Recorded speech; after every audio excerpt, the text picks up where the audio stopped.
Hello again. I told you I'd get around to this video, didn't I? Nearly didn't, if I'm perfectly honest, but fortunately I had some help with doing the video compilation side of things, and we've powered through to hopefully get this out before the 2024 season opener in Qatar.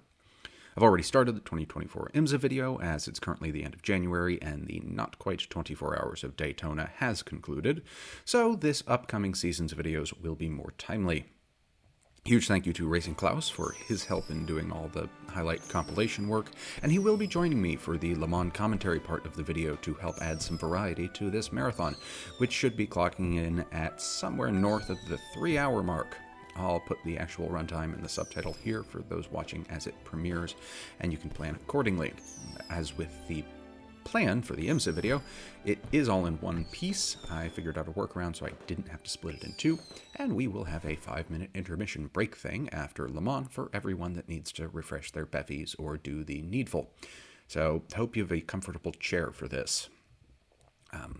If you're watching on the date of premiere, do have beside me another glass of Duncan Taylor Scotch, but it's my last one, so I don't know what I'm having after this. I'll have to go rummage through the liquor cabinet because unemployment sucks. Anyway, let's get started with the 1,000 Miles of Sebring. The first race of GTE's last season and the beginning of hypercars coming of age with race debuts for Porsche, Ferrari, Van Wall, and Cadillac as hypercars. It was Peugeot's first outing at the track in more than 10 years after they rolled up the 908 program, not counting the 908's occasional appearances at historic races at Sebring because that's now owned by someone else, and Glickenhaus's second after their running during the abrogated 2022 version. Sebring is also my favorite track, due partly to my living in Florida, although I actually live closer to Daytona, and also because of its complexity and the absolutely uncompromising demands that it places on man and machine.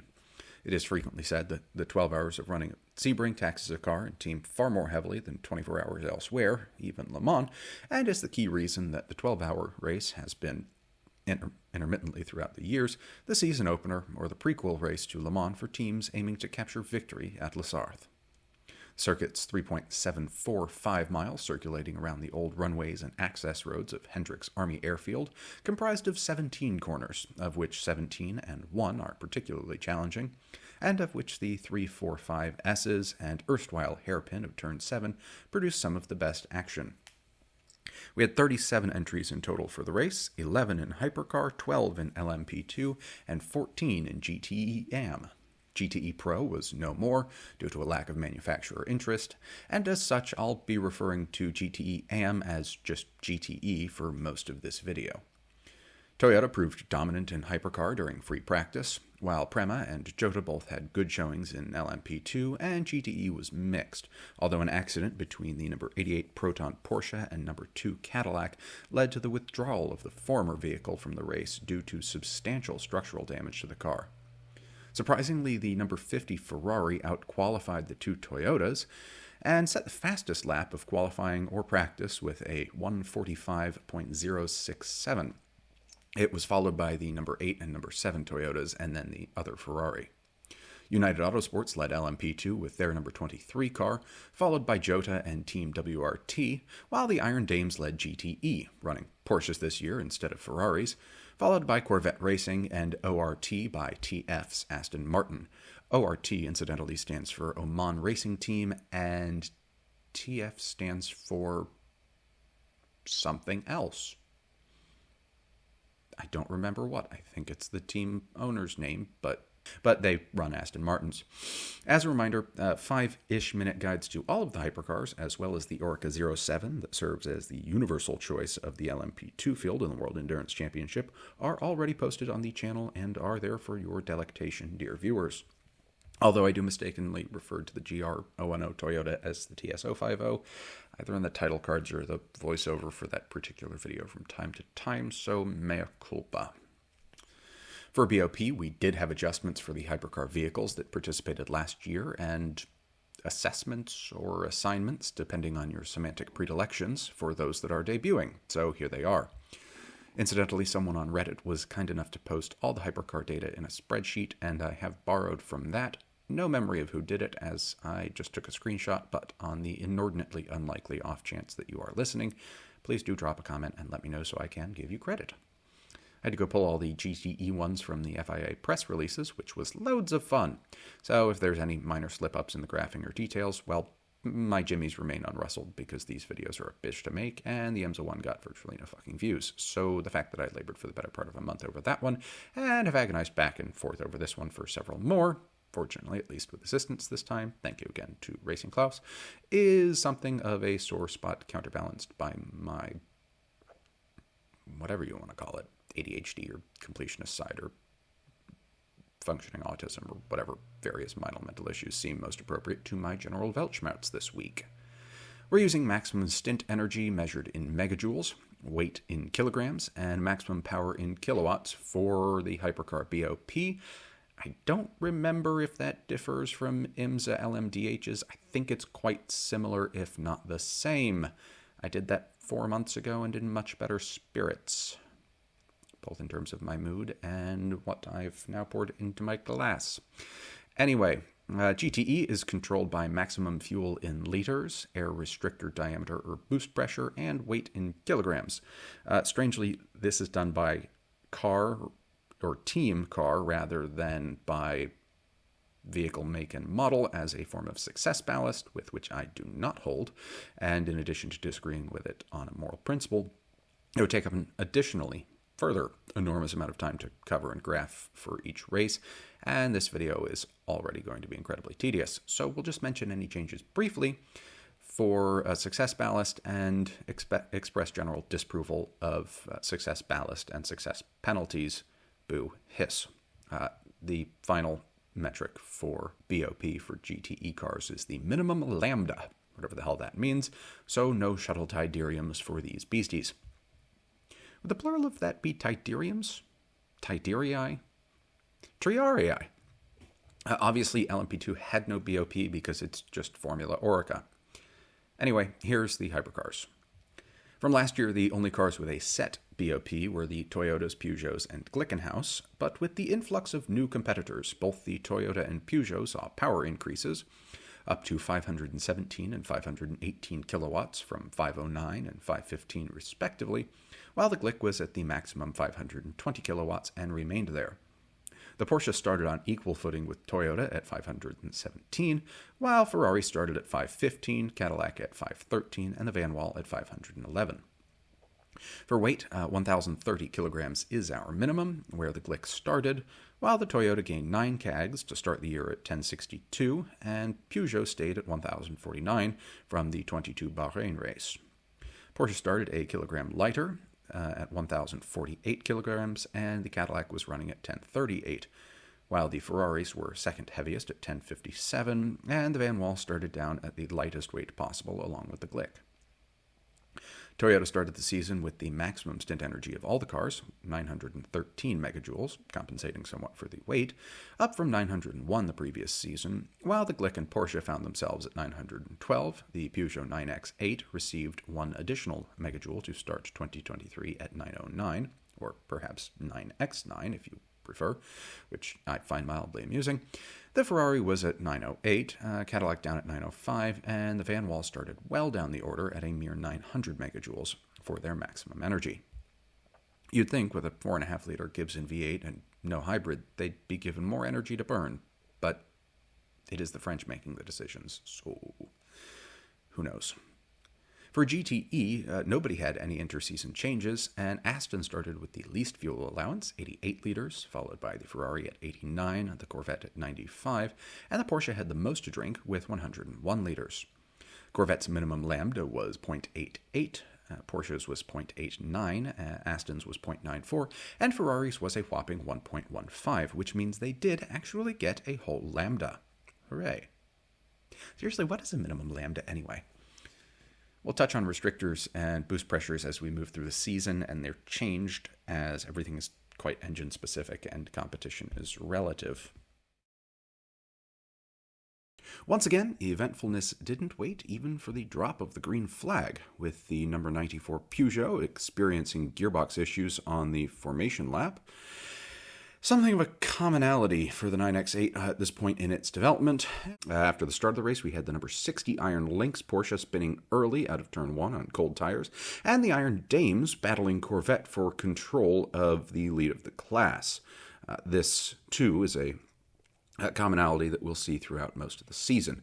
It took a mere 5 laps for the safety car to be deployed after the number 83 Ferrari, actually we'll get to that in just a second, some battling between the Cadillacs and the Porsches for 5th place. They come down to Big Bend. I'm not sure if I'm in this picture, but I was at turn 7 for quite a bit of the race. Some more battling from the Corvette and the Iron Dames, as I think Sarah Bovey's driving, goes through, and just as that happens, we see the number 83 Ferrari lunge it into turn 1 and actually go over, which necessitated some significant time for the vehicle to be right-sided, recovered, and returned to the bagging area. It was, needless to say, an early first retirement for the race. Fortunately, the driver, whose name escapes me, was unhurt. Despite these slowdowns, it wasn't until lap 10 that the number 94 Peugeot made an appearance on track after some bodging, as apparently rendered it drivable, and as we see it being rolled out of the garage. It's garage in the paddock. Anyway, thumbs up, and off it doesn't go. It's on strike. It's French. It'll be moving here in a moment. I do love the look of the car. Spectacular piece of design. It's a shame that it's getting a wing next year. Okay, now off it goes. And we only had 3 laps of nice things before the Glickenhaus came to a halt on the Ullman before restarting again. Sign of things to come for that car, unfortunately. We've got Ryan Briscoe reporting a loss of drive to the rear wheels of the Cadillac. Not Cadillac. The Cadillac was on screen. Of the Glickenhaus. And remember as well that this car, as with the Van Wall, is not a hybrid like its factory competitors. A few minutes later, we've got the faster of the 2 Ferraris working on recovering their places back to the front of the field after they did not take a pit stop during the safety car, and making it past the more functional of the 2 Peugeots around turn 17 and into turn 1.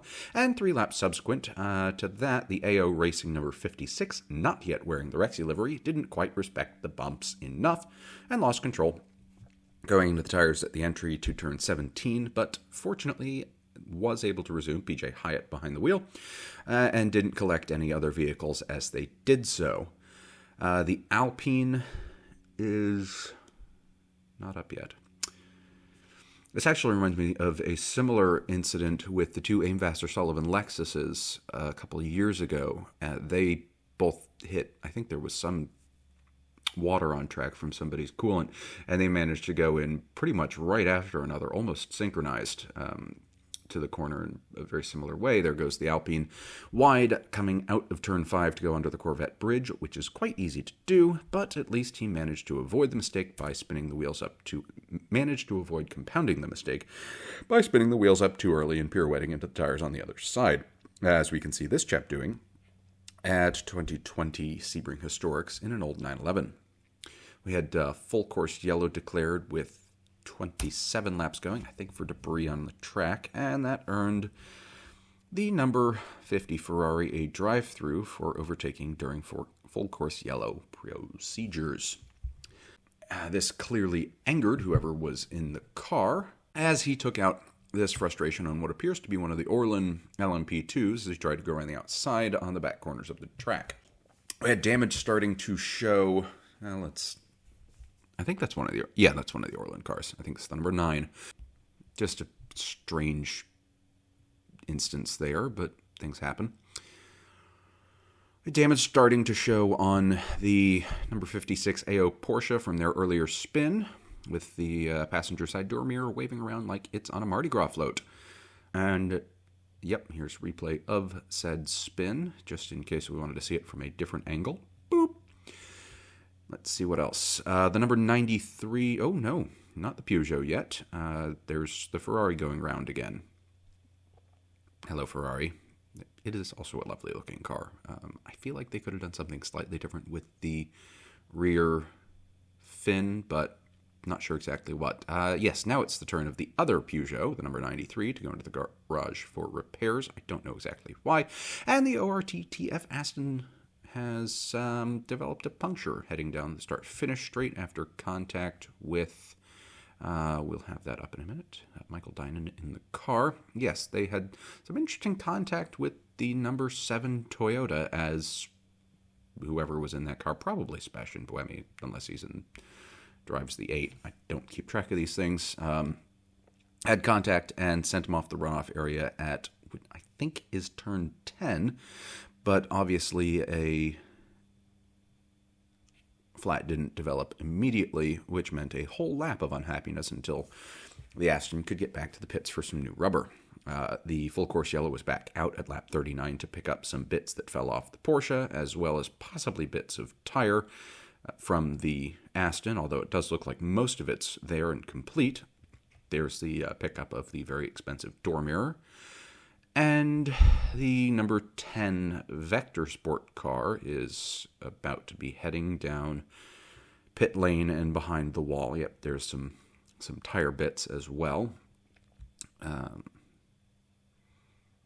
Marshalls. And there's the Vector Sport car with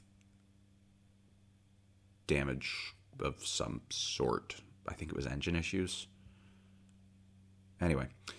Cadillac and the number 5 Porsche still battling for 4th down the back straight after Okay, that's blocking. I'm sorry. But it does look like the Cadillac has a better line and just a little bit more top speed, although the Porsche looks like it's got slightly better grip. But as they go down past the start finish, but Michael Christensen's blocking there. That's not quite on. But Alex Lynn gets a better line out of turn 1 and manages to make that pass stick as they go into turn, I guess that's 3, 4, and now through 5.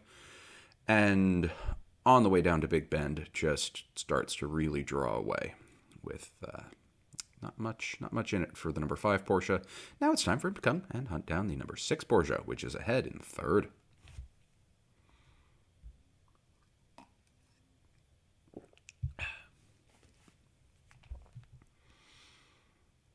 Shot of the 2 Ferraris for some... Oh, number 50 went around the number 51.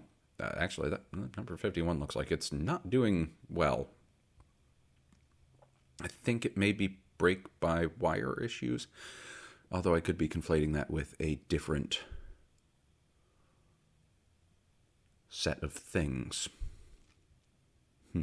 Anyway, the Cadillac has definitely caught up with the Porsche at this point to battle for 3rd, and not quite close enough to make an attempt for it on this lap, but might be in a position here in another lap or 2.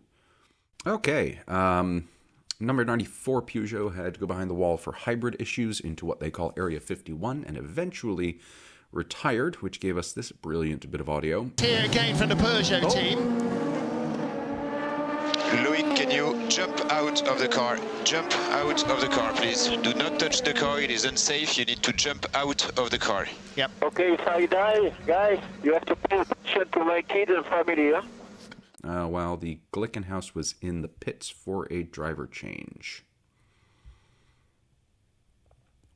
They retired shortly after due to an electrical issue and the rules around transport back to the paddock excluding you from further competition, but there we are.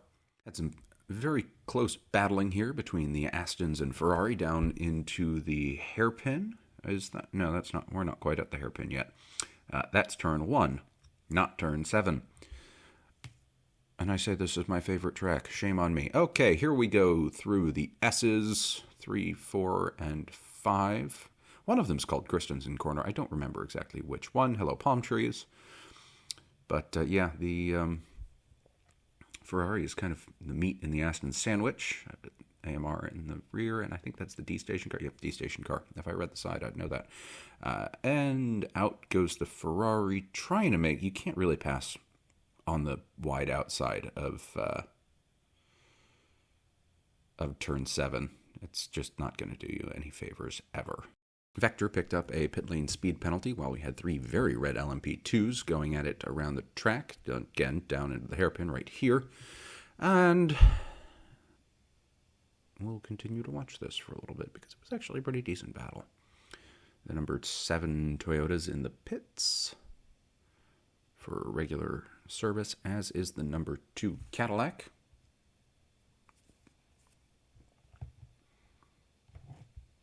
Everybody should be restricted to only have one color. You can only have one team that has red liveries, one team that has blue liveries, etc., within every class, just to make visual identification easier. I'm sure there are plenty of reasons that's a terrible idea, but it would make life just a little bit easier for figuring out which team is which.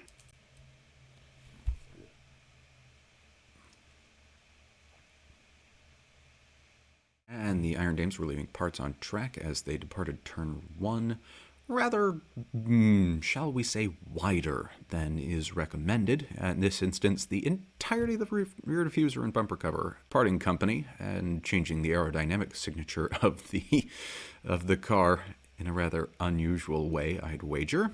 But that also brought out the full course yellow, perhaps unsurprisingly, for everybody to come out and clean up the rear bodywork. Nice shot with the yellow car going past right next to it that gives you an idea of what the rear end of a 911 RSR should look like. And yep, there's the full course yellow out. This is the brutality of Sebring, and the 93 Peugeot was facing the wrong way after some contact with another car, almost on line as you come out of turn 17, and and almost an unsafe rejoin. Don't go down that pit lane, Peugeot driver. You won't find any parts down there. Don't know why the Porsche didn't go into the pits, ostensibly because the full course yellow, but I don't think that's the case. Number 5 car picks up a penalty for full course yellow infringements. I don't know exactly why. He probably went around somebody when he shouldn't have. Incidentally, the Peugeot had contact with the van wall. I thought we had footage of that, but we didn't. And here's the number 23 United Autosports grinding to a halt in the middle of turn 6.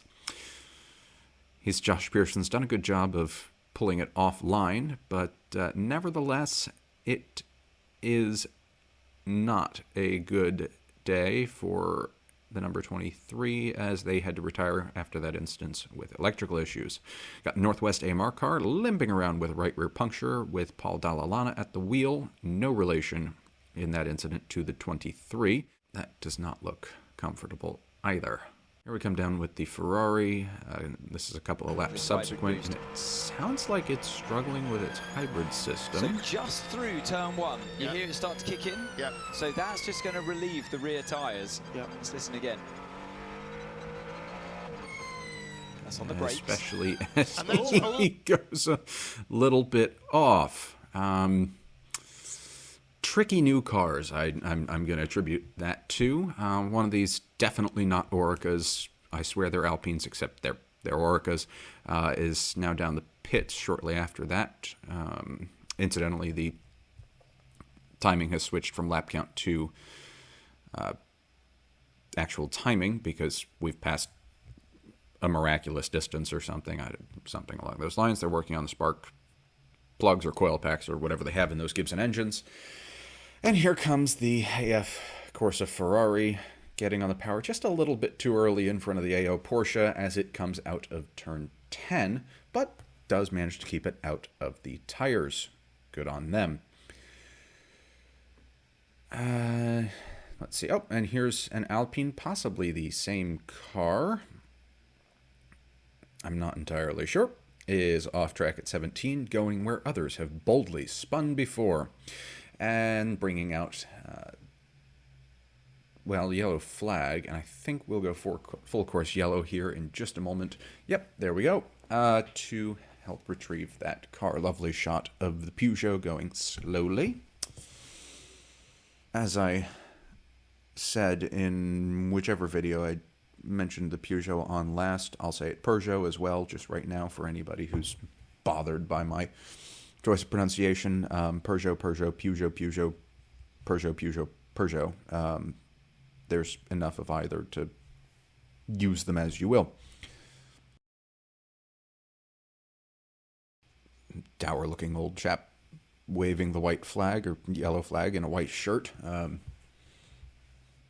Nevertheless, the marshals are wonderful people because they do this as volunteers. So, credit where it's due. It's 35 still out, but has been moved to a place of relative safety. Driver sitting there and trying to get the car running again. However, they will eventually be forced to retire because the car proved unrevivable. Unrevivable. I wrote down unrevivable. Unrevivable? Whichever word it is. Anyway, yes. There's the 35. This is getting very rambly. I apologize. Tried to keep it a little bit more okay. And it's the Ferrari off from the 51. This was a big moment for the future Le Mans winning car. Interesting that they've got green and red bits painted on those wheels. I assume it's for just easy indication of which wheels go where.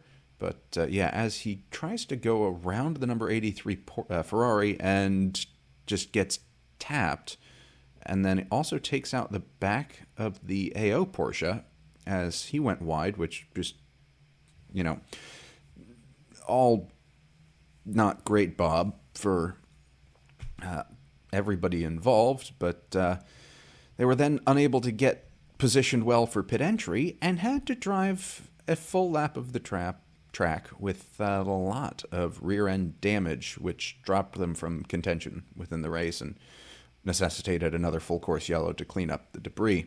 I think at this point we've actually surpassed the race distance of last year's race, which was red flagged because there was some lightning in the area. Big difference from 65 when there was like a foot of rain in pit lane and everybody was just kind of watching tires go floating by as like some sort of Looney Tunes. Anyway, in a foreshadowing of things to come, Jacques Villeneuve had a spin in the Van Wall coming out of turn 17, later than most. Usually spin in the exit of that turn, but not so late as to hit the wall. But fortunately, everybody else was sufficiently circumspect to get out of the way of the spinning number 4 car.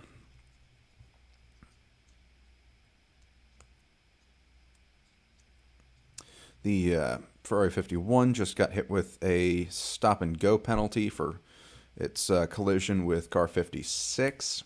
Not surprising, given the rather bold overtaking attempt. And here we have a Falcon 9 launch from Cape Canaveral. I don't remember if it's SES 18 and 19. It's probably going from launch pad 39A, which is the same launch pad that launched all the Saturn V moon rockets and most of the STS missions, better known to you and I as space shuttle missions. And really the race kind of wound down after that. If you do ever have the opportunity to make your way to a rocket launch, they are on a weekly basis at this point from Cape Kennedy, and well worth the drive. One of my favorite photos I've taken is this one, just taken about 3 hours before the launch of Crew Dragon Demo 1 a couple of years ago. It was about 8 miles or 12 kilometers away from 39A across the Indian River. This was actually also the last major interesting thing of the race. Naturally, Toyota walked away with a number 1-2 victory into the sunset in the season opener, followed by number 50 Ferrari, boding well for that program in its first outing. The podium's always a good showing, especially against the might of Toyota, who's been at it for more than 10 years now. Hertz came home first in LMP2, followed by the number 22 United car, so some joy for that team, but having lost the 23 from the lead, still has to hurt. Fireworks and Prema come in the number 63 Prema come in third, and Corvette started off the final GTE season with a win, followed by Dempsey Porsche and the Kessel Racing Ferrari. There were actually AF Corsa Ferraris that came fourth and fifth as well. So really not a bad day for Maranello on the whole at the race. Here's some people shaking hands. Yes, the Hertz folks. Fair play to them. And after this, we are headed over to Spa. Or Monza. Or Portimão. It's Portimão. Not either of those. This is going to be a very rambly video. I hope you're drinking heavily. But responsibly. The fireworks were nice, though. Anyway.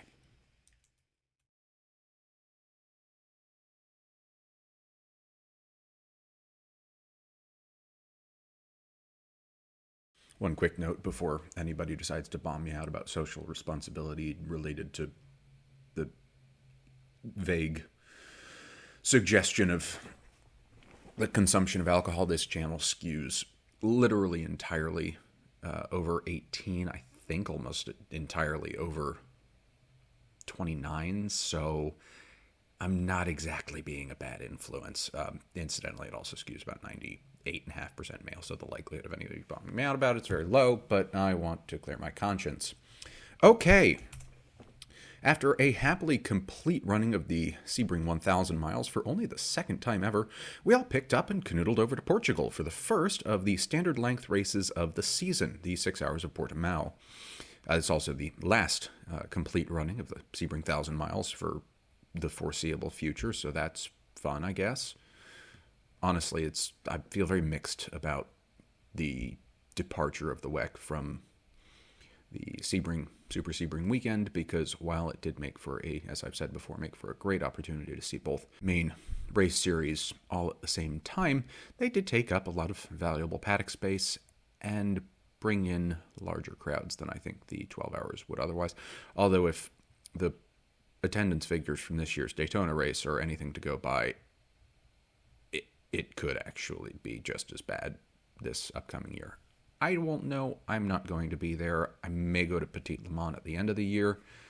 I just haven't made any of those decisions yet. Anyway, I've said anyway like 3 times in the last minute. There's 4. After Ferrari's arguably unexpected challenge to Toyota by out-qualifying them at Sebring, the Japanese juggernaut returned in full strength to the Autodromo Internacional Algarve. I don't speak Portuguese. Or Spanish. A 4.653 kilometer or 2.891 mile long FIA Grade 1 circuit with 15 corners that looks somewhat similar to a melted sleigh with an ergonomic chair attached. Perhaps Santa's been designing tracks in his off time and some of the subconscious needs of his aging bones are coming through. This was the second running of the event following its first 8-hour running in 2021, which Toyota won, unsurprisingly. BOP changes from Sebring were as follows. For Hypercar, Glickenhaus and Van Wall each received a bit of extra stint energy, while all other competitors lost a little bit, or a lot in the case of Ferrari and Toyota. Everyone else dropped a bit of weight, again except for Glick and Vanny, who were already at the class minimum of 1,030 kilograms, with again the most precipitous drops coming from Toyota and Ferrari to compensate for that loss of stint energy. The Van Wall received a 1 kilowatt bump in power to 512. Glickenhaus and Cadillac were unchanged at 520 and 513 kilowatts respectively, while all others dropped slightly or moderately, with Ferrari dropping to 509 kilowatts and Toyota down to 512. In GTE, there were no car-specific changes, but the top 3 cars in class at Sebring had 15, 10, and 5 kilos added to their minimum weights for their success, respectively, and the same weight added again for their positions in the championship, as, with 1 race elapsed, your position in the first race is your position in the championship. Quelle surprise. That is also, incidentally, a bit more than you can have offset by having all your drivers just skip lunch on alternate days leading up to race weekend, so there goes that loophole. I mean, if your drivers could lose 30 kilograms, your drivers should lose 30 kilograms. Behind the Toyotas, who qualified first and second after putting a heavier focus on qualifying than they had historically, because up until this point, it was pretty much a foregone conclusion that if Toyota participated, Toyota was either going to win or something was going to go very badly wrong for them that was going to in no way be connected with qualifying either way, were the two Ferraris, qualifying in third and fourth, more than a second behind the two GR010s. The fastest of the Porsche 963s, driven by Kevin Estre, was fifth, followed by Nico Muller's Peugeot. And Orica topped the charts in LMP2, this time the number 63 Prema car, driven by Mirko Bortolotti, while another unsurprising GTE pole went the way of the 33 Corvette, driven by Mr. Ben Keating, after a close battle with Sarah Bovey in the Iron Dames Porsche 911, taking the top GT spot by only 0.217 seconds. So, quite close and setting up for an even closer race. The start of the race was a bit messy, with cars trying to go 3, 4, even 5 wide back in LMP2, and the slower hypercars dropping behind the quicker LMP2 contenders in fairly short order.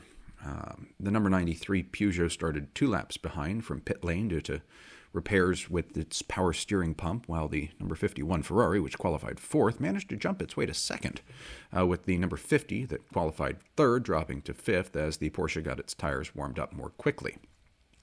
The AF Corsa Ferrari GT car also jumped the number 33 Corvette on the start of the lap, with the two United Autosports cars fighting pretty hard for third place, especially as their teammates, and they're not even 2 minutes into the race.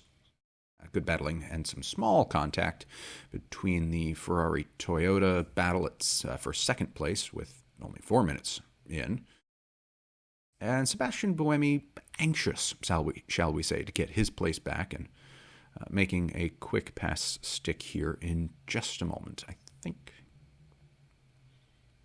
Yes, there we go.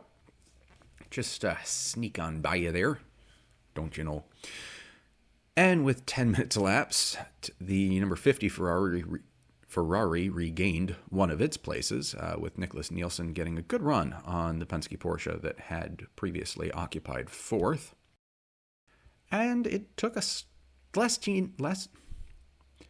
than 15 minutes for the sharp end of the hypercar field to start finding its way into traffic, and the race settled down a bit, although there was a bit of a slip-up, I think we can call that, for Ryan Hardwick driving the Proton Competition GTE Porsche as he was dicing with another one of the Porsches for position, and the D-Station Aston Martin lost some of its bodywork after a spin at 20 minutes elapsed, but no safety car was deployed. The number 50 car caught up to its sister car in third, and the two had some good, respectful battling, which actually brought a call on the radio for the number 50 to go past the number 51, but bringing a strident disagreement from James Collado in the number 51. Let's have a listen. If you can let the sister car go, they are quicker at the moment. They are not quicker.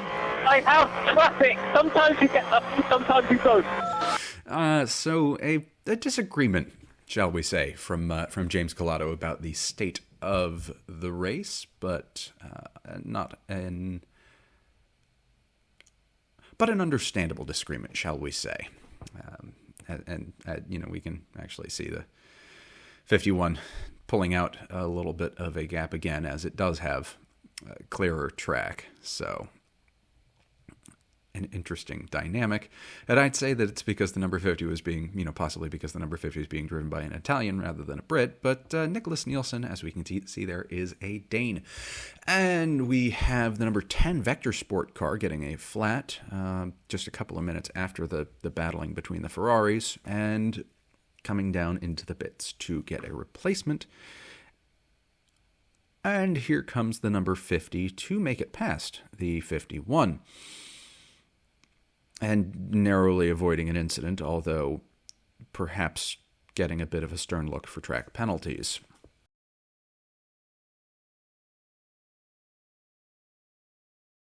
Oh, and, almost elbowing the other car off into the grass on the other side.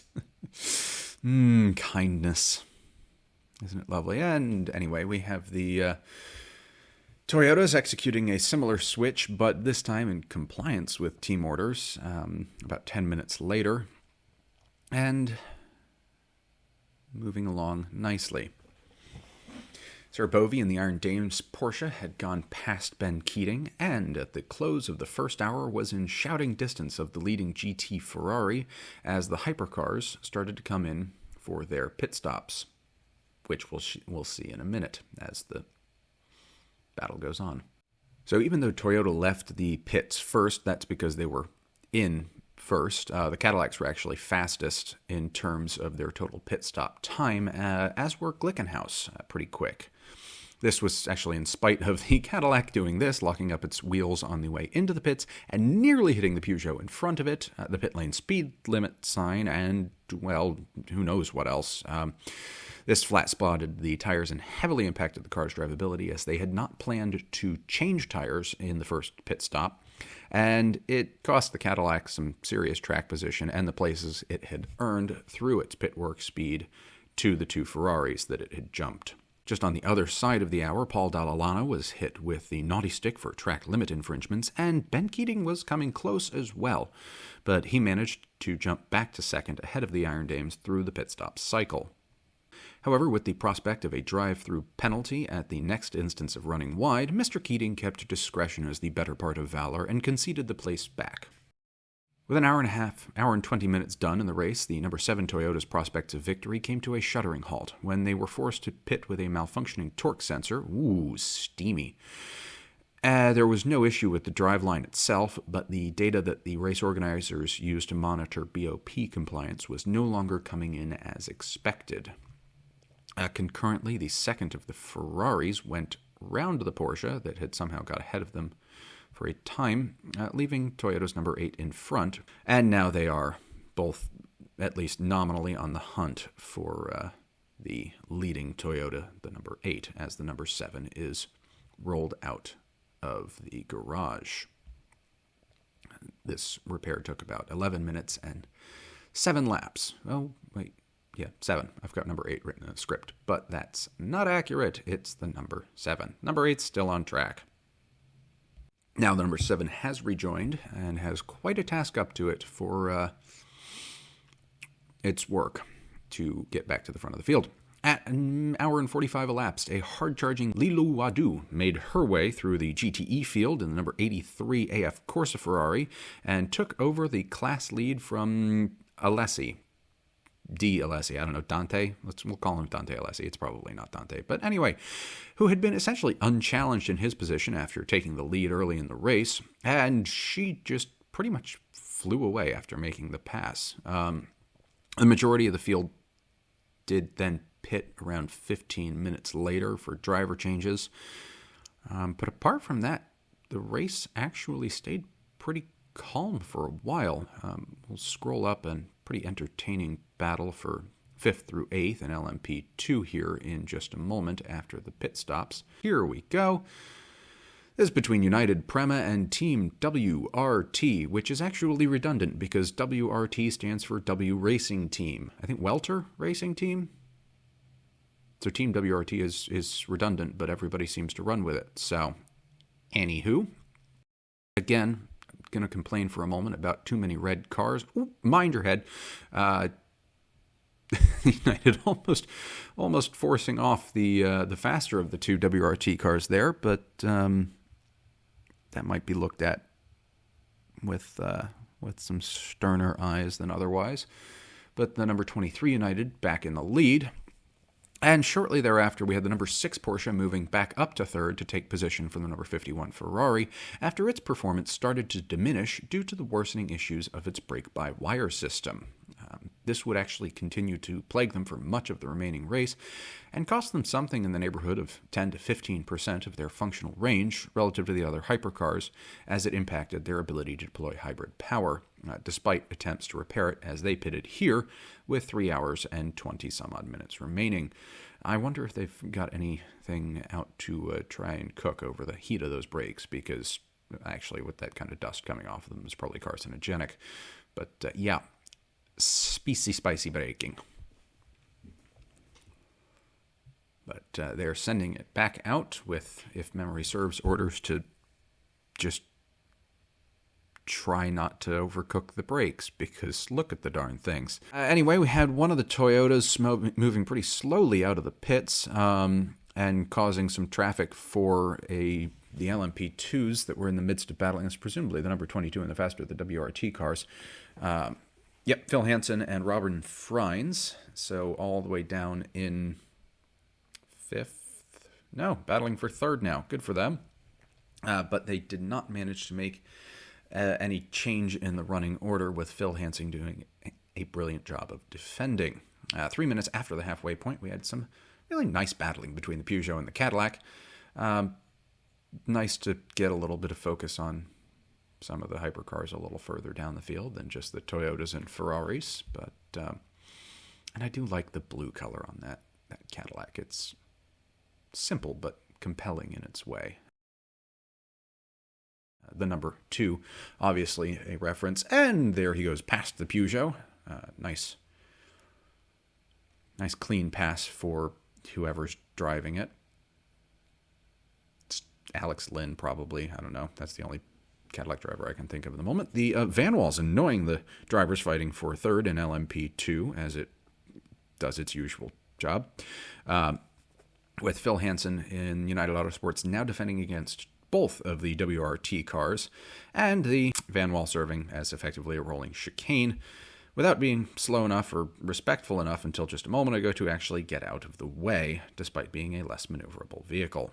At 2 hours, 30 minutes, and 30 remaining, we received the most important news to come out of the race, the notification that dinner takeaways will be available right at 7 p.m. local time, so everyone make sure to get in the queue early to secure your meal. As we watch the Porsche and Ferrari battle for third, despite the Ferrari's mechanical issues, and the Toyota starting to threaten to catch up after going a lap down. Around 2 hours and 7 minutes remaining, we can see how hard the brakes on the Ferrari are working with their brake-by-wire issues, but still keeping a good pace up. Almost immediately thereafter, the silver number 54A, of course a Ferrari driven by Thomas Flohr, was helped off track by the number 22 United Autosports car as it overtook, losing him some time, but no permanent damage to either car. Shortly thereafter, we saw a spin from Rahel Fry and the Iron Dame's Porsche, likely due to her reaching the end of her stint and therefore her tire life, but she too soldiered on. As 2/3 of the race elapsed, the number 5 Porsche slowed precipitously, but managed to make it back into the pits, possibly under hybrid power, and for a driver change, whilst it was actually able to resume apparently unaffected. So, something odd there, but not so much so as to end their race. With 1 hour and 49 minutes to go, the Van Wall shuddered to a halt on its outlap before resetting the car. Oh, look, it's Jacques Villeneuve behind the wheel again. Before resetting, the car seemed to have fixed whatever issue had manifested itself. But the focus, after Jacques gets going again, there goes the Corvette and one of the United Autosports cars, AO Racing, before the Rexy livery. A very concerned-looking Van Wall man staring at the screen, power cycle, and a resume from Mr. Villeneuve, after which he may have stalled it. Yep, there goes the firing of the engine again. More concerned faces over at the Van Wall, but at least they are visible with their high-visibility shirts, and he finally manages to resume. And there's a Porsche just coming up behind him, going round, and back up to speed again. It is interesting. You can actually kind of see the DNA in the front of the Van Wall, as it does look like they took a F1 design and just kind of put body cladding on it. But the focus shifted back to the number 5 Porsche as it continued to experience problems. And here they come, slowing again and preparing to return to the pits with 1 hour and 43 minutes remaining to undergo significant repairs to its power steering system. The team actually chose to replace both the pump and the power supply to the power steering pump powerfully, as the team could not determine which component was causing the issues. Oh, no, not going back into the garage, just taking the parts off and repairing it while they're there. Okay. The reason most of the time folks go back into the garage, I'm sure you all know this, is because it allows you to increase the number of people that you have working on the vehicle relative to working on it on pit lane, but it would appear that the power steering pump is a quick change component and easily accessible, so perhaps it wasn't quite so necessary. Yep, top going back on the Porsche now, as well as the rear wing assembly, and they'll be rejoining the race shortly. Or not. Okay, what was the point of that? They thought it was a quick change and realized it wasn't, I guess. Somebody just got hit with a 5-second added to their next pit stop for some sort of pit stop infringement, while the number 7's day continues to not go all that well when it stopped midway down the pit lane and had to do another Control-Alt-Delete reset to get moving again, which actually raised the question for the first time of whether the Toyota, the number 5 Porsche, or the Van Wall would be the hypercar to finish but not score points in a World Endurance Championship round, as only the top 10 cars receive points for finishing, and we have 11 hypercars on the grid for the race. Nice to see it growing, but a bit of an ignominious distinction to be the first finishing hypercar that didn't earn points. I suppose it's kind of like playing Monopoly and being the last person to lose. Not that that is actually how you play. I haven't played Monopoly in years. It's an incredibly frustrating game that takes far too long, he says, while still enjoying playing Risk. At an hour and 37 minutes to go, the Iron Dames unfortunately lost second place to a really commendable charge from one of the AF Corsa Ferraris. This is the 83 Richard Mille car. Not sure if Lilou Wadou is still driving. Probably not, with only 2 hours to go. But the Corvette was still 15 seconds ahead of the battling duo to hold a commanding lead of the GTE class. No, Alessio Rivera is now driving, as is Michel Gatting in the Iron Dames car. As he goes round, nice clean pass down the front straight. Those Ferraris are quick, very clearly. And here we have a great shot as they finish fueling of just how unhappy the number 51 Ferrari's brakes are and how much work they're having to put in. I do hope everyone had appropriate PPE on for that, because, again, that just looks carcinogenic, you know?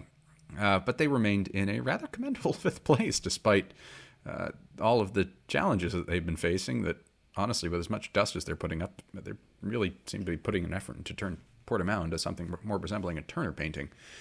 Some great battling as well, with just over an hour and 15, or just under an hour and 15 to go. What the heck is the Jota car doing? Amongst the LMP2 frontrunners, as they try to go around another Oreca on its outlap. Anyway, the number 51 Ferrari apparently decided it didn't care about having brake issues and managed to take 4th from the faster of the 2 Peugeots in a very smooth maneuver, and just canoodling well off thereafter. At the front of GTE, the Richard Mille Ferrari had caught the leading Corvette and managed to go round just before, driven by Alessio Rivera, catching Nicky Katzberg, for those of you keeping score at home, just before Jacques Villeneuve stuffed the Van Wall into the wall. That's kind of a fun little redundance. After he experienced some more serious braking issues than Ferrari had been experiencing with the number 51. The car was clearly having some handling difficulties, and as we go back to a replay just after this, we will see that what appears to be the brake on fire, more fire, big black smoke, and then the brake appears to just explode in general. And this brought out the first safety car of the 6-hour race with a mere 1 hour and 5 minutes remaining.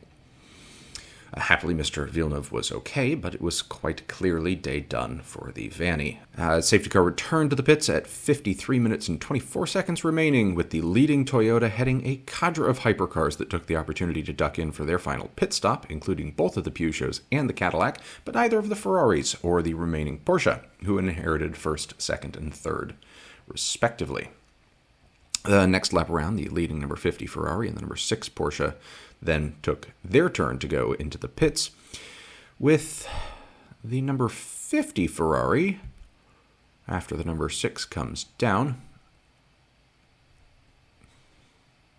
and the number 50 Ferrari getting confused as it went into the, I guess, the number 51's box. Here we've seen it already make its stop in its appropriate location, before correcting his mistake and heading to the appropriate location. We'll get a shot of that here in a second. Couldn't have been. Maybe it was the 31 garage. Did he go to the Team WRT cars spot? Here we go. Replay time. In goes a Ferrari, out goes the lollipop man to try and flag him down. Realize, yeah, it looks like he tried to go into the 31 instead of the 51. Easy enough mistake to make, especially with as intense as everything's going. Here's the RG-Bargy. Had to say it once, between Team Jota and Team Inter-Europol battling for, 6th in LMP2. This was back at about an hour and 8 remaining.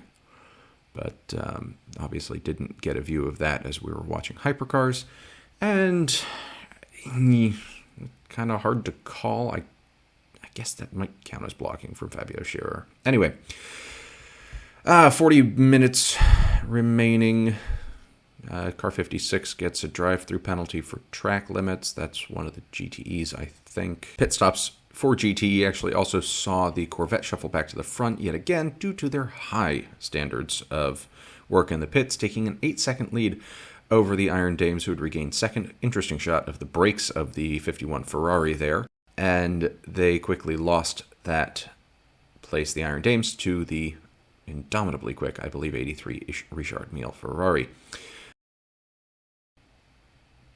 Yep, some more naughty touching between the Inter-Europol and Hertz Toyota cars. I do think that was a replay of like an hour and 8 remaining, but he did get a warning for aggressive driving. But the bakery prototype rose to the occasion and bested the rental car one, perhaps because Antonio Felix da Costa hadn't opted for the additional collision damage waiver when he picked up his Orca. With 28 minutes to go, the brakes finally started to give up, with Signor Pierguidi totally losing braking on the front wheels, the front right disc likely going bluey. Yeah. And he did a spectacular job to keep the car out of the gravel, but I think it's safe to say that the number 51 is no longer really in the hunt for any podium spots today. The number 56 car picked up another penalty for track limits violations, showing indeed that race director Eduardo Freitas was more than tired of such chicanery, if you'll pardon the pun. And things looked like a clear run to victory for Toyota's number 8. The 24 minutes to go, and we saw some seriously risky business and maneuvering between the number 41 and number 63 LMP2s as they battle for third, and nearly taking out the Corvette, which was leading its class as well. More battling for the Polish bakers at 16 minutes remaining, this time with the non-rental Jota car. Jota, whatever it is. Eventually seeing the Jota car make its pass stick, but the United Autosports cars were pretty much safe at the front of the field after one of the Team WRT cars picked up a penalty, either just about to come up or earlier in the race. On the other side of the P2 field, the two Alpine cars, rebadged Oricas if you'll recall, so still the same as the other cars ultimately, hence why we call it Formula Orica, were pretty much running stone dead last. The second of as many races, with some not great results for the team as they ramp up for a hypercar effort in 2024. We've got the number 6 Porsche taking a quick run down the pit lane for a touch of extra go juice with only 10 minutes remaining. Perhaps they just miscalculated and were hoping for a longer safety car, but they managed to keep the fuel stop quick enough to maintain their place, although the Cadillac, driven by Alex Lynn, was now much closer than it had been mere moments before. Here we can watch it come streaking down towards pit entry, and switching back to the GTE battle, which has the number 83 Richard Mille AF Corsa Ferrari, driven by Alessio Rovera, catching back up to the Corvette again with 8 minutes to go, and setting us up for what is probably the most entertaining battle of the race. I do highly recommend you actually go watch the entire thing. We've got Nicky Katzberg on the defensive, despite having much newer tires on one side of the car. And he's closing in on an attempt for a second consecutive victory for Corvette Racing. At this point, I think it's clear that despite its older tires on one half of its wheels, the number 83 Ferrari is just a touch quicker around the whole racetrack, and indeed throughout the whole race, but as we well know, track position is a powerful ally. And I will shut up for a moment, and you can just enjoy however much footage we decided to capture. Thanks again to Racing Klaus for actually putting all these together. That's a little bit of why it's so rambly. And we see the Glickenhaus go through, so apparently I'm not shutting up. Yeah, and we're only down to 30 seconds to go, and nearly Nicky Katzberg loses it. Not loses traction, but loses the place, but he manages to hold on well, pull out just enough of a lead, and despite a very good attempt at the last reasonable opportunity, we have the GTE Corvette go through to take the class win. Happy Mr. Keating and pit crew associated. And LMP2 goes, perhaps unsurprisingly, to the very excellent folks over at United Autosports, number 23, followed by teammates in number 22. And another unsurprising win for the Toyota team, this time the number 8 car. At LMP2, the podium was finished by the better behaved of the two WRT cars. Number 50 Ferrari came in second in Hypercar, and the number 6 Porsche managed to stay ahead of the Cadillac to round out the overall and Hypercar podiums.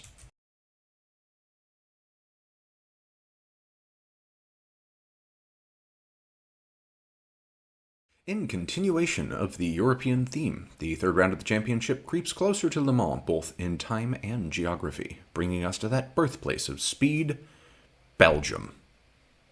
Yes, indeed, it's Spa time.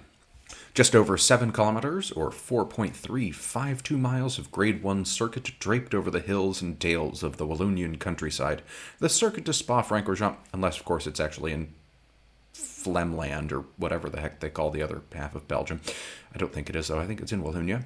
In its current guise, consists of 20 turns, including one of the most fearsome turn complexes in motorsport, Eau Rouge and Radion.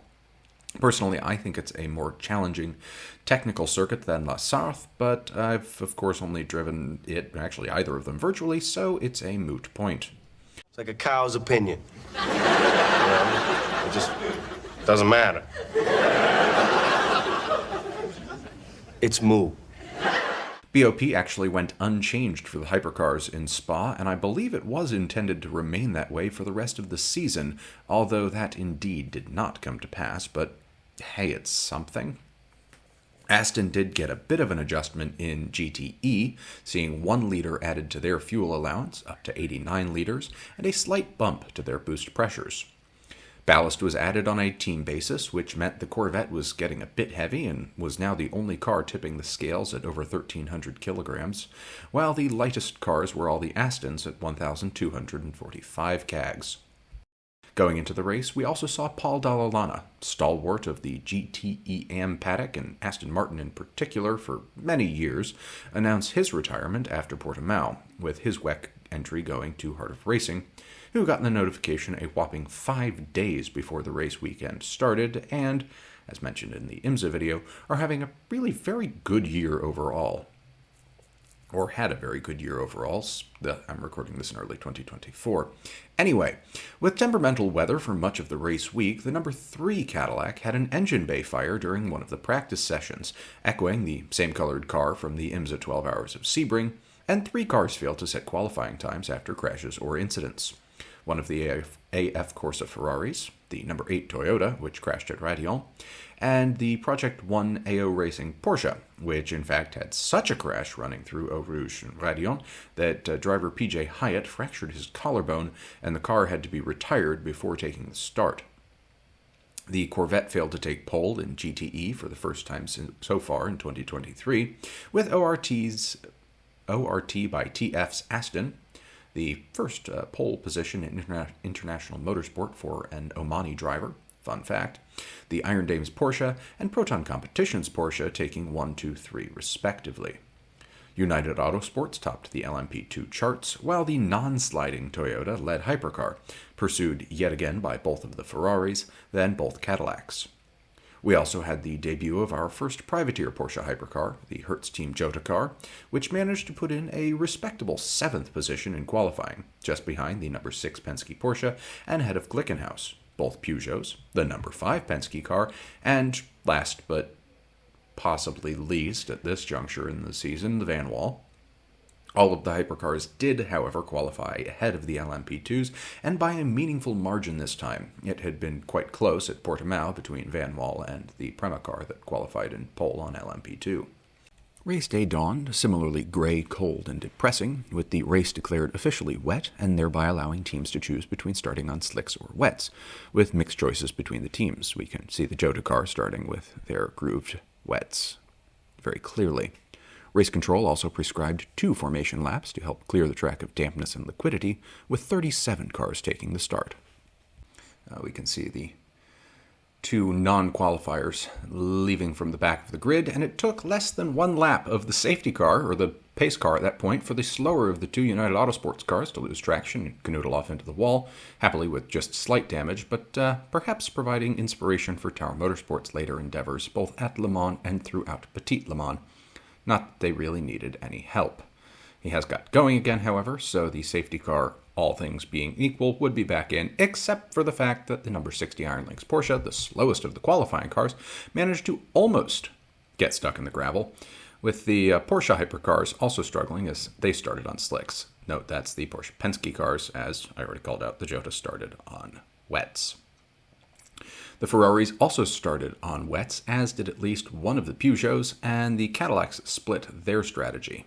Here we come through the second, or they'll probably still on the first lap. I'm not great familiarity with the, here we go, the number 83 Ferrari doing some ballet practice from the on the way up to Raidillon during the second formation lap. A nice slow-mo there, giving us what can only be what some people refer to as a bit of a code brown for the driver in question, and we had the number 77 Porsche doing so as well for a second time, which prompted race director Eduardo Freitas to add a third formation lap after the clock started. Got a little bit of a lockup from the Toyota as they come into La Source for the first timed lap of the race, with the Ferraris far less bothered about the damp because of their tire choices.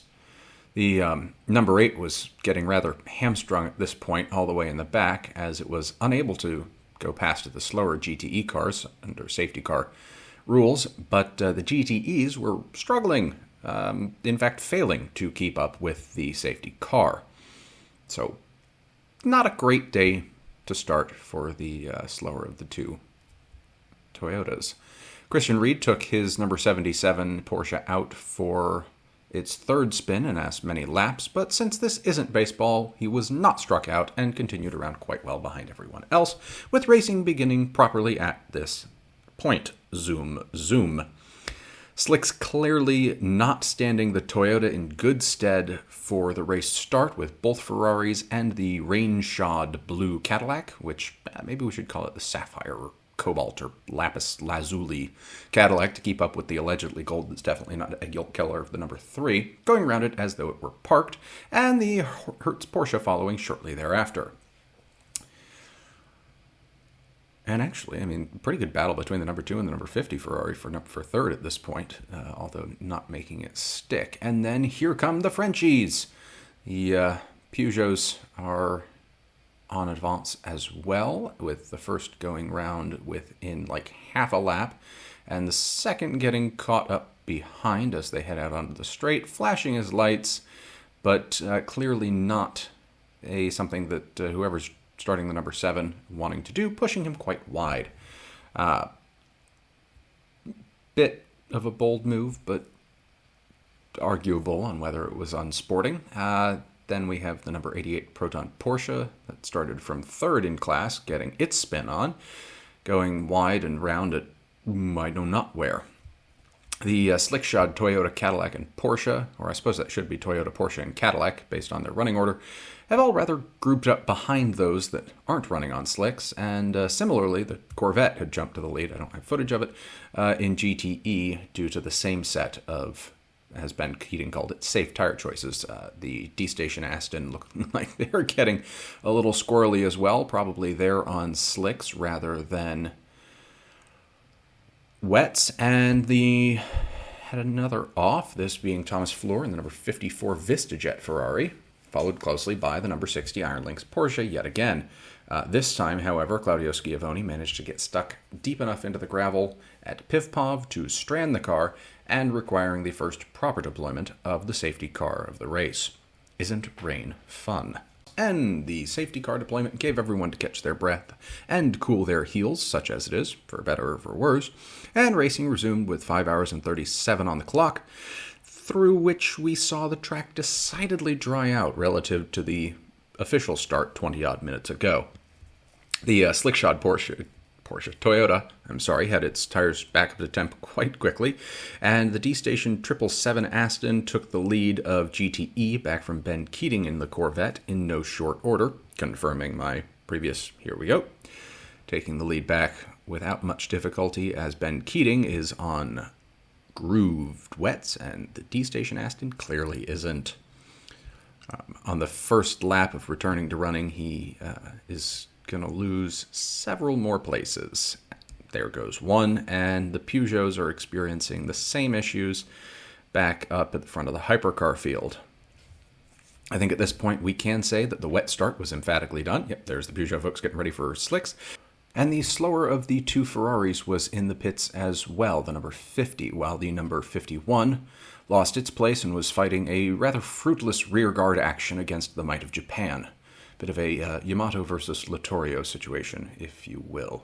Just hopeless given the tire choices. And here comes the Bismarck, wearing number 6, with the number 51 similarly outmatched as they go up through Radeon and Eau Rouge, or vice versa.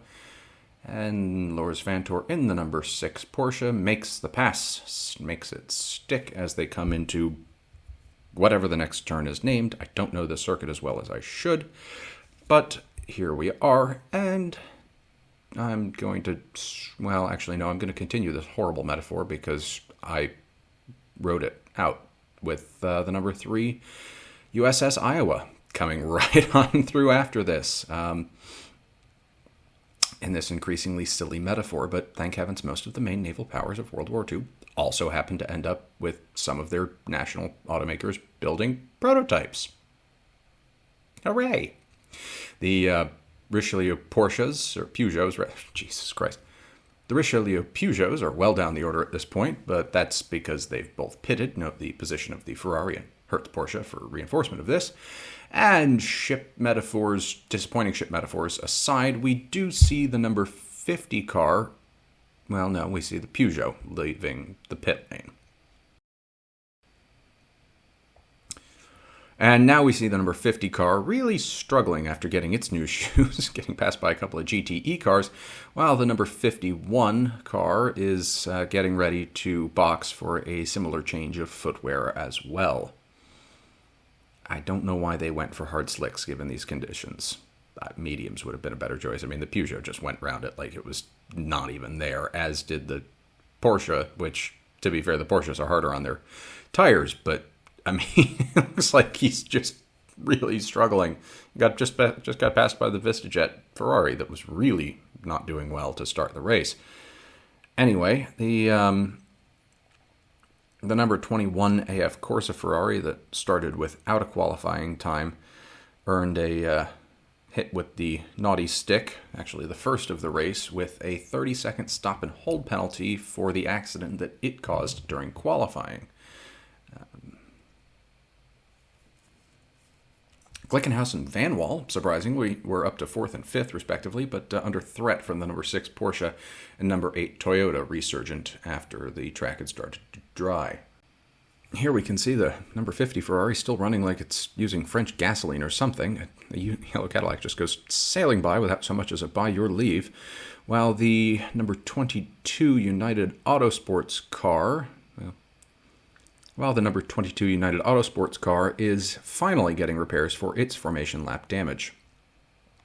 Heck, even the Glickenhaus is getting a look in on the number 50, which I'm sure put a big smile on Mr. Glickenhaus's face at the prospect of really dicing it out with the might of Maranello. But, nice battle here, and such an odd thing to have happen for a team that, despite it being their first year, has been very, very strong up to this point.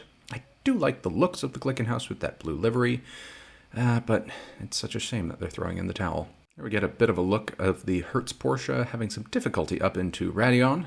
Not entirely sure why. It's not even going wide per se. And the Vector Sport LMP2 said goodbye to their left rear wheel, bringing out the first full course yellow of the race with about 45 minutes elapsed, 5 hours and 17 remaining.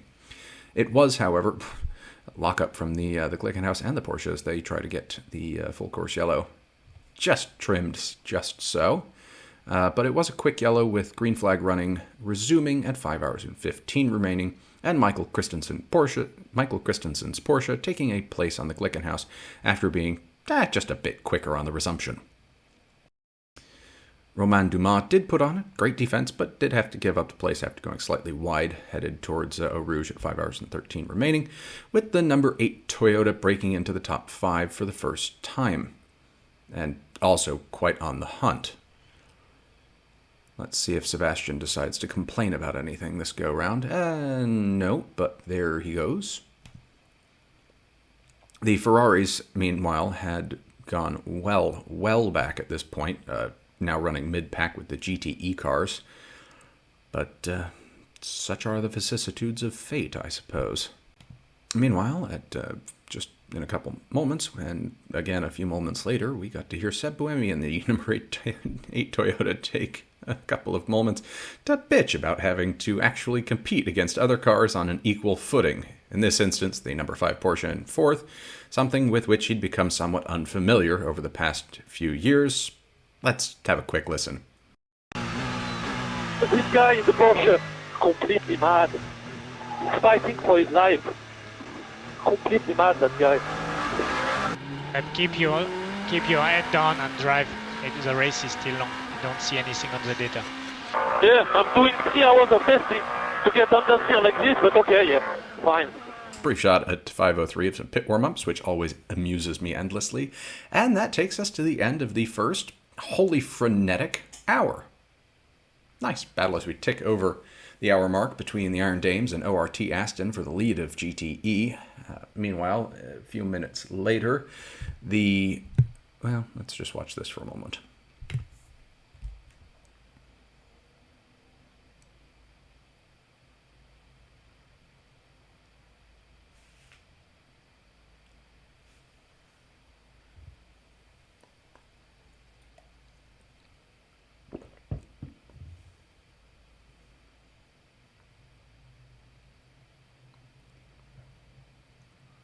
Corvette in the background there. Still...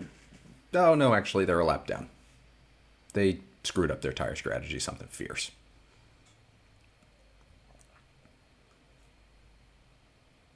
And about 10 minutes later, it was the turn of the Van Wall in their usual performance to do some landscaping out on someone's outlap. Probably Villeneuve's, but he did manage to rejoin the track as it started to get a little bit wet again. Nope, it's Esteban Guerrieri. So, at least Jacques Villeneuve isn't the only person that's struggling with the driving of the Van Wall.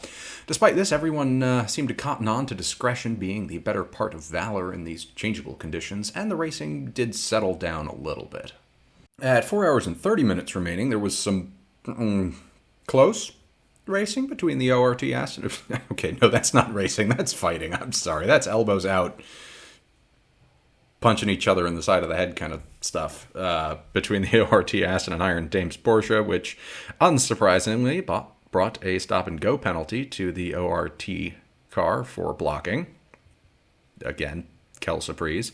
Sir Grumpsalot in the number 8 Toyota had found the other Porsche and was looking for another reason to kvetch shortly thereafter, and it was but just 4 minutes later when the I think what we can call the big moment of the race came to pass.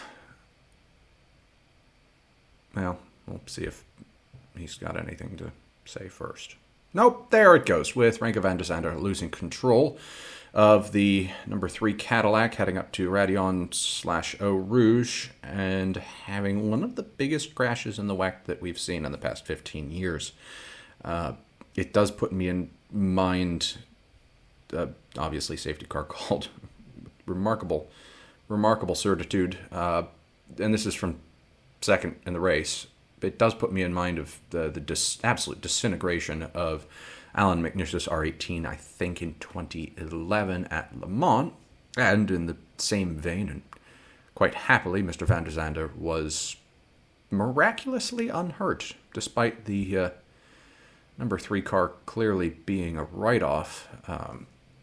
He emerged from the vehicle unharmed, and to justified and considerable applause, although also understandably frustrated.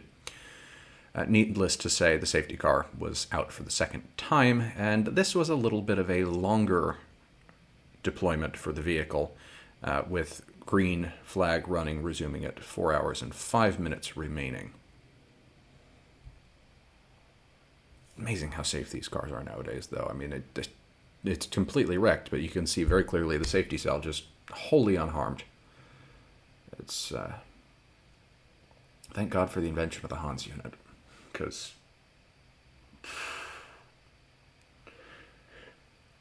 yeah, without that, that would have been a much, much darker moment in racing. And we've had plenty. Okay, and we are back to green flag running. Somebody tucking into the pits down there at one of the LMP2s, with the 2 Toyotas now split only by the number 6 Porsche and about to put a lap on the 2 Ferraris, greatly complicating the tactical situation, with the number 66 Porsche apparently having greater low heat strength on their tires and getting past both of the Ferraris, while Grumpuemi remained behind, trying to pass both Fezzas. The 777 car gets a hit for abusing track limits. Here we are on anger cam, and then drive through penalties for cars number 4 and 36, the Vanwall, and one of the Alpine LMP2s that definitely aren't Orcas, for cutting the pit exit line. Interesting little persnicketyness there. Just as we tick over... just as we tick over the 4-hour remaining mark... it was the new Heart of Racing Aston's turn to tiptoe through the tulips, somewhat helped by a good number of faster cars going by at the same time through that corner. Such a shame. I do like that dark blue as well as I enjoy the light blue of the Vanwall. They're also headquartered in Florida, so they get points for that. The Prema car picked up a penalty for very clearly improper repair procedures when they attempted to repair a loose rear clip but just managed to muck the whole thing up, while the number 6 Porsche died at the beginning of the start-finish straight, likely kicking off any PTSD for any personnel who recalled the final moments of 2016's Le Mans race, I think.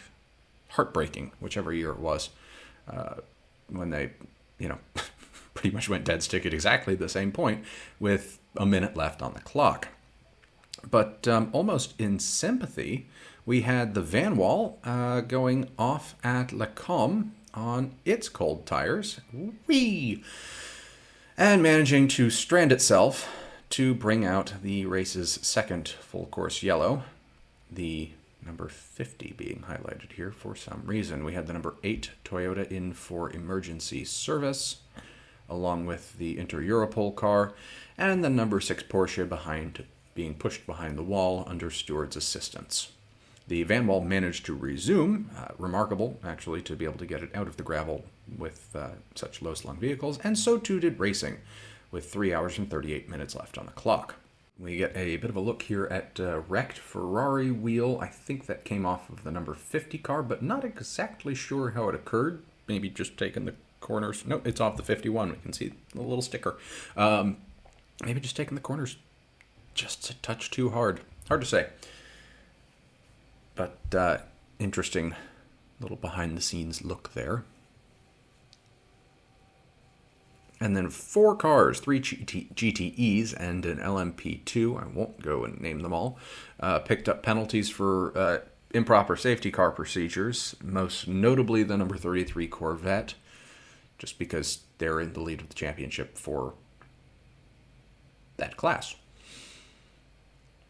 Not sure which safety car, of course, but presumably it was the most recent one. We had the Peugeot 94 stop dead stick on the pit lane for no evident reason, apart from the history of doing so so far in the season, while the sister car did come in for regular service. Happy 93. It is still a brilliant-looking car, but it does seem that they may have borrowed some Italian electrics now, doesn't it? But after a few power cycles, the 94 was able to get going again. That's probably the 93, but works. Nope, it's the 94. Off it goes. Hooray!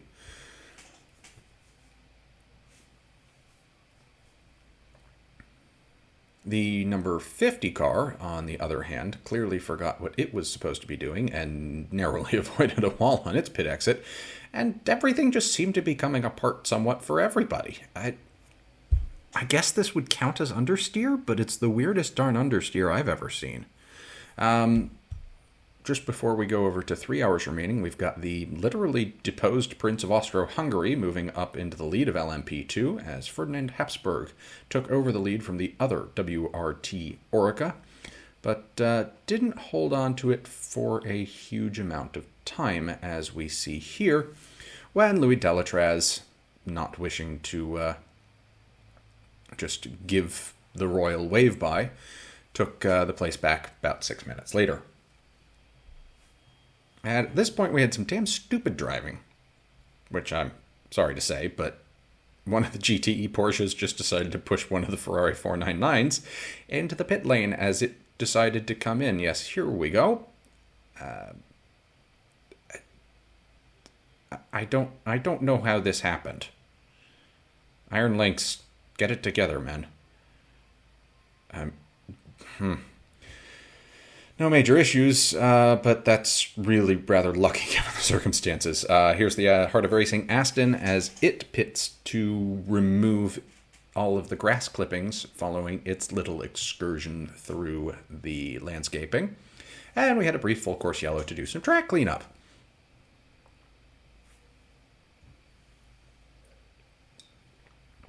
And a few minutes later, it was the Van Wall's turn to again be proceeding quite slowly on its outlap. For unspecified reasons, except now it's Jacques Villeneuve behind the wheel. So, something worse may come to pass very shortly here. Anyway, the battle between the slower of the two WRT cars, which I think still has Freddie Habsburg behind the wheel, and the spare Jota car saw the latter vehicle go wide and slightly airborne before it gave back its half-gained place, perhaps because Ollie Rasmussen needed a moment to stop screaming after he tempted the aerodynamic gods a bit more than he expected. Not a good year for Van Wall. Something else has happened. We got the number 50 Ferrari and number 54 Ferrari picking up penalties for their incidents on pit entry. Actually, number 50 Ferrari might have been pit exit for cutting the line, and Jacques Villeneuve was back down pit lane with a Facarte door latch whacked back into place by the mechanics. So, and then he gets going again, or tries to, perhaps with some contemplation about how to use paddle shifters. I don't know. I bear him no ill will, but he just seems to have stalled it. And stalled it. Yeah, he stalled it 3 times before he got the car actually rolling again. And less than 10 minutes later, it was another day done for Mr. Villeneuve and the Van Wall Racing team after an incident with the silver 54 Ferrari.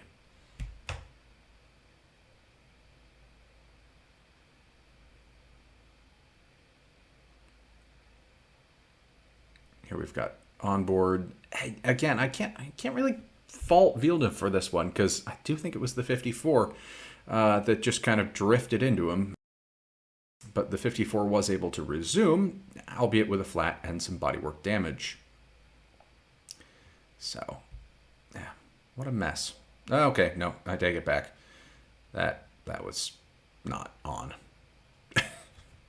Jesus, what a mess. Oh, boy. I'm going to miss Glickenhaus a lot more than I'm going to miss Van Wall. Both, they get points for being the underdogs and sticking to it for 3 years when nobody else would at the start against Toyota, but also the Van Wall's not really been very useful. We had racing resume at 2 hours and 10 minutes remaining and managed almost 40 minutes before the other big incident of the race. We had the Ferrari, the number 50 Ferrari, unfortunately spinning wildly and very heavily damaged after its exit from the pit lane, suffering seriously from cold tires and ending the car's race while also bringing the safety car back out. It's a pretty big hit, not as bad as Van de Zander's, but yeah, as we can see, he's just out of the pit lane and gets on the power just that scooch too early, and as the passenger at that point, that's rough. That's really rough. It's such a shame for it to happen to such a lovely automobile. We have an understandably distraught Antonio Fuoco in car and subsequently out of it. Poor chap. I'd not be happy with that photographer. We had racing resume at 1 hour and 17 remaining without particular incident.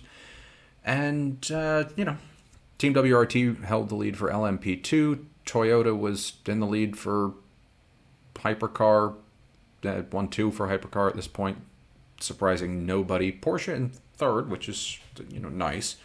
Until we had this hip and shoulder between, I'm not even sure who, Team WRT, and that's one of the Alpines, and I'm not sure who's the third party in here. But the race continued thus with good battles in all classes. Again, race worth watching, not nearly as entertaining as the end of Portimão, but good battles in all classes with no crashy or flamey bits really through to the end of the race. The number 7 did manage to go very wide around the number 8 as it emerged from the pits for the final time. I think we can call that a slightly egregious abuse of track limits, earning itself a late and minor penalty that did not actually impact the race results, despite setting the race's fastest lap. The number 63 Prema LMP2 picked up a whopping 3-minute stop-and-hold penalty for improper safety car procedures, costing them any opportunity of victory. As we see the United number 23 come in from the lead of the race for the final time with 12 minutes remaining. Probably not going to leave with the lead. For some reason, however, they actually lost out on pit work to the Team WRT car, and in a not insignificant way, either putting too much fuel in for United or too little for WRT, although with only 12 minutes left to go, I imagine it would be hard to short fuel a car at this point. In GTE AM, the number 83 Richard Mille Ferrari was again very quick, this time well ahead of the Corvette, battling instead for second against the pole-sitting ORT Aston, with the Corvette again under the helmsmanship of Nicky Katzberg, and the Aston coming into contact with the Vette. Oh, there it goes again, a couple of times.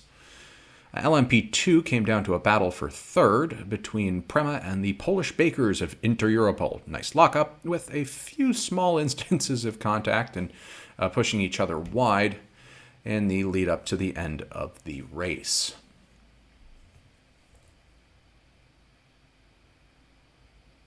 Like here. Actually, nope, that was just a nice solid pass. I take it back. Good on you, Inter-Europol driver. Toyota managed another 1-2 yawn, and after a huge charge from the number 51 Ferrari, the number 5 Porsche could not hold off Marinella's finest, and Ferrari secured third at Spa-Francorchamps as they prepared for the great battle at La Sarthe.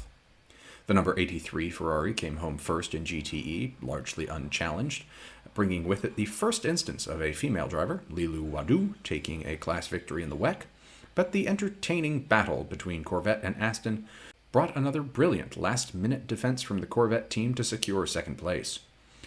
LMP2 went the way of an Orica. This time Team WRT ahead of the number 23 United, so they did actually manage to make it on a short pit strategy, and the number 34 Inter-Europol car. Pride for Poland in general in LMP2, as Robert Kubica was one of the 3 WRT drivers to take top honors in class, and this was the first podium for Inter-Europol as they headed into Le Mans.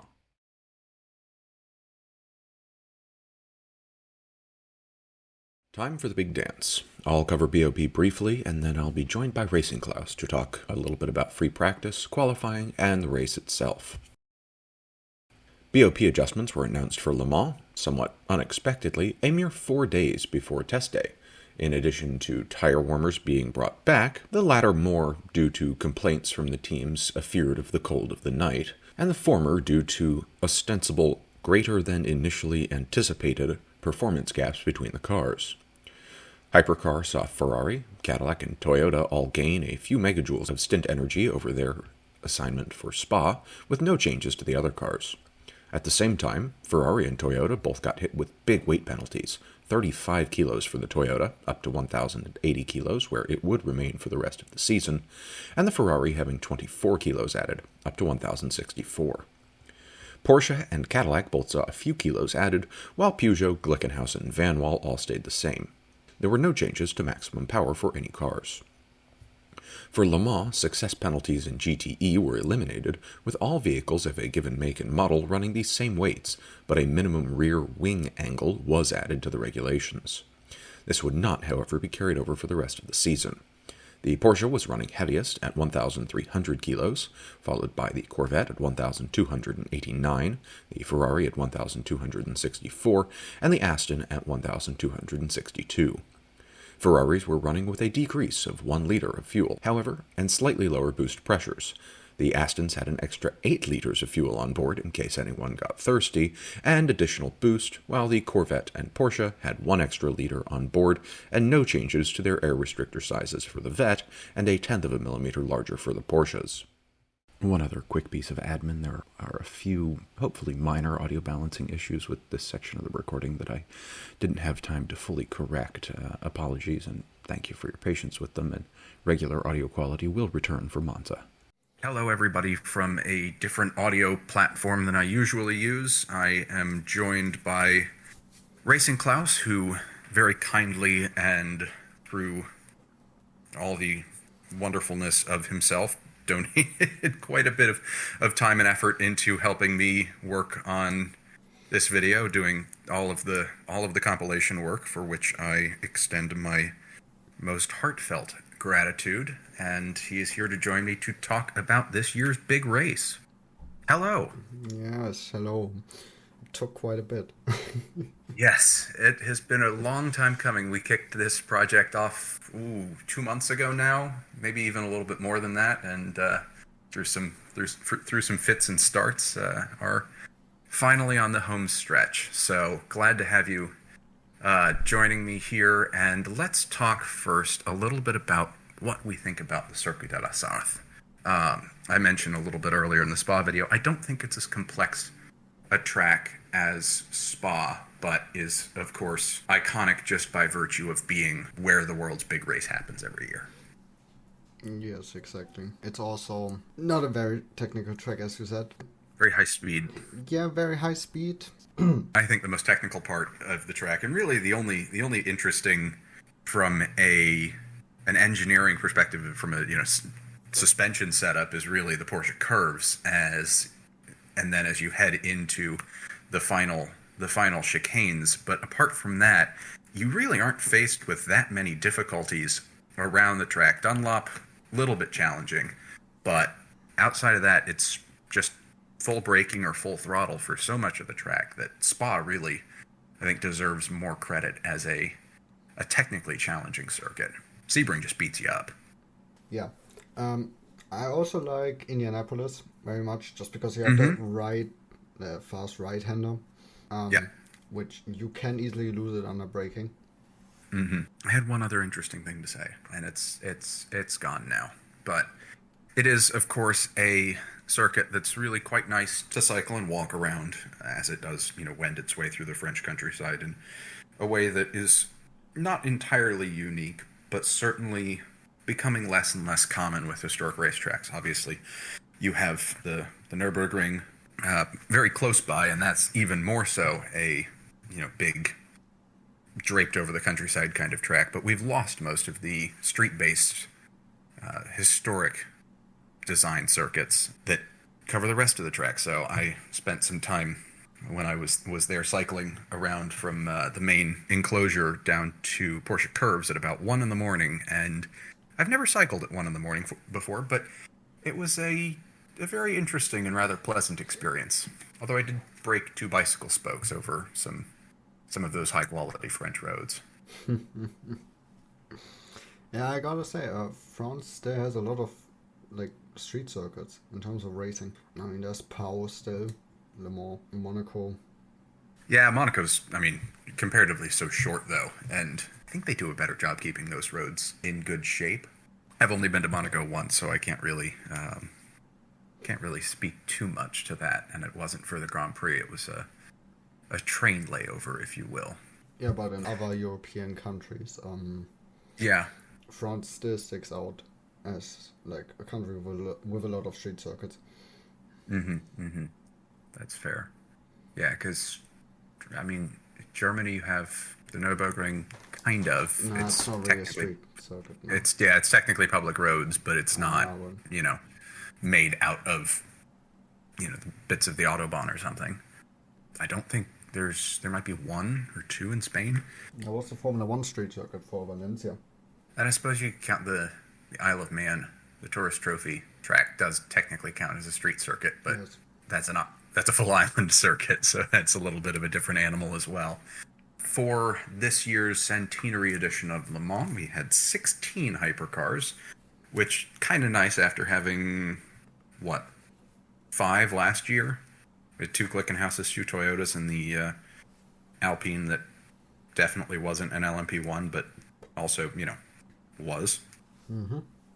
And then 24 LMP2s from, just Orca, because Alpine really, this next season's going to be the first time they've had their true own car for quite a while, because their hypercar was a rebadged Rebellion, and 21 GTEs to end this year's running of GTE as a class. But only 1 Corvette, and the rest were pretty much, it felt like an even split between Porsches and Ferraris. And some Aston Martins. Yeah. And then, of course, the Freedom Machine that was a little bit of an outsider, but I think surpassed everyone's expectations. Yeah, skeptical when I first saw it, because, I don't know much about NASCAR. I don't really watch NASCAR because I think it is boring. Yep, me too. So when I first saw that big bulky Camaro, I just thought, all right, that thing is going to be fast on the straights, and then just loses it in the turns. I was before I knew it had ground effect. Yeah, the classic image of a NASCAR is it turns left and gets into crashes, and that's really the only 2 things that happen at a typical NASCAR race. So I think a reasonable, and people get into fights, but a reasonable expectation. I do think they took some of the more technical learnings from the other GM cars that were running, so the V-Series or Cadillac and the Corvette, and probably implemented some of the stuff they learned over the last many years of running the Corvette and this past season of running the Cadillac into the Garage 56 car as well, to make it a little bit more competitive than just here's a chassis we pinched from Daytona and decided to ship off to France. And I think it did bear itself out with that in the race, but we'll get to that in a moment. Do you have any favorites for victory going into the race weekend? Any expectations or hopes for surprises and upsets? I was looking forward for the race because it was a 50-50 chance of Toyota dominating again, or finally a good race. Thankfully, it became a good race. Yep. It definitely came out better than I think I expected Hypercar to go, especially based on the performances we had seen from the first couple of races of the year when, despite glimmers of pace from Ferrari, they were still struggling with teething problems and everyone else was, 2-3% slower per lap than the Toyotas. So I 100% with you that it was nice to not just get a Toyota walkover, but going into the week, it certainly looked like that was at least an even chance, if not better than even chance, of it being another processional in Hypercar. Definitely, and I hope this year will also be good again. Now that there are cars on the field. Yeah, we're up to, I think we've got like 22 or something in this year's Hypercar class for the Le Mans entry list, and initial readings from the prologue at Qatar, which, as we record this, happened a day or two ago. Toyota's not nearly as quick as some of the others. Porsche's been at the tops of both of the practice sessions that they actually hosted with all the cars. So yeah, I think there's been some work in the off season by some of the other competitors to really try and catch up, and Toyota might be caught with their proverbial pants down. Yeah, well, that's like Formula One preseason testing. Just don't take True. it very seriously. Yeah, GTE. I was about to say GTE. GT3 has been such a mixed bag that it definitely is going to be interesting to see where things come out. But yeah, any other thoughts or comments on kind of the lead into the weekend before we touch briefly on the free practice sessions and qualifying and then start the race?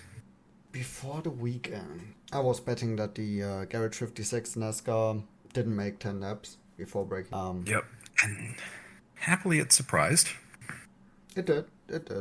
I mean, it is good for the car that ran well, of course, for the team. Yeah, and I mean, I think that the key difference to me, at least for this year's Garage 56, is it felt like it was much more of a last-minute crash program for the experimental car than we've seen in the past few years.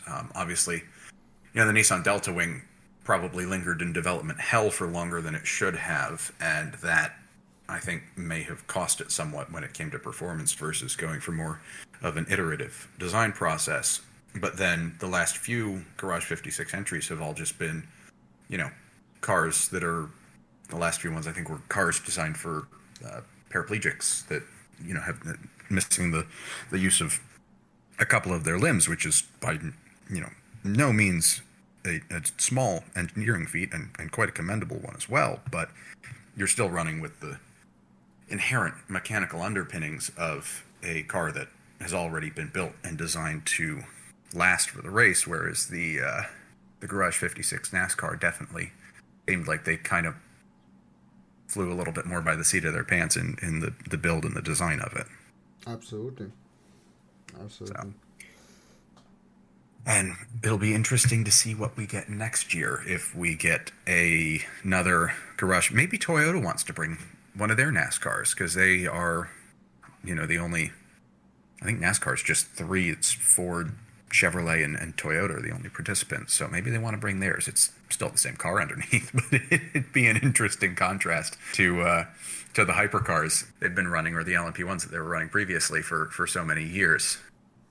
Anyway, with the free practice sessions, we had Toyota kind of taking it tops to start, which not that surprising. Cadillac and Porsche weren't terribly far behind, though, which was nice.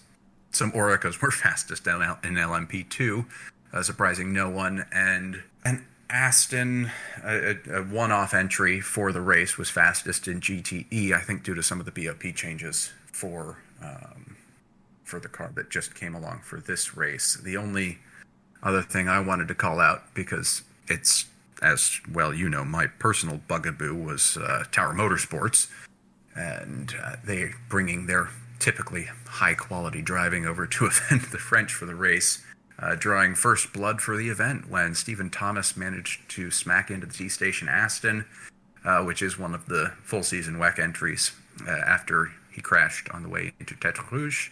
during the session. I had to red flag it for 35 minutes, and both of the chassis were total write-offs, which, I feel so sorry for D-Station having to have a new car shipped over. Tower Motorsports did receive a 4-minute stop and hold penalty to be served at the start of the race, which I feel 50-50 on. I mean, that's a big penalty, but it is only 4 minutes out of 24 hours, and for potentially ruining someone else's race, what do you think? I mean, a disqualification would probably have been too heavy-handed, but 4 minutes also isn't that much in the context of such a long race. I wanted to see how the corner looks like from onboard the car. Maybe there was like a slight incline before that, so you maybe couldn't see the car in time. Yeah, the crash itself. I mean, boy. Yeah, I mean, so Stephen Thomas is, if memory serves, their bronze driver, so I cut him a little bit of slack, but at the same time, you're on a big stage, you know? You got to be putting your best foot forward, and I'm not sure if that counts as it. It's not just that, it's also that the session was already red flagged, and there was yellow flags waving in that zone. Yeah. You should have already went onto the brakes beforehand. That whole thing about, if you really want to be a good racing driver, or a racing driver at all, you've got to be aware. And it feels like he was just asleep at the wheel in this. Which, I know there's so much else going on, but... I still have the suspicion that he just changed some dials. Yeah. Change the setup and stuff. But even then, there's a yellow flag in the sector you're driving. I don't know. Now, I would also point out, Tower Motorsports also picked up another penalty for running illegal ride height sensors before any of this kicked off. So, we also had the number 33 Corvette with an off at Tête Rouge, which damaged the car and caused a change in qualifying driver lineup, as I think Nico Veroni had a, not broken shoulder, but sprained his shoulder or something, which... a shame, but they did manage to get the car repaired enough for qualifying, bespeaking, again, the very high quality of preparation that Corvette has a history of doing for, in particular, this race, but really for all of their races. The later of the free practice sessions were mixed, with Toyota really starting to find their pace by FP3 and battling with Ferrari and on outright pace. A few other cars had incidents and minor damage, including the Wayland number 311 Cadillac and the number 93 Peugeot with electrical issues. And that actually brought out the red flag because the race director decided that not enough people were passing on his preferred side of the track, which I understand, for safety purposes, but I do find it a little amusing. 1 point for waving the red flag. I mean, I don't know if I would red flag a session for that, but all right. I mean, he was coming on the radio and telling everybody, I think, to go to the left of the Peugeot that was not quite in the middle of the track. He was a little bit off to one side, but too many people were going around the car on the right. So that justified a red flag for 20 minutes.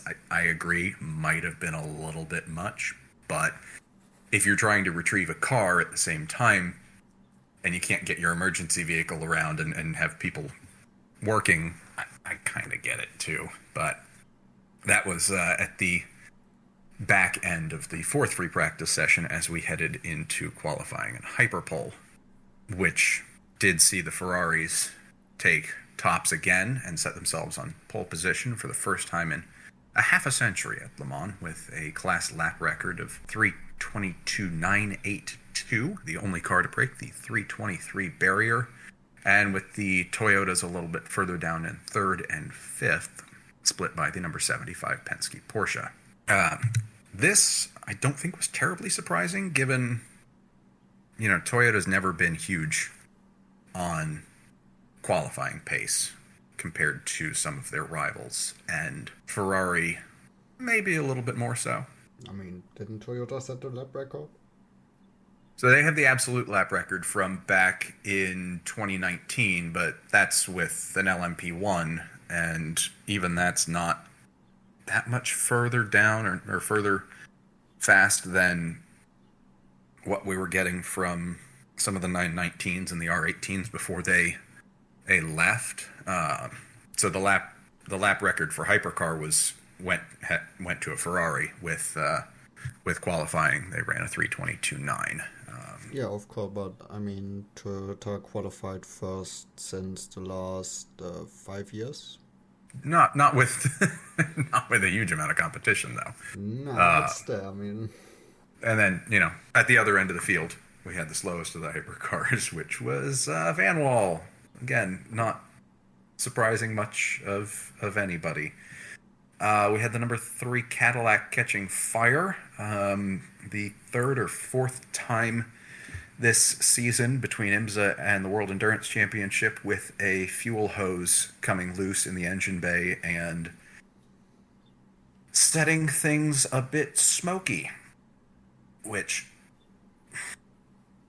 at this point, once is an accident, twice is coincidence, and third is proverbially enemy action. But I don't think that somebody from Porsche is coming over and taking the hose clamps off. But it does seem to be a consistent issue at this point, which, I don't know, raises my eyebrows a little bit. Yeah, but only for the 311 car, despite the fact, don't they all use the same pit? That was in the three car, not the 311 car. It's the gold, quote unquote gold one. But yeah, no, the number 2, I don't think has had any flamey bits going on, and the red car, just the Wayland car, the 311 in Le Mans, and then it's the 31 car in IMSA. No, to my knowledge, have not had any barbecues. So yeah, it's weird that it seems to just happen to that gold car, egg yolk car. Maybe they just got the most unexperienced pit crew. Maybe, yeah, or they've got an engineer who doesn't know how to read a torque wrench when he's putting all the bolts on. Could also be. Which you'd think that would be one of those things they'd test on a job interview for a mechanic, but I don't know. They did obviously install a new engine before the race, because once your engine catches on fire, I am reliably informed that it's not such a good thing. IDEC Sport, which is a Le Mans one-off team, topped LMP2 Hyperpole charts, followed by Jota and WRT, which are full-season WEC entries, and Corvette found themselves back out front in GTE, pursued not very closely, with more than a 1.5-second gap between Ben Keating in the Corvette and Ahmed Al-Harti in the ORT Aston, which that's a pretty solid gap for, I know they're bronze drivers, but that's a pretty solid gap for GTE after so many years of development. And then, of course, the NASCAR didn't participate in Hyperpole, but due to its speed in qualifying and free practice, was moved to the back of the LMP2 grid at the request of all the GTE cars, so that it wasn't getting in the way trying to move through all of them as they started the race. It was also faster than one of the Pro-Am LMP2s, the Graf Racing car, posting a 1.3 second faster time than that prototype in qualifying. It's certainly fulfilling the fast part of your prediction on the vehicle. Yeah, not very surprising. I mean, it has a big V8 motor, and it's got like 700 some odd horsepower, if memory serves, which when everybody else is limited to 520 is a little bit more understandable. But yeah, I mean, it does have a big V8 motor, but it's also not a lightweight car or a particularly aerodynamic one compared to most of its competitors. So don't get me started on aerodynamics. There was a huge discussion with that, and I'm also wanted out of my head. It has a lot of downforce thanks to the ground effect. Yes, that's the word. Hey, glad to help. But at the same time, it's also got that big gawping front end, while pretty much everybody else is pretty pointy, relatively speaking. Not just that, it's just a big car in general. That was always my problem when I saw it, because You have the Porsche, you have the Corvette, which are pretty sleek cars, very low to the ground, 4 downforce, and then you have the Corvette, which is big, long. Yep, fat almost. Yes, it is fat compared It is fat. to a Porsche. Compared to a GTE car. Yeah. Well, I mean, compared to yes, of course, but even compared to the Corvette or the Ferrari, I mean, it's just so much chunkier. Yeah, but the C8 is also, like, compared to the Porsche, the C8 is not that much bigger. No, it's not.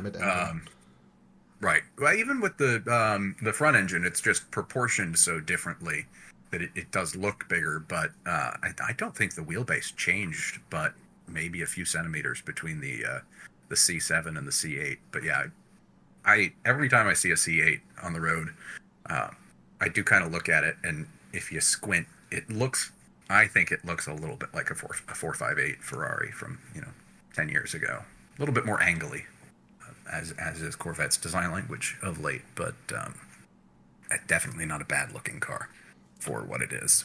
No, it is not a bad looking car. It is more European based, with the mid-engine design. I think from the back, the road car is a little bit disappointing until you stick at least a medium-sized rear wing on it. There's something about it that balances the car out in a great way. And the C8R looks way better than the C8 road car, in my opinion, as a result. Man, this is a weird graphic. It's not my fault. That was the actual intro. No, I know. Yep. No, I know it's not yours. When I saw it, I was like, "What the fuck is that shit?" Yeah, somebody. I think they got the intern to do it or something. After a brief warm-up session earlier in the day and a little bit of rain that would continue to crop up throughout the race, we started at 4 p.m. European summertime with LeBron James waving the flag for some reason. I know he's a famous sports person of basketball, but I've never associated with car racing before. As long as he's just there to wave the flag and not get in interviews or something like that, it doesn't matter. Yeah. Maybe he should. He actually might have been very entertaining to have in the commentary box for a little while, but a fairly clean start relative to some of the other races we've had so far. A little bit of hip and shoulder from the Porsche Cadillac Peugeot there, but Ferrari 50 or 51, whichever one, just streaking away from the start relative to the other Ferrari and the two Toyotas, which did manage to get round the Porsche that had split them for qualifying. But I think a slightly cleaner start than we had seen from previous races this season, or indeed that we would see later in the season as well. Absolutely, as we can see, there is a lot of water on the tracks there. Yep. Spray at this point, I think, rather than so much standing water. But yeah, no, definitely a relatively slick surface as everybody goes into the first chicane. The van wall goes wide, as does the 63 Prema car. And there we go. The Cadillac 311, not taking that much longer, I suppose, to start off the race with a proverbial bang. V-Series R's front largely destroyed and having a long way to go to get back to the pits, while the Toyotas took advantage of that to go a little bit ahead of one of the Ferraris and now go for the lead on the other one with only 2.5 minutes elapsed in the race. But between this and, as we'll cut to in a minute, I think the Inter-Europol car beached itself in the gravel at the... Yep, there we go. This is at Mulsanne 2, if memory serves. No, it's still Mulsanne 1. Oh, Mulsanne 1, okay. But Mark Cavami driving, normally I think a driver in Porsche Carrera Cup, but here we get a replay of the 311. And you think that was more wet track or combination of wet track and getting on the power too early? What do you take away from that? Yeah, just slick surface. Mm-hmm. You go on the throttle too early coming out of the corner. Yeah. Just lost the read. And that's actually a good shot with some of the standing water that's still on the non-racing line. Joda's into the pits for reasons. It was actually quite a long safety car. I think it lasted for about 35 minutes. So I think that was just a strategy call on Joda's part. I was very. There was like 1 minute after the safety car came out. That was pretty early. Yeah. So no emergency service at that point. Obviously couldn't be out of fuel, but racing resuming at 40 minutes elapsed, and pretty much, Toyota, despite not going too heavy on qualifying this year, really showing that they do have the pace in race trim to take the fight to the Ferraris around the track. Yes, though this is very early in the race. Oh yeah, no point in beating yourselves up quite this early. And at the same time, those Ferraris have some serious straight line speed relative to pretty much everyone else. I think one of the consistent things we'll see throughout this is, especially going down the Mulsanne, it's like they've got an extra gear or something to just keep going. I know they don't, but it looks like it sometimes. And they have their good Ferrari magic, as yep, exactly. Goes off. Yep, it's like the Christmas spirit that lifts Santa's sleigh, but it's the Tifosi spirit that powers them on wings of Italian happiness or something. Rexy Porsche just going around there as there's a bit of an incident with the Iron Lynx car booping the back of the Glickenhaus. I'm not sure if that was, the Iron Lynx failing to stop in time or Glickenhaus slowing down too much as the Corvette goes back into the garage for some rework, I think, on its front nose, and Tower Motorsports again making other people's day worse.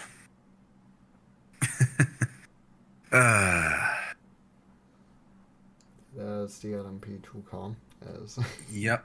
One of the LMP2 cars. I think it might even be an Orica. Perhaps. I'm not so sure about that. I think that's Nielsen Racing's at Dunlop. Yep, this is the Nielsen Racing incident at Dunlop. It almost looked like he had a little bit of help there, but no, maybe not. I'm still not sure about it. Still just looks like a failure. Yeah, without having 5 more camera angles to really make a determination. But I think that was day done for the Nielsen Racing car, yes. And possibly our first retirement. Yeah, that. Yes, that was an absolute retirement. That he's not. And then this other weird thing happened where Heart of Racing, Ursat's Northwest AMR car had its hood pin break. Again, pretty early in the race for that kind of failure, and there's Tower Motorsports is off. That led to their retirement. Ricky Taylor behind the wheel, which is a bit of an odd one because he's usually a pretty circumspect driver. I mean, he doesn't make these kind of mistakes unless he's, going for it at the very end of a race, and like he did at Long Beach last year in his Acura. But or was that Jordan Taylor? No, that was Ricky Taylor. But that one also, I think that just not enough camera angles to really determine. And then we had this incident between the number 21 AF Corsa Ferrari and the Cadillac during slow zone procedures, in which the Ferrari just didn't get the memo. There was a lot of criticism leveled at the slow zone procedures throughout the race. And I think this is one of the incidents that most brought about those criticisms. Yeah, so that because slows on starting right at the top of the Dunlop Bridge. So you come out of a chicane, you go onto the throttle, then the Cadillac probably stopped pretty hard. yep, just big slowdown, and if you don't, and it's a totally blind going over that corner, because I mean it's a much bigger hill than it looks on camera. So it's just a shame in general. The number 21 Ferrari, I think, did also retire, but the yellow Cadillac happily did not. As we've got again that number 50 Ferrari just scooting down the lane, and this is That's another Proton Porsche. Yep. Man, this is off. Oh, yeah, getting help from the Iron Lynx car. Actually, I think that one might be the Wright Motorsports Porsche, if memory serves me correctly. But yeah, that was left a nice tire pattern on on the tarmac with those twists. Looked like a DNA strand, but some nice battling here between at least 4, possibly 5 hypercars as they go around. 4 hypercars as they go around the Alpine, battling for second, I guess. Yeah, the number 8 car is well ahead, but number 50 going a little wide to try and get around, as the Peugeot's in the mix as well. This is back down in 7th, though. That's the Peugeot trying to defend its position hard from the Jotun. Who also just seems to pretty much sail by. Nice, making excellent use of the drag as they head down into the back half of the track. Number 6 in the pits for, I think, regular service at this point. Of course, yes. Now having said that, they'll be headed back in the garage. But and here, United Autosports, and I think that might be one of the Proton Porsches. Oh yeah, this. Yes, I mean they almost have the exact same livery. I mean.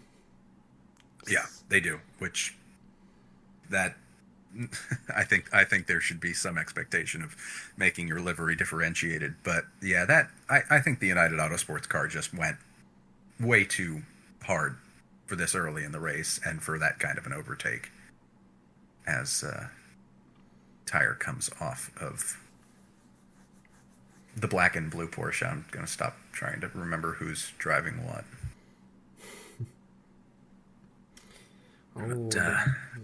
It was a shot of the Van Wall. There won't be many. Yep. Nope, because it didn't do anything interesting the entire freaking race. Well, at least the entire time it run. Yeah. Well, it had some spectacular crashes. And it's raining and really starting to rain down at the Porsche Curves in Indianapolis, as we have, I believe this is the number 66 Ferrari going off briefly, but managing to resume. We will be seeing more of them as one of the WEC full year entries, I believe, Ferraris, is beached in the gravel, bringing out the safety car. Yeah, but to be fair, Glickenhaus off. The Van Wals crash with when its brake exploded with Jacques Villeneuve behind the wheel, that was a pretty spectacular one. Absolutely. As the Cadillac also loses it, as well as another Porsche just pirouetting into... Synchronized. Beautiful, beautiful synchronized ballet. Yeah, just a very expensive one. Yes, I do not envy them their blushes for having to drive in this kind of what can only be described as driving rain at this point, as water starts to accumulate in the lower parts of the track. There's the other Glickenhaus going off. At first I thought, it might be a replay. No, that's the replay. No, that's the first one. That's the 79. Yep, 709. As one of the WRT cars went off before it, and the AF Corsa Ferrari very narrowly avoids some very expensive bodywork damage for the Van Wall, giving it an unwanted nose job, if you will. Then the Alpine getting on the power a little too soon and spinning, but not hitting anybody. Again, very easy to do in these kind of conditions, and making a very good job of spinning it round again and getting it the right way. That was a pretty slick move, in my opinion. Number 50 going remarkably slowly. And nice chunky rain tires going on the number 75 as Felipe Nasr stalls it as he moves out of the pits, and that looked like Vector Sport coming in. Number 50 is in for rain tires, as is the number 51.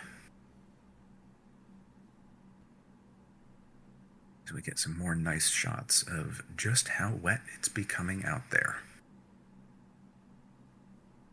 Yeah, it's like driving on ice every single corner. Yeah. I mean, it's craziness. Yeah, even the full wets, it gets pretty tough. Yeah. I mean, at this point, you've got standing water in almost every corner of the track that's wet, which at this point is also only like half of the track, which further complicates issues. But I'm finding myself in mind of the 1965 12 Hours of Sebring, when there was standing water in the pit lane and everybody was spinning hither, tither, and yon too. But I think we've moved on a little bit for the time from the rain. Oh, maybe not. The Peugeot has beached itself during the safety car, which is what you're not supposed to do.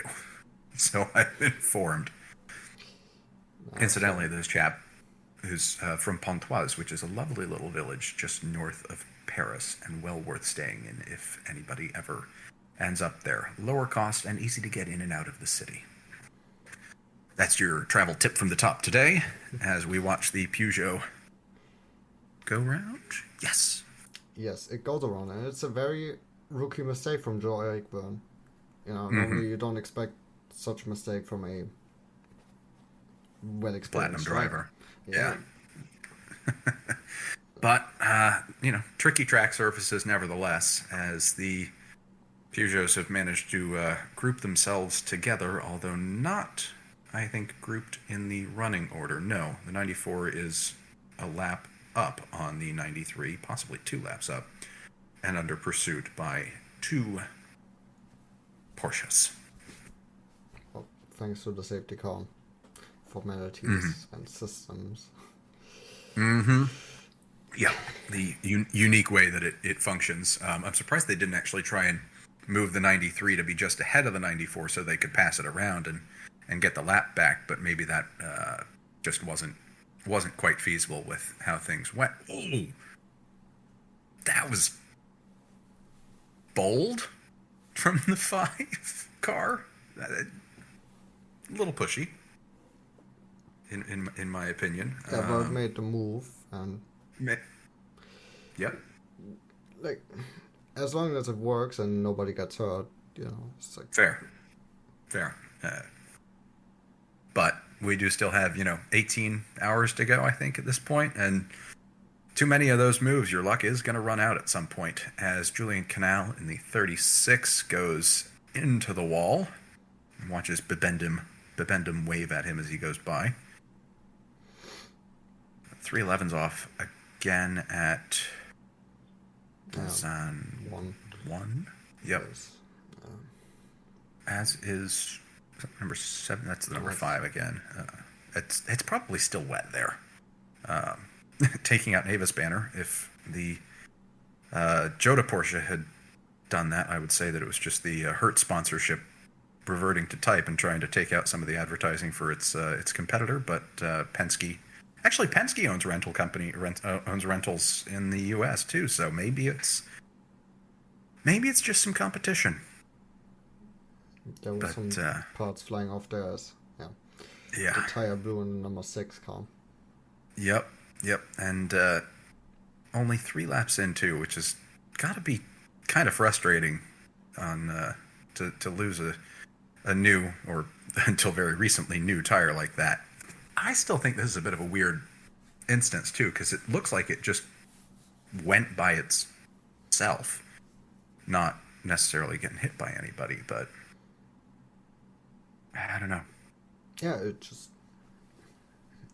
maybe it was a slow puncture from the beginning. Maybe he drove over some parts.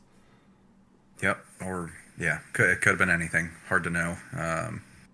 As the Kessel Racing Ferrari is back off of track, spending 74. I called it 66, but spending nearly as much time, I think, off track as it spent on it at this point, as conditions remain tricky, shall we say, at certain sections of the circuit. Yes, and yeah, just another hitting that barrier and completely damaging the rear wing. Mm-hmm. And just getting on the power a little too early. The number 7 goes wide, I think, still at one of the Mulsanne chicanes. Yes, still Mulsanne 1. Yep. And every time I see this car, it puts me in mind of a Lola LMP1 from the early 2010s that had a similar black and green livery, and I can't remember the exact model number. But, and he's 18 years old. 10 years younger than I am. I have nothing kind to say about that. I'm jealous. As he still does a much better job than I could have done. And the 38 car has removed most of its rear body work, and I think actually looks really good. Taking inspiration from the Peugeots, as Yifi Yi loses his position from the lead and takes, shall we say, heavy damage. Debatable. I mean, the car is still driving. It's still driving, that's true. And no, it doesn't even look like he's got suspension damage or anything, but I mean, all of those wheels are... He doesn't have suspension damage. But... Yeah, I mean, all of those wheels are still pointing in the right direction and still upright, but I don't think there's a piece of carbon fiber on that car, apart from maybe the doors, that is entirely intact anymore, as one of those LMP2s nearly hits the other one as they headed to full course yellow. But racing resumed with the Ferraris leading 1-2 with 5 hours elapsed. Good Lord, I can't do math. And another car in Mulsanne 1. Yep, a 923. I have no idea what the 923 is. I think it's a Turkish motorsports or something. Turkish racing, yep. Dug himself in. Yeah, yep. Which is very easy to do in that gravel, and I mean, you could see from the flame coming out, either upshifted when he should have downshifted when he should have upshifted, and just did not take the chicane in the right way, also ruining the number 63's line, and whoever went behind both of them to avoid the incident in the making. But I mean, good on him for not hitting anybody else and ruining their race.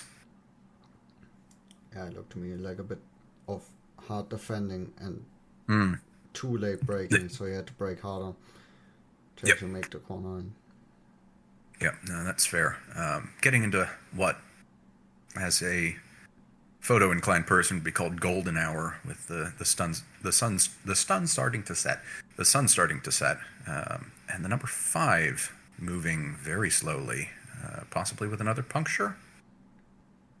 I think it was more electrical problem. Yep. No, I think you're right. As we saw the ORT by TF Aston going off despite its high visibility jacket, which, as we know, makes everything safe.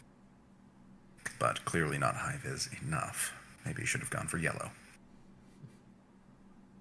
Both of the Penske cars in, or 2 of the 3 Penske cars in for regular service, and more just struggles with wet surfaces and maybe cooler track temperatures than they were necessarily anticipating. Because, I mean, if it's even catching out the hypercars, it's not things you'd expect from good drivers, as the Belgians have managed to go to the beach. It's the very red, yellow, and black livery didn't give it away. Yeah, and sponsored by McDonald's. Well, Belgium is home of the French fry, and McDonald's would like everybody to think that they're the home of the French fry. So, maybe there's something there. And the number 72 Aston spare TF sport car has gone, almost looks like it's grounded itself. Maybe it lost a tire. Yep. Bump narrowly avoids one of the Ferrari prototypes, which, good that he wasn't picked up and carried along with, but actually just a spin and a little bit of a bump on the back, but doesn't look like he should be unable to rejoin, as night really does appear to be starting to fall, with slow zones nearly taking the 75 out. Sparky.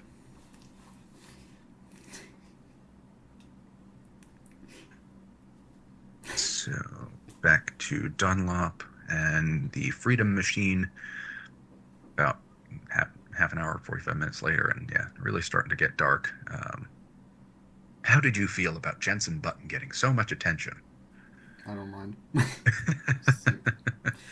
Jenson Button. And he's a good driver. And Ollie Rasmussen in the Jota LMP2, because the Jota Hypercar's 38, not 28, that looked more like a Glickenhaus. That is the Glickenhaus, having one of its tires going down. Oh, that's not just a tire. That is a big hit. How did that happen? That actually didn't happen. They didn't put the wheel correctly on. Oh, that'll cost you. That'll cost you. How do you? I can't. I'm trying to figure out. I mean, I understand how you can screw up a 5-stud wheel, but a mono stud seems like it would be hard to make a mistake with. I suppose to be cross-threaded, but I mean, Formula One also has some tire failures. And there goes. That's number 54 Ferrari, silver. No, actually, that looks like a Porsche, based on the filler on the front. But there's the Jota Porsche, having some either bodywork damage. Yeah, but there's bodywork damage for sure. He's going way too slowly, for there not to be, and missing a headlamp as well. And he didn't get helped, but it came close from that United car. It really does, and it looks like it might be raining as well. Either that, or it's just the noisier. It is raining. No, it is rain. Okay, yeah. Yep. As we see more people go out for a spin. I think we've seen that 63 Ferrari go round a few times at this point. JMW sponsored car has finally managed to beach itself in the gravel, and will need to be rescued, as almost half of the circuit appears to be under slow zones. Yes, now this is going to be interesting. This crash that's going to happen right here. Yeah. Because he actually misshifted. Okay. Yeah, he wanted to avoid the Primo, but he actually shifted into neutral and revved the engine up. That's going to cost you. and managed to do exactly what he's trying not to do, and found his way right into the Prema car, which now has to go back behind the wall. I say behind the wall, but into the garage, with clearly some heavy damage on its left front or left rear suspension, while the Ferrari and Cadillac are both also having some interesting experiences with the aqueous conditions, and I don't know how the number 2 driver Westbrook is able to see anything at that point, because I don't think he could either. Probably too fast again on the throttle. Yeah, and here we get replay with Freedom Machine, and he just either, based on the way he's oversteering, he probably just punched the throttle a little bit too early. Could also be. Yep, could be. And now we're aboard I'm not sure. That's the Alpine. Ah, okay. And there's the number 66 car going wide again, but avoiding the gravel this time, but as the 35 then doesn't, but he managed to get out somehow. And the number 75 is dead stick as it tries to head into pit lane? Is that? No, it looks like Turtles. No. Okay. Yep. As driven by Matthew Jaminet, late of the GTLM Porsches, and then I think he was driving Pfaff Porsche for IMSA last year. I could be wrong. Fireworks, because the race is 7 hours and 15 minutes elapsed, the traditional time for fireworks. I don't know. I would imagine that would get distracting as a driver in the middle of the race, but... Oh, I mean, there are worse things. I mean, as a driver, there are worse things. As a driver, you have better things to look for than fireworks. Yeah. There goes the Van Wall. And Van Wall, again, I hate to say it, but as I've said a couple of times else in this video, reverting to type and just not... I'm not surprised they didn't get their entry approved for this year. Because I don't think they really brought a whole heck of a lot to the table. No, overall. I mean, they're not very competitive. No. I wanted to like them, but it just... They couldn't seem to string anything together, and... it is what it is, but... I mean, at least Glickenhaus gets brownie points for having stuck with it for as long as they did, whereas Van Wall kind of showed up and then just didn't. they kind of disappointed, And I know Van Wall or Glickenhaus didn't do a spectacular job, but they at least had, as another phrase I've used a couple times, they at least had moments of excellence or of decency. Yeah.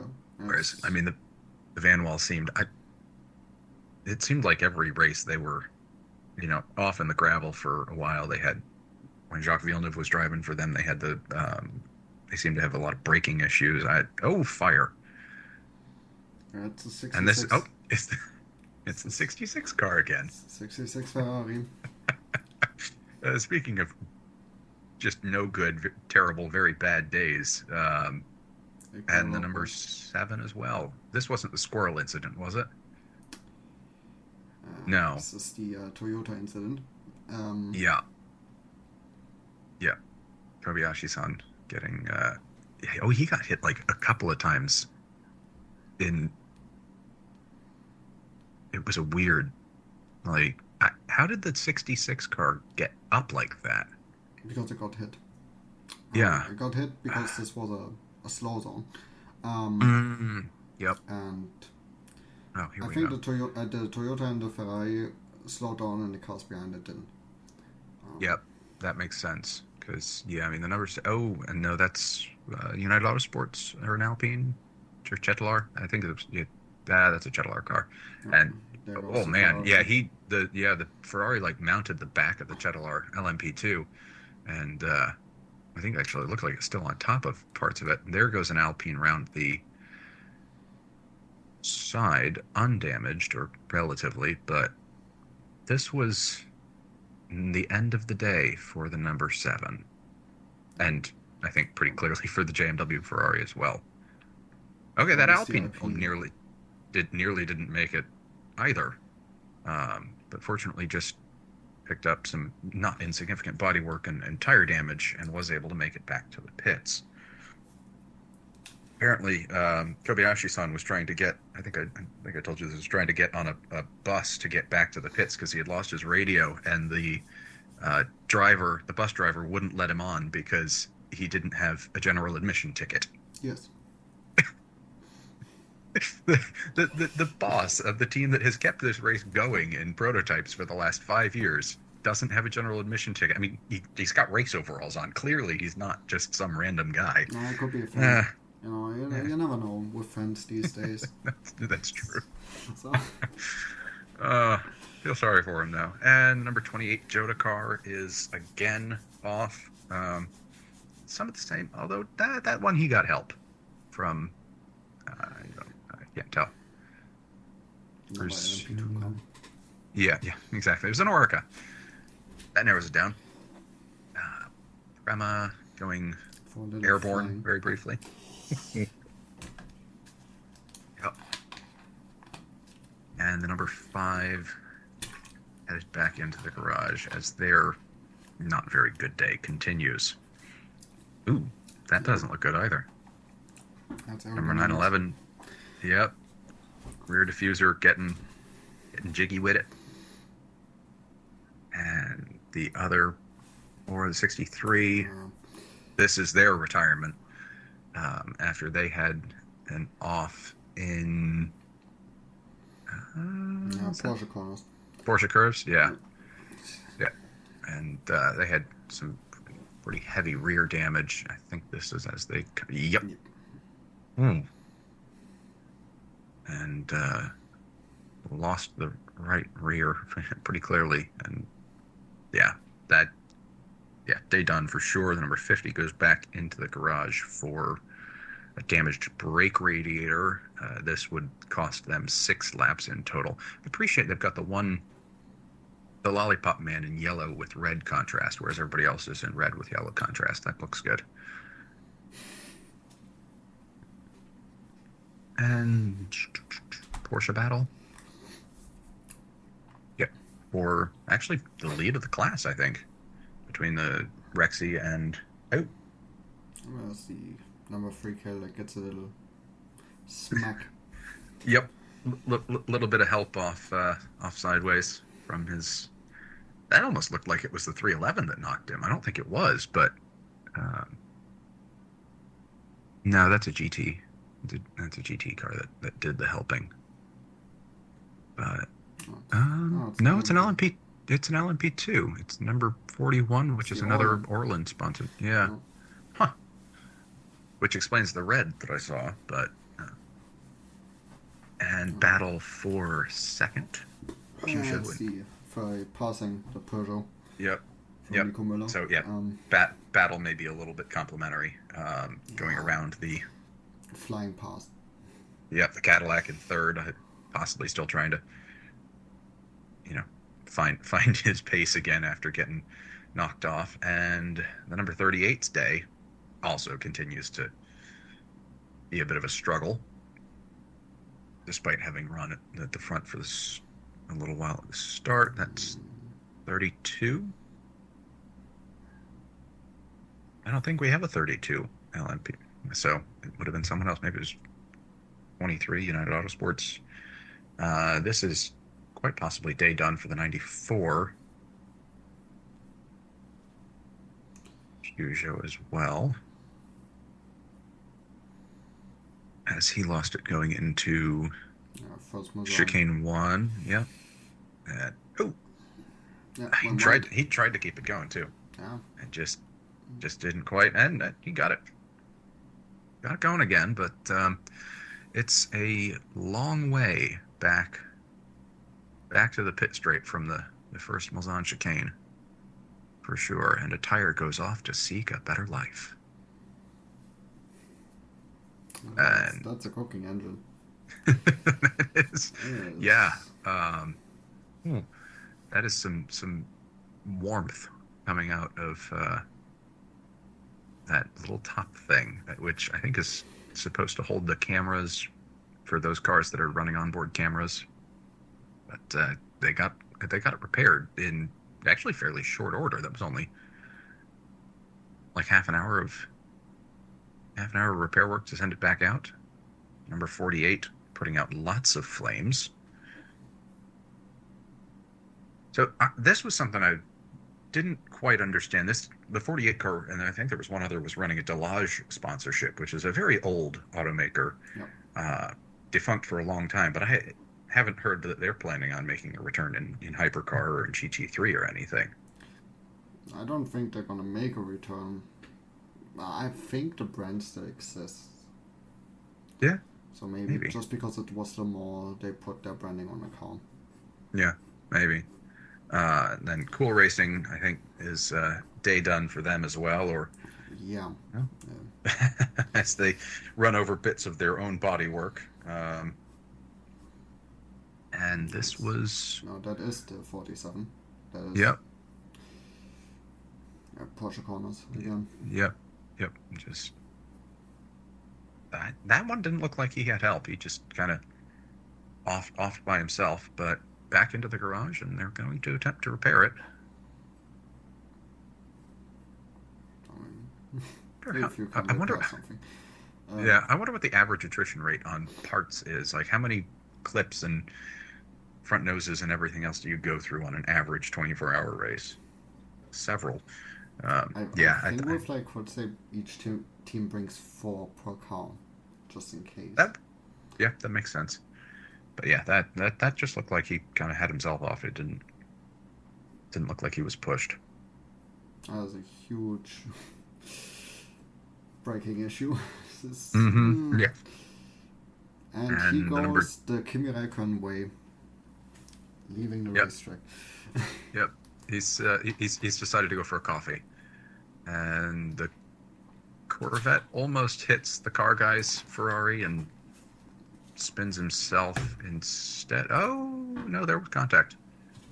Failed pitting maneuver, as whoever was driving the 33 attempts to show that he's actually fit for a police action camera show. Iron Dame's out of the pits. And D Station is dead stick on... It's impossible to... Okay, it's impossible for me to tell where exactly they're on the track. Probably the Mulsanne. Yes, that looks like Mulsanne straight, and that car is pretty much there considering all its lights off. Mm-hmm. Yeah, possibly on the restart, trying to control alt delete it, and boom. What's the Proton? Okay, Proton. Yep, it's one of the blue and black ones, which only limits us down to like 6 GTE Porsches. As morning arrives over the French countryside, I think 7 a.m. to 4 p.m. I think Toyota's already had their losing fight with the Squirrel that cost them, effectively cost them victory. They had to repair their rear, one of their brake radiators or something, after it attempted to ingest a squirrel. Which is just, I can't even imagine how frustrating that must be. So that is the number 80. Yep, AF Corsa. Completely broke the drive shaft and the rear differential. Yep.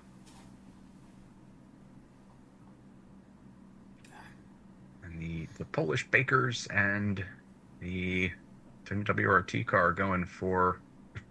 That was a silly thing for Fabio Scherer to do for his little passing dance, but clearly working well for the Inter-Europol team, as the number 6 doesn't quite have so smooth a run down through the back half of the track. It's Indianapolis and Arnage. No, not Arnage. Yeah.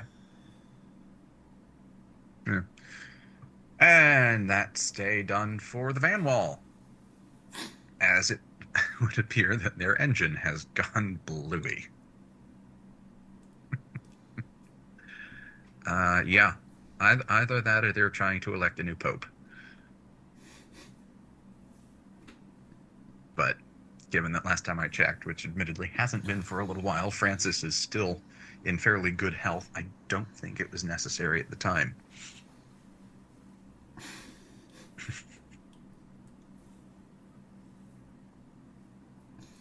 No comment.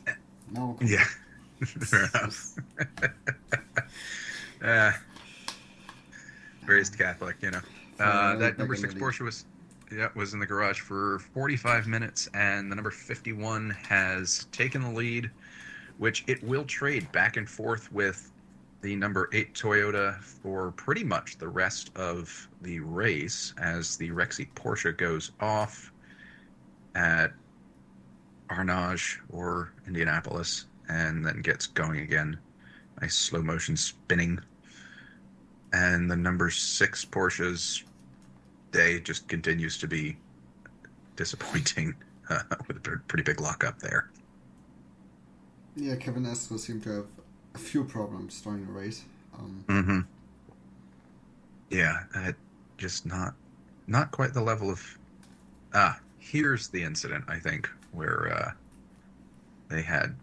we're actually in the garage for 45 minutes after this off at Porsche Curbs with both floor and bodywork damage. Very disappointing. But he tries to get it restarted, and here we go. That was a weird one. Just wrong angle into the turn, and then trying to avoid the LMP2 car.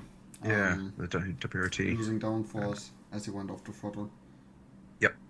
And then just became a passenger at that point, basically.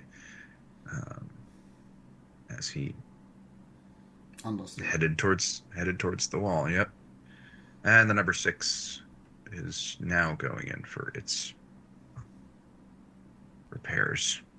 Not a great day, although, I mean, they're in 5th as they had come into the pits, so... Art of Racing, having fixed their broken hood pin, then decides to put some more lines on the track, as we've got Porsche battling for the lead of GTE. Oh. Okay, not battling very hard, as it turns out. Rexy just went, I mean, straight around the Iron Dames. Maybe tire life differences, but Van Wall then... Van Wall is kicking out.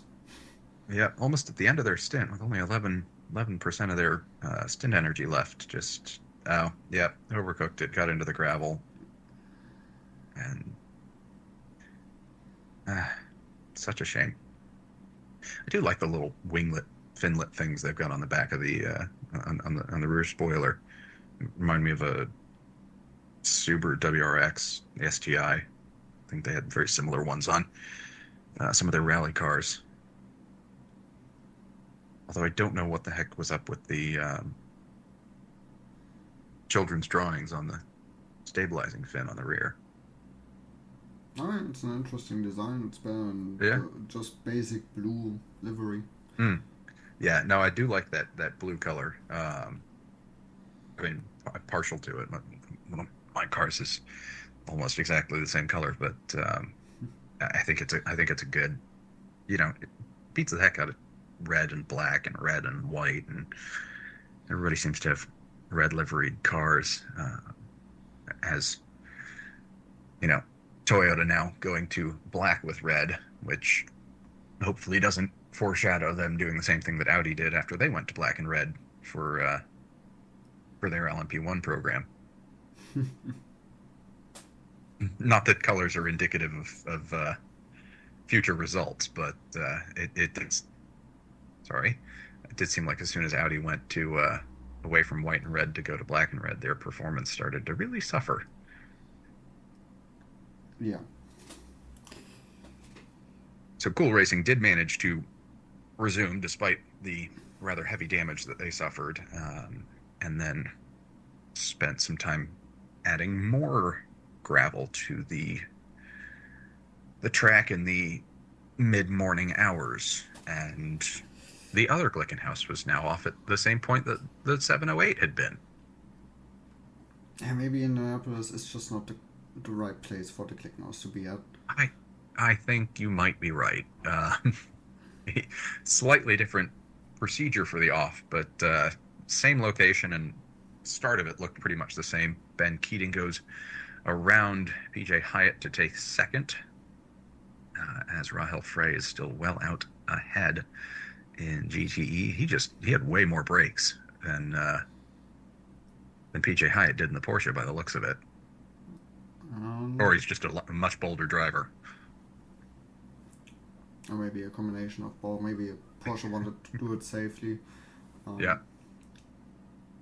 So PJ Hyatt is their bronze driver as well. So it may just have been a matter of a little bit more confidence, as the Hertz has now managed to destroy all of its non-monocoque body panels, I think, at this point, and send them over different bits of the French countryside. And actually, that footbox looks pretty badly damaged as well. Back end goes to number 6. Yep. I mean, for 90% of the race, chicane 1 of Mulsanne was the heat point for multiple crashes. Now it's Indianapolis. Mm-hmm. So. Yeah. And slow zones at both for not insignificant portions of the race, as well as we've got the 51 and number 8 drag racing, basically, down to Mulsanne 1. Or is that Mulsanne 2? That's 2. Yep. As the pass is made for the lead of the race with 5 hours to go, and riding on board with the Freedom Machine after several hours of repair and rework in the pits.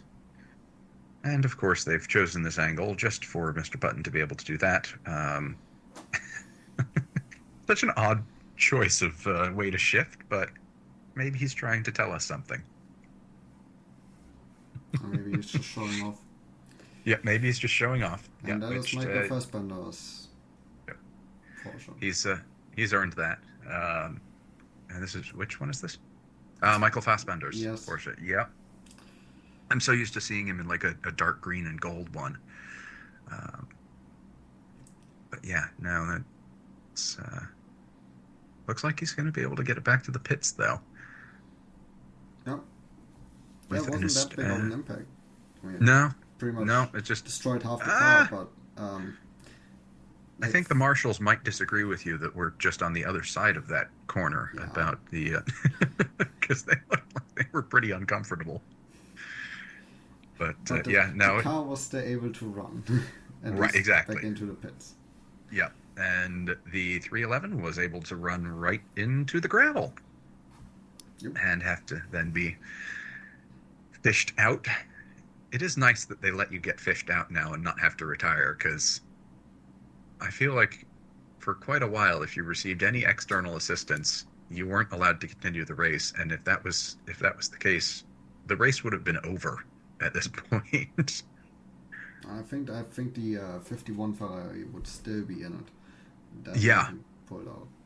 And no, I think you're entirely right. Unless, of course, they go back to the early days of the race when you still carried a shovel and some, entrenching materials to get yourself out of the muck whenever it happened. Car Guy's Ferrari was off, as was the front part of the Peugeot. Which is weird. He must have been hit. I mean, there's no way that fails. I think it got not tightened up in the pits as they carry on, and then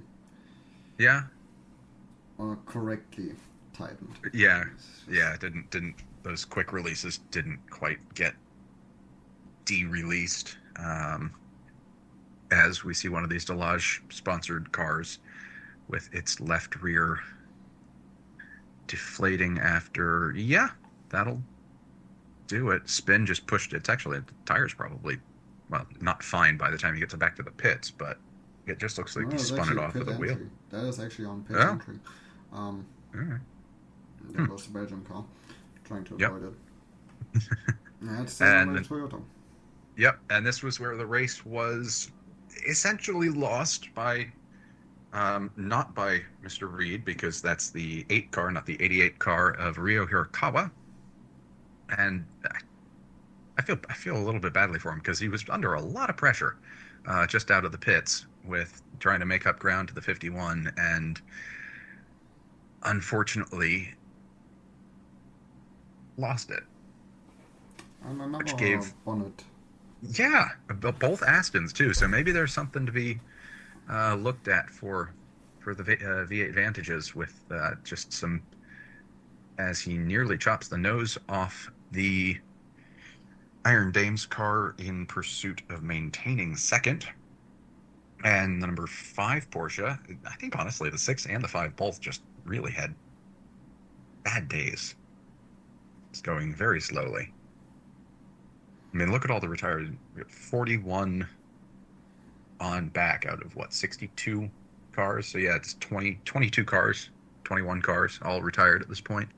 Mm. And... oh, and there's a couple more. Well, no, that's just in class. Yeah, it's just in class. Yep. So, number 7 out, number 75 Porsche, and the Van Wall all out. And Glickenhaus continues to struggle with. Is this at Indianapolis? No, this looks more like it might be end of the Porsche curves. Yeah. And as we wind on down to the final minutes of the race, it was not an easy and foregone conclusion for the 51, as they still struggled with getting their car restarted a couple of times, but did come down to Ferrari winning Le Mans for the first time in 50 years, as we see them come on home to take victory at the centenary edition of the race. The AO Porsche taking a old school trick of waiting just before the line to cross and ensure that they don't have to do another full lap, either because of fuel or mechanical concerns. Someone else, an Oracle 1 LMP2. It's Inter Europol, wasn't it? Yes, Inter Europol 1 LMP2. Yep. And Joda and Duquesne coming in second and third. First win for the Polish bakers of Kuba Śmiechowski, Antonio Felix da Costa, and Fabio Scherer. There's a very happy Mr. da Costa. And despite the car being impounded for further investigation, they didn't have the victory taken away from them. And Corvette's very good season continues with another win for the team, which I think it's like their Corvette's 9th or 10th in the last 25 years in GTE. At Le Mans, I don't remember exactly how many, as everybody gets to stand on the podium and be very happy. So, I think that covers it. Thoughts on the race? Was it as boring as we expected? Won 9 times at Le Mans. 9 times, okay. So, yeah, I mean, out of the last, they started in 2000 or 2001, which is, I mean, that's a pretty good win-loss record for a team that's never really run more than 2 cars there. Yeah. So, yeah, thoughts on the race? Boring as expected, or a little bit more exciting, a little bit more interesting, a little bit more squirrely? It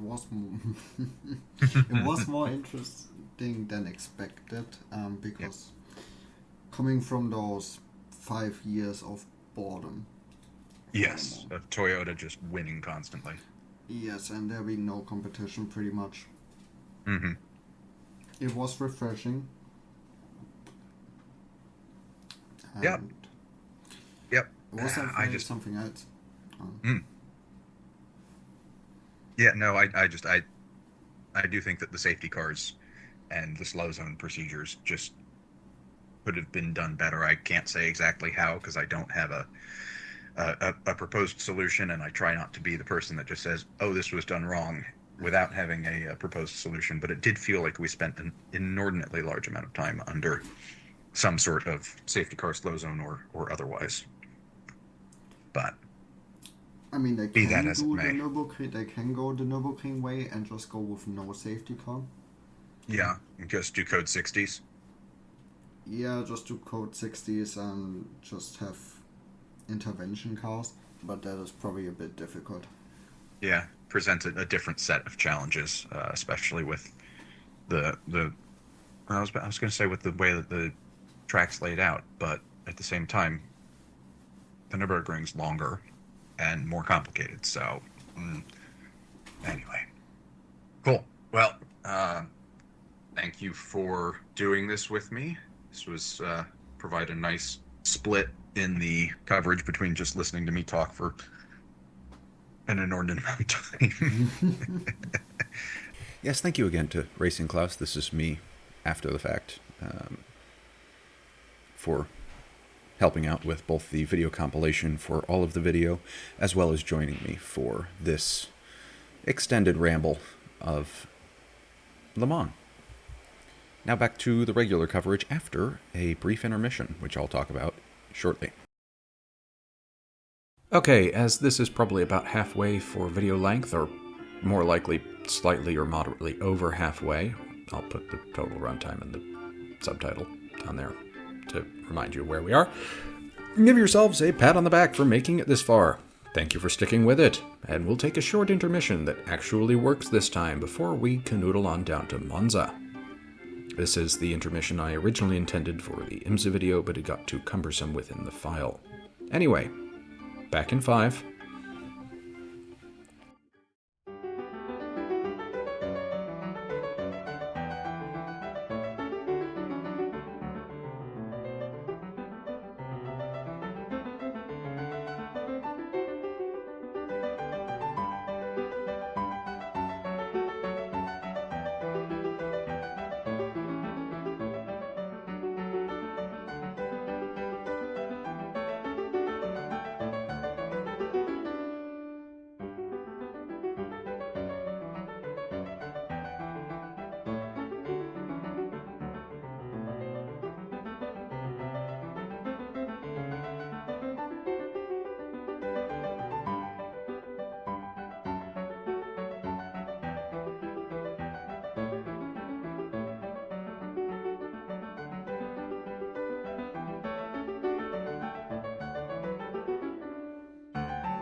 Our final race outing on European soil brings us to northern Italy, where untold masses of the Tifosi eagerly awaited the opportunity to welcome their victorious Marinellans back from the green fields of France. Monza is Europe's oldest racetrack and the third oldest purpose-built facility in the world. That's race facility, not just facility built for a purpose. Not being an anthropologist, I can't tell you what that is, but it's probably cave paintings or something, behind Brooklands and Indianapolis, covering a distance of just shy of 5.8 kilometers, or exactly 3.6 miles, and 11 turns. Noted for its numerous high-speed corners, it is happily much safer in these days, and nobody has died at the circuit since 2000, when a marshal, Paolo Gislimberti, was hit by debris from an early accident during that year's edition of the Italian Grand Prix. For the 6-hour race, in some ways a continuation of the old 1,000 kilometers of Monza race from the World Sports Car Championship days, we had 13 hypercar entries, 11 LMP2s, and 12 GTE entries, and saw the arrival of our second privateer Porsche, essentially concurrent with its arrival in IMSA competition, the Proton Competition 963, which did manage to qualify ahead of the Van Wall. We also had some demo laps of the Isotta Fraschini hypercar, which is intended for competition in next year's season. The BOP Ferry was back and, taking inspiration from Teddy Roosevelt, carrying a big stick. Cadillac took the biggest hit to its stint energy, down from 905 megajoules to 890. Porsche lost 11 and landed at 899, and the Ferrari was down to 893. The Toyota was the only car to remain unchanged, perhaps because it had replaced its megajoules with squirrel power, while Van Wall, Peugeot, and Glickenhaus all received extra energy for their trip to Italy. As mentioned, Toyota's weight remained the same as at Le Mans, as did Glick's and Van Wall's, while the Ferrari, Peugeot, and Porsche all found a few extra kilograms, and the Cadillac lost 14, down to 1,032, and nearly as light as the privateers at this point, which are all down at 1,030 kilos. However, this brought with it a drop in power, down 15 kilowatts to 498, and the Ferrari hit its nadir, indeed the nadir for the class all year, that rhymes, at 497 kilowatts. Porsche and Toyota saw power hits as well, while Van Wall and Peugeot were both bumped to the maximum 520 kilowatts to join Glickenhaus where they had been all season. Qualifying saw Toyota return to form in spite of the BOP changes and take pole position, but by a mere 0.017 seconds ahead of the Ferrari number 50. The number 8 Toyota was close behind, followed rather unexpectedly by the number 93 Peugeot, still wearing their delightfully psychedelic Le Mans livery. WRT led LMP2, followed by the Jota car and the faster of the two United vehicles, as always, all Orica 07s. GTE had the Iron Dames on top again, gapped by a mere half a second ahead of the ORT by TF Aston, and a new vehicle for our top 3 qualifiers, the Dempsey Proton Competition Porsche. Corvette, on the other hand, qualified an uncharacteristically low 6th in class. Race day dawned warm and sunny, with nary a cloud in the sky. Perfect weather for an afternoon of racing. Again, we had 2 warm-up laps due to the lack of tire warmers, and we had some perhaps unsurprising chaos at the first turn/chicane, one of the Porsches going wide, with some general madness in both hypercar and LMP2, serving both Hertz, Jota, and Peugeot's leading car well, up to 6th and 3rd respectively, while the Proton Porsche runs on and LMP2's a general kerfuffle. As we take a look at the replay, we see the better of the Peugeots going round the Ferrari getting turned around, I think, by one of the Toyotas, Corvette, and one of the AF Corsa Ferraris forced wide. Let's see. Definitely got help by one of the Toyotas as we get yet another view. Just kind of got it doesn't look like it was really the number 8's fault. But anyway, with only 3 minutes elapsed, we had the Vector Sport P2 taking a turn a bit too sharply and making contact with Dorian Pan's car, spinning and costing both cars time. Somehow the number 8 had ended up well behind at this point. I think due to the incident at the start, and it was trying to make up ground behind the Hertz Porsche. Just a few more minutes into the race, both of the United LMP2s were making up places, unsurprisingly, and putting serious pressure on the now leading Jota car, but not quite in a position to make a pass yet. Not for lack of trying, though. They're really flying through there, aren't they? Corvette had moved up to third due to a mix of dicing between other cars and generally good driving by Mr. Keating, and was then up to second less than 2 minutes after by going, well, currently chasing the ORT Aston. And here he makes that pass up into second. It is worth noting, and the ORT Aston nearly gets thrown off completely by one of the Ferraris. It is worth noting that anything second place or better for the Corvette team, so second or first, would grant the Corvette team the championship 2 races early. But we have the number 23 United Autosports car finally make a pass around the Jota car, and the number 22 trying to make it 1-2 for United Autosports. But not quite yet, as they go round what I think is Parabolica. I could be wrong. I probably am. I really only know Sebring well enough to know all the turns, and even those I get wrong sometimes. Through a chicane, and there goes the number 22 to put United Autosports where they are, well, at this point, frankly, accustomed to being. And then the D-Station Aston had a big incident after contact with the number 8 Toyota going into whatever turn this is. Lesmos, I think, which you have to say very carefully. Sending enormous amounts of debris up on track, hither-tither, and yes, yon too, and getting stuck in the gravel to bring out the first safety car of the race, as well as bringing a rather conclusive end to D-Station's day. The number 8 also picked up a 10-second stop-and-go penalty for its activities at the start, and we had a rather long safety car period as most cars cycled through to take their reduced-price pit stops. Look at them all. With pretty much everybody in Hypercar and LMP2 coming in. The LMP2's really running the shortest fuel stints of any of the cars in the races this year, unless it's changed dramatically from the last couple of years. They can maybe make it 40 minutes on a stint, which would really, really suck at Le Mans. I'm sorry, but that's not enough time to get a nap in between for 24 hours. But this is yet another reason that I don't actually do this. I sit here and play keyboard warrior. But anyway, green flag racing resumed with 37 minutes elapsed. And Toyota was still leading, but Peugeot was up to second until the first turn, when a very daring move, plus a bit of hip and shoulder with the number 7, put Peugeot into the lead for really only the second time in the championship this year, apart from some leading that they did at Le Mans. To wit, however, the Toyota was running on hard compound tires versus the Peugeot's mediums, so it does bear watching as the Toyota recovers. Here we have the graphic, its tire heat, but conversely, the Peugeots do seem to be gentler on their tires in general than most of their hypercar competitors, especially the Porsches, perhaps due to just the total difference in aero.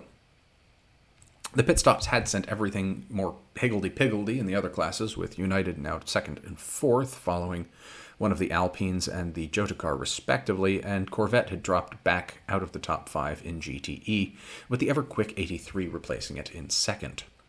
At the start of the next lap, it was the Ferrari's turn, number 50's, to challenge for second against the number 7 Toyota, going around the outside and eliciting rather a large cheer from the start-finish grandstands.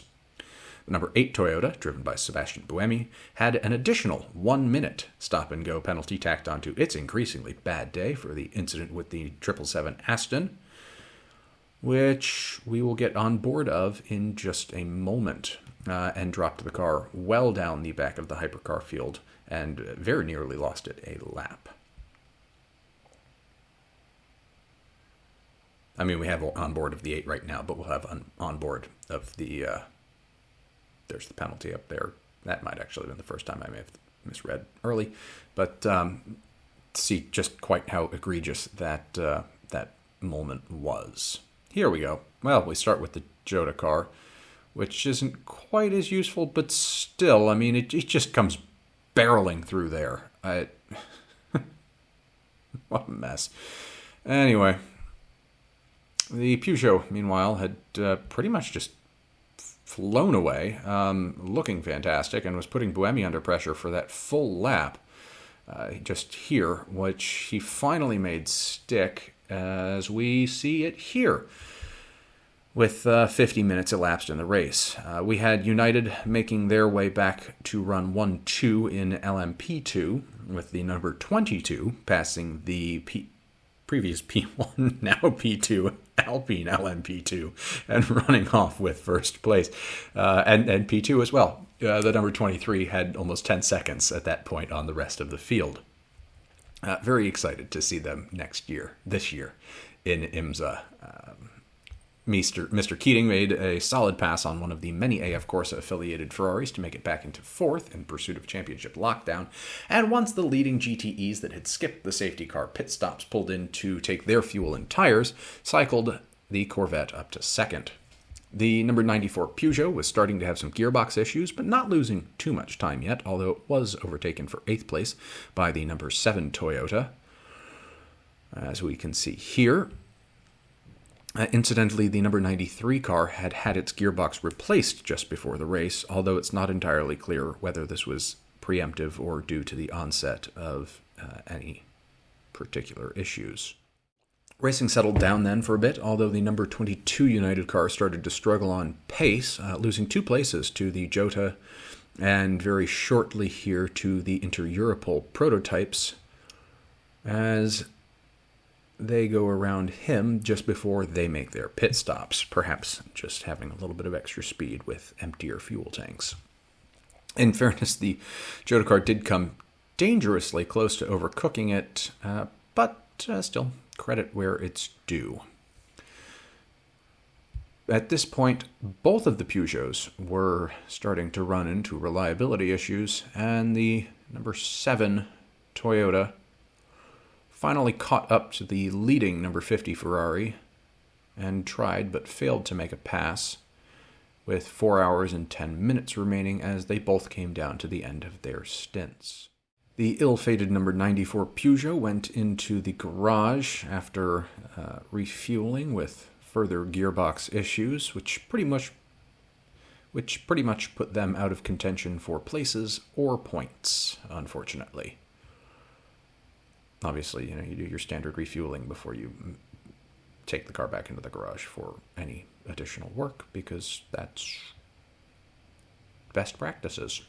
And here we have the Vector Sport car going hard into the wall at the second of the Lesmos corners after contact with the number 9 Prema team car. I think we'll have a replay coming up here shortly. Gabriel Aubry driving. And bringing the, yep, here we go. Just, that one I'm more tempted, no. Possibly a racing incident, possibly a more, I wouldn't necessarily say malicious, but impassioned defense from the Prema car as they were fighting for position, which brought out the second or possibly third safety car of the race. The number 9 car was assessed a penalty for incident responsibility, but it also gave the Hertz Jota team an opportunity to make a clever little duck into the pits to refuel, but this then kind of cost them as they came to a brief stop on track, apparently due to steering wheel difficulties related to data display and button function, as we can see here. It's clearly not in 5th gear, and I think he's requesting a replacement, but not getting one. Anyway, that also added insult to injury when they were hit with a penalty for pit lane speed limit infringements, again because of the malfunctioning multifunction steering wheel. There was some debate about whether or not they made it in before the safety car was deployed, so perhaps it wasn't so clever and they were just there for emergency services, but what fun we have. Racing resumed at 3 hours and 42 minutes remaining, with Corvette back in the lead of GTE yet again, which it would lose after a pass by one of the many AF Corsa Ferraris, and be further dropped back by a pit penalty for pit lane speeding. While the number 7 Toyota made it back to the front of Hypercar, and the Jota was stopped on pit lane with further issues. Probably again related to the whatever the heck they are. Steering wheels. Okay, bit of a kerfuffle between the number 22 United Orca and the number 83 Ferrari, with them spinning almost in tandem. If sports car racing doesn't work out, maybe they can start their own Top Gear stunt driving team. As Phil Hansen went for an overly optimistic overtake and dropped them further down the LMP2 order. Meanwhile, the number 54 Ferrari came to a stop with just over 3 hours remaining, dropping them from the lead of the class, but they were able to restart and keep the safety car restrained, although this happy state of affairs lasted less than 5 minutes when, just before we ticked over the 3-hour mark, the number 22 AF Corsa Ferrari and number 60 Iron Lynx Porsche were dicing into one of the Lesmos, and the number 21 went off for a day at the beach, bringing out a full course yellow instead of a safety car. The number 21, was put back on track by the safety officials, and we were able to go back racing less than 5 minutes later, which is much nicer than having the safety car come out. And we had a good restart by the number 33 Corvette, seeing it reclaim that essential second place from the Iron Dames, putting them back in the position to clinch the championship 2 races early. It looked like the Iron Dames just caught up a little bit behind that LMP2. Kessel Racing was then to shortly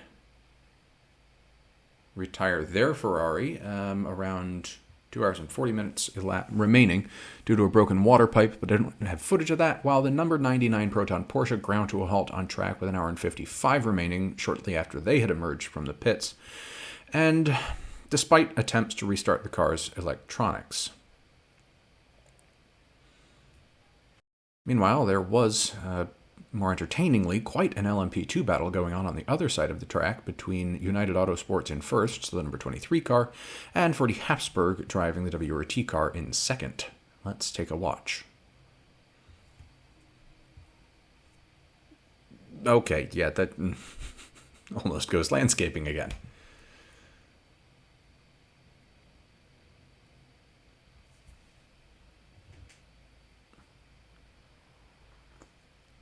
The Proton Porsche was unable to resume, and the full course yellow was called with 1 hour and 49 remaining, bringing in a few lucky pit stoppers who were conveniently located on track, including the number 8 Toyota.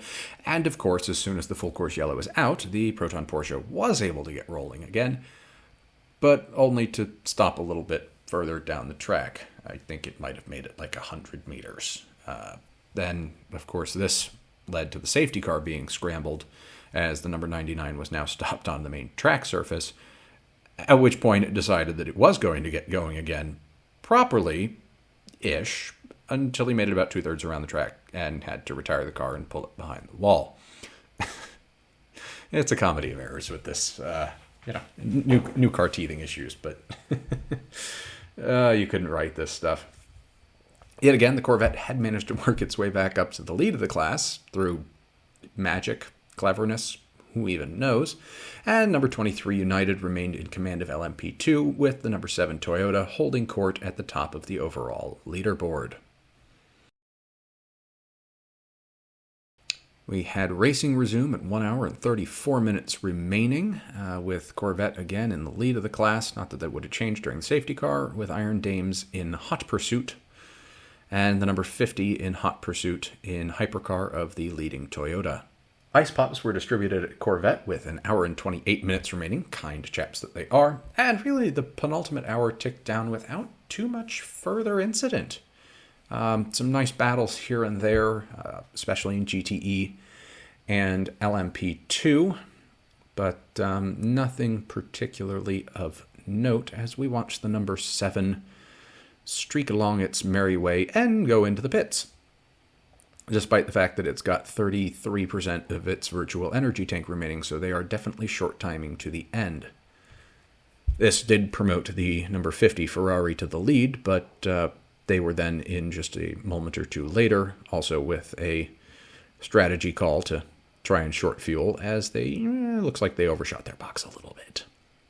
This, I think, then promoted the number 93 Peugeot to the lead, but really only, it's a de jure but not a de facto lead for the Frenchies, as the number 50 emerges from the pits just behind the number 33 Corvette. Interestingly, the Toyota and Ferrari pit stops ran exactly the same duration, so high-quality work from both teams there. The leading 9X8 was in with 40 minutes remaining, losing its position and dropping back to third. And although I've said it a few times, it is still a fine-looking automobile. I'm saying that in lieu of any particularly positive comments about its performance, although they're running third, so that's not bad.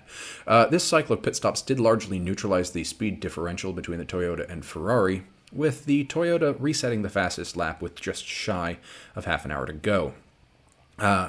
Just shortly thereafter, the number 50 Ferrari got caught up between the 51 and number 5 Porsche, who were battling for 5th place, and a misjudged attempt by the 51 to go around the Iron Dames Porsche sent it down the side road, but also gave the number 50 a means of going around the duo in pursuit of the overall leader. The first track limits penalty was shortly to come thereafter to the let's watch this pass replay first with a better angle. There was no contact, but there may as well have been. There may actually have been contact. It's hard to say, but bad day for the Iron Dames there. And the number 151 just continues canoodling along, having apparently made it. Nope, he's still in pursuit of the number 6. I don't know what's going on.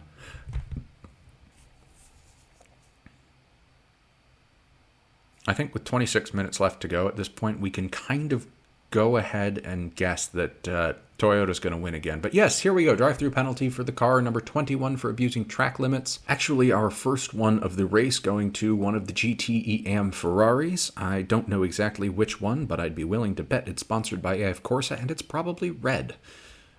Actually, that's somewhat unfair. There is a silver one and one, whatever color the guy's car is, but be that as it may. The number 35 Alpine had a big but ultimately inconsequential off, but look at the air underneath it. Good heavens, that must have been uncomfortable. Okay, another code brown there for whoever's in the number 35 car, but they were able to resume without too much difficulty. The number 31 Team WRT car came in from the lead of the race with oil pressure issues, costing them the win as it was wheeled back into the garage with only 21 minutes remaining, which, that hurts. The number 8 Toyota, despite its struggles earlier in the race, had made it back up to 6th, just behind the battle for the faster of the Porsches and slower of the Ferraris, with a partial pass that was enabled when the 51 Ferrari was held up by the number 28 Toyota LMP2, I think. But dicing did continue for a good bit of the lap. Despite Corvette dropping to 4th overall in GTE, the top 3 were all Porsches that were well out of contention for the championship, and a drama-free run in the final few moments saw Corvette take home their final championship as a team and the final championship of the GTE era with 2 races in hand. Brendan Hartley overtook the number 5 Porsche for 4th place overall with 12 minutes to go, and the number 7 driven by Kobayashi-san remained well ahead of the pack. The number 51 also made a pass stick on the 5 about a lap later, taking 5th overall, although this also brought on some scrutiny from the stewards for the width of the overtake. The number 6 Porsche picked up a drive-through penalty for improper overtaking during the final safety car, not costing them a place, but ensuring that their best position would be 7th. It was the number 7 that brought it home in first, followed by the number 50 Ferrari and the 93 Peugeot, their first podium since starting the program a year prior. Jota, Alpine, and the operational WRT car went 1, 2, 3 in LMP2. I'm not really sure what happened to the United cars. And Dempsey Proton took home victory in GTE-AM, but the Corvette's fourth placed finish, the best non-Porsche, was, as I said, sufficient to ensure their clinching of the championship.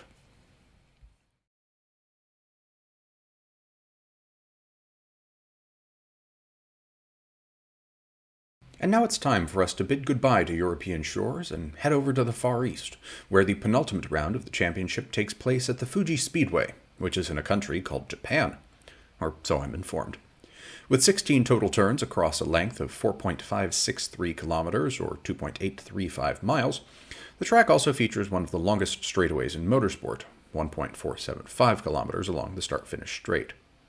The 6-hour race, or possibly events at the track in general, I'm not entirely clear as to which, also plays host to what I'm given to understand is a unique experience in terms of circuit-spectator relations, that of being able to take buses around the hot track during one of the free practice sessions. Decidedly nifty and quite the opportunity for the budding photographer.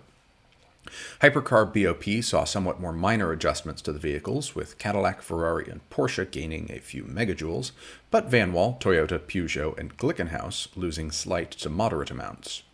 The Glicks changes are something of a moot point, as they continued their tradition of bowing out of the WEC rounds after the European rounds of the championship. That should be the WEC season after the European rounds of the championship, but they made them anyway. The Cadillac, Porsche, and Ferrari gained a few kilos each, while Peugeot were the biggest losers, dropping 8 kilograms and now running 1 kilo lighter than the Cadillac, but the Van Wall was still lightest of the pack at 1,030 kilos, and Toyota the heaviest, although now Ferrari were only 4 kilos lighter. Everyone received increases to their maximum power, with Van Wall and Peugeot remaining max with the now absent Glicks, Porsche and Toyota at 514 kilowatts, and Cadillac and Ferrari both at 505. There were no changes to GTE apart from the team-specific success ballasts. The number 33 Corvette remained the only car over 1,300 kilograms. Due to Glickenhaus's absence, we were back down to 12 hypercars on the grid, with all other contenders still contending. There were 11 LMP2s and 13 GTEs for a total of 36 entries. Despite a rather strong storm system that moved through in the lead-up to race day, bringing with it what can only be called mixed conditions for the practice and qualifying sessions, Toyota proved strong in the second and third free practice for Hypercar and carried that strength through to qualify 1-2 on the grid, with the number 7 the only car to break the 128 barrier. AF Corsa did the same in free practice for GTE, that is to say, proved dominant, not broke the 1 minute 28 barrier, and LMP2 was a mixed bag, but qualifying saw the number 23 United Autosports LMP2 qualify fastest in class and faster than the Van Wall. The Porsche Penske's had found their pace and qualified third and fourth, followed by the Cadillac, the 2 Ferraris, and the 2 privateer Porsches, with the top 10 rounded out by the number 93 Peugeot and the number 94 coming 11th. Shame after their relatively good showing at Monza, but all circuits are different. Corvette took the GTE pole yet again, as clearly their season wasn't going well enough already, followed closely by the Iron Dames, as usual, and the D-Station Aston in third. Again, not terribly surprising. Again, as with Monza, we had 2 laps behind the safety car due to the lack of tire warmers, and the start was, as usual, an automotive game of billiards, with the number 50 Ferrari managing to make the most of the opportunity to progress across the bays up to second, while the number 6 Porsche moved into first, surprisingly, dropping the better placed of the Toyotas down to third, and the other, the number 8, well down the order. The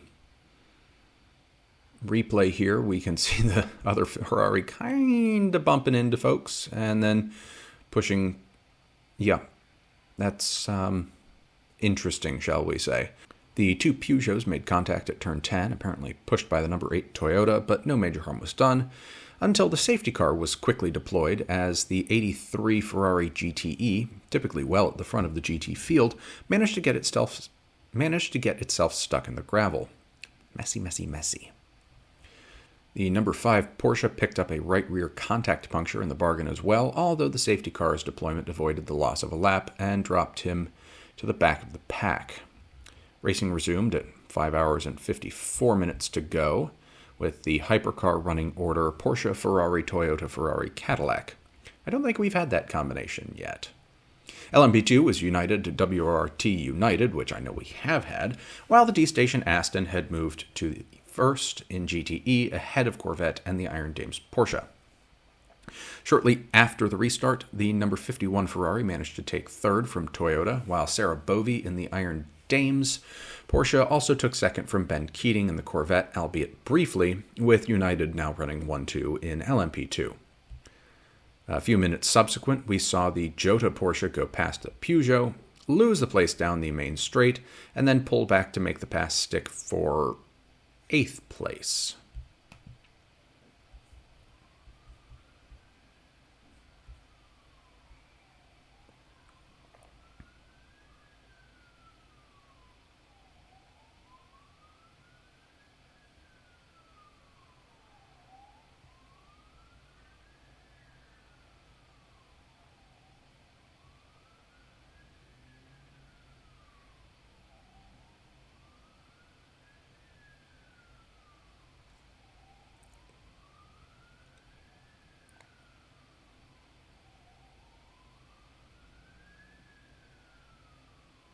The Ferrari was struggling with tire wear on the left side already, which didn't bode all that well for their full race utilization.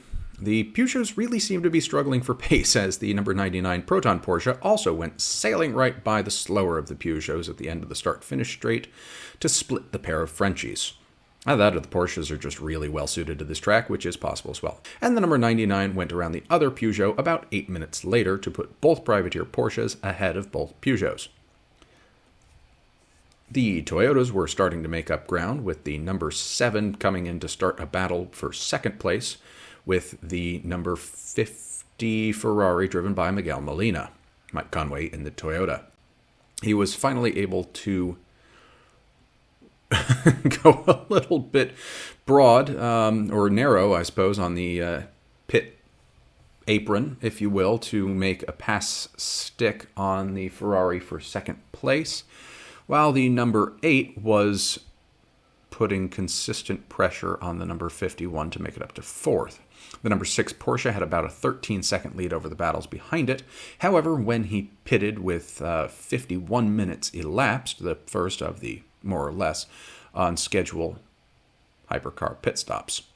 I had the tenses wrong on that. Anyway, there was a bit of a weird incident between the Jota LMP2 and the Jota hypercar, and possibly one of the WRT cars. I don't know, one of the red ones. They should limit which ones can have which colors. And while the vehicle didn't seem to be particularly damaged, the Jota hypercar did pick up a drive-through penalty for the incident. The number 5 Porsche finally receiving a penalty for its emergency service stop, a 3-minute stop and hold due to improper emergency service procedures, namely not coming back down pit lane after the race resumed to perform full service. That would have been, I believe, due to something at the beginning. Harsh, but them's are the rules, just different from how they do it in IMSA.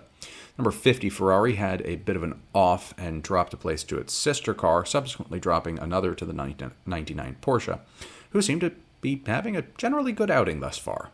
Unlike the Ferrari, who's just gone quite wide. I know it's a replay, but again, they seem to be struggling with their tire wear. There's the Porsche going through. Well, the leading number 6 Toyota had managed to stretch number 6 Toyota. There is no number 6 Toyota, you idiot. It's the number 7 Toyota or the number 6 Porsche. The number 6 Porsche, I'm calling myself an idiot, by the way. The leading number 6 Porsche had also stretched its lead to 16 seconds after the pit stop cycle through. Nice pass from the number 94 Peugeot and the number 2 Cadillac as they battle for 7th place. More calisthenics for good luck from the Toyota squad, as all the hypercars are slated to take their pit stops in the next few moments of the total race, because clearly, and they're bowing. Clearly, the next few moments encompasses pretty much all of the discussion about this race in general. Okay, I'm not seeing so much about how this particular exercise helps them with tire changing, but I'm also no expert. Now some Russian twists, or trunk twists, because Russian twists involve more abdominal work. And first in, we have the number 6 Porsche with a driver change, fuel tank, and new tires for Kevin Estra, taking over from Loris Vantor.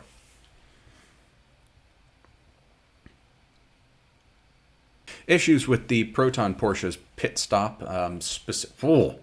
That looked like a heavy, heavy drop. Specifically, getting the seatbelt to do up correctly, of all things, actually created such a challenge that the car had to go into the garage for remediation, which is a shame. If memory serves, and I know this is probably in the script later to correct me or not correct me, but in the interests of filling video time, I think it was something to do with the seatbelts not actually being mounted to the chassis correctly, which, in addition to being a shame, is really kind of odd. Anyway, we're going to cut away from the in-cockpit now, because whoever's in the cockpit at the moment just looks rather worried and slightly frustrated as we watch him try to do up his belts, and there they go into the garage. Goodbye, WeatherTech Porsche, for a little while. Remarkably, the Corvette still held the lead with only one pit stop at 3 hours and 35 minutes remaining, despite the GTEs generally being capable of about 1 hour stints. So clearly the Corvette is being powered by hopes and dreams? The Christmas spirit? I don't know, but to have been able to stretch 2 hours and 25 minutes of endurance out of a car that should really be only able to go 2 hours with one fill-up is incredible. But here, the Corvette managed to pick up a stop-and-go penalty for the incident we're watching with the number 54 AF Corsa Ferrari. Okay, fair enough. That was not quite on. They also had to replace the door to repair broken leader lights, possibly as a result of that collision, or possibly because they've just spent too much time being illuminated over the course of the season and had worn out. Either way, that came just before ducking into the pits after a monster 2 hour and 27 minute stint from Mr. Ben Keating, managing an additional 12 laps across their 2 stints on the rest of the field, which is to say almost 15% further on a tank of fuel than everyone else. Madness, but here's the man himself to tell us why he was able to achieve such Greenpeace-friendly results. The real answer is that I am a right foot braker. And so because I only use my right foot for either pedal, I'm on the throttle a lot less than my teammates, and I use a lot less fuel. But also at this particular track, turn 1 is downhill, turn 3 is downhill. There are a lot of places where you can really save and not give up much lap time. So, yeah, they gave me a target to hit, and it was pretty easy to hit it and still do good lap times. So, it was fun. The number 6 Porsche, despite retaining the lead, was reporting challenges with its upshifting, and the number 7 Toyota was starting to close the gap precipitously. Great word, precipitously. Precipitously. The number 99 Porsche, along with the Rexy AO Porsche, had another off as 5 cars all tried to go into turn 1 at the same time, but was able to rejoin. Here we have a bit of a replay. Ooh, no, that's a different replay. It was, however, back in the garage shortly thereafter as the seatbelt continued to refuse to stay attached to the chassis, which is, I think, quite odd. Okay, yeah, no, that was the same replay. Anyway,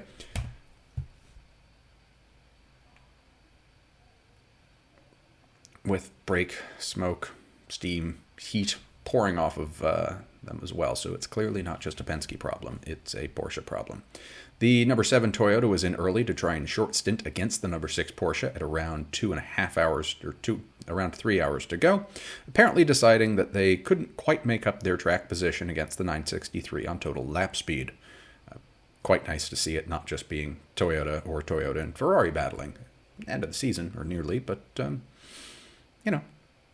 first season for Ferrari, first season for Porsche. So, quite nice.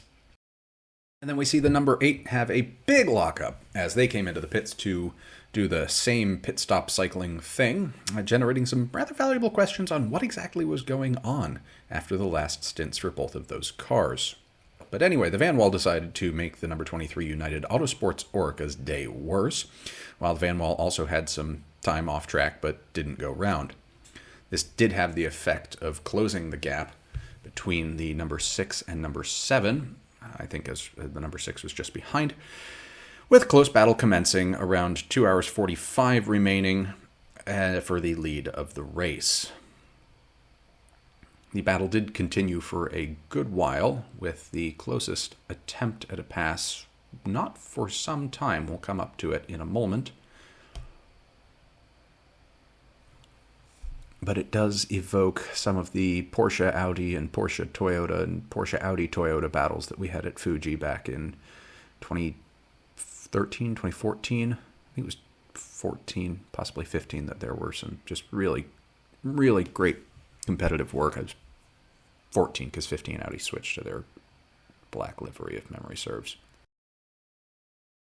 Here was the closest attempt by the number 7 on the number 6's lead, and nearly making it stick, but getting stuck behind the Orland car to then go back to slightly further back, and the number 8 taking that opportunity to catch up to the dueling duo to put, well, let's be honest, a little bit more pressure on the Porsche that had led essentially since the start of the race. The Van Wall picked up an unsurprising drive-through penalty for its incident with the United car, while we'll hear from Richard Westbrook. The right-hand tyres are absolutely done. Copy that, Richard, copy that. We need to finish this stint, Keep going. Yeah, understood. Pointing out that his tires were complete toast. By 2 hours and 10 minutes remaining, we had the Toyotas starting to fight with each other a bit, which allowed the number 6 Porsche to pull away ever so slightly, especially with this under-over, which not sure how to really judge that, but Jose Maria Lopez nearly lost the number 7 on a turn. Also, apparently, really struggling with his tires a little bit after spending so many laps right behind the Porsche. This allowed the number 8 to go by pretty easily at 2 hours and 5 remaining, with everybody struggling for tires, it would seem, following team orders to do so, and then going past the Porsche just before they went into the pits. We had a changeover for Andre Lauderer into the car, as well as new shoes and a full tank of Go Juice, with the number 6 rejoining just ahead of the number 8, but not attempting to defend, probably the better part of valor. As we see the number 7, just behind, go into the next postcode, its tires clearly done, dusted, and ready for the recycling bin. And we see again, he just absolutely runs out of grip and out of brakes to fortunately not hit the wall or anyone else, but the battle clearly is set up for it to be the other Toyota. We had a spin for the number 93 Porsche, possibly Peugeot, not Porsche, possibly hit by a Porsche, the Iron Lynx car by the looks of it. And let's see on the replay, yeah, it looks like he got help. Either that or it was very, very close, but hard to say without additional angles. But we had the Cadillac in the pits with just shy of 2 hours on the clock to go. It's a much better color than the yellow. That nice blue. Blue is my favorite color, but that's beside the point. Richard Westbrook was out. Earl Bamber was in to finish the race, which means that Alex Lynn started, and both Toyotas were in about the same time, with the number 7 featuring Kobayashi-san to the end of the race, while the number 8 rejoined to maintain its race lead, which we'll see coming up here in a moment. That's Jose Maria Lopez out, and Mr. Bossman himself in, which I think is their traditional running order of having Kobayashi finish the race. Not so much Le Mans, obviously, because that's a much longer event. The number 8, on the other hand, was now under the guiding hands and feet of Brendan Hartley, ex of the Porsche 919 program. Not that any of you need to be reminded of that, or really much of what I'm saying. Number 5 was in the garage for some reason, apparently with more power steering issues with an additional set of unspecified technical issues. The Cadillac team's fairly unremarkable days turned to one that they'd likely rather forget, as the car lost its front right wheel while we were on a highlights break, putting up some solid smoke through turns 7 through 10, and carrying some serious momentum off to the side of the track. Momentum. The wheel spindle spline thing had apparently sheared off, so it was back into the garage for the V-Series R, and any hopes of a good result out the window for the Chip Ganassi squad. Nice battle in GTE for first, with the Corvette somehow managing to make it back into the lead of the race despite their penalty and repair work earlier on, and in with the potential of making it with only one single further pit stop, along with, we'll get to a moment, a great graphic of the Corvette's climb back to the front. There's the drop. And there's the climb, drop again. They have a certain indomitability to them. But anyway, here is the climb from the absolute bottom, well, almost up bottom of the barrel, right up to the front again, with their, I think, what we can only call consistent rivals, the Iron Dames.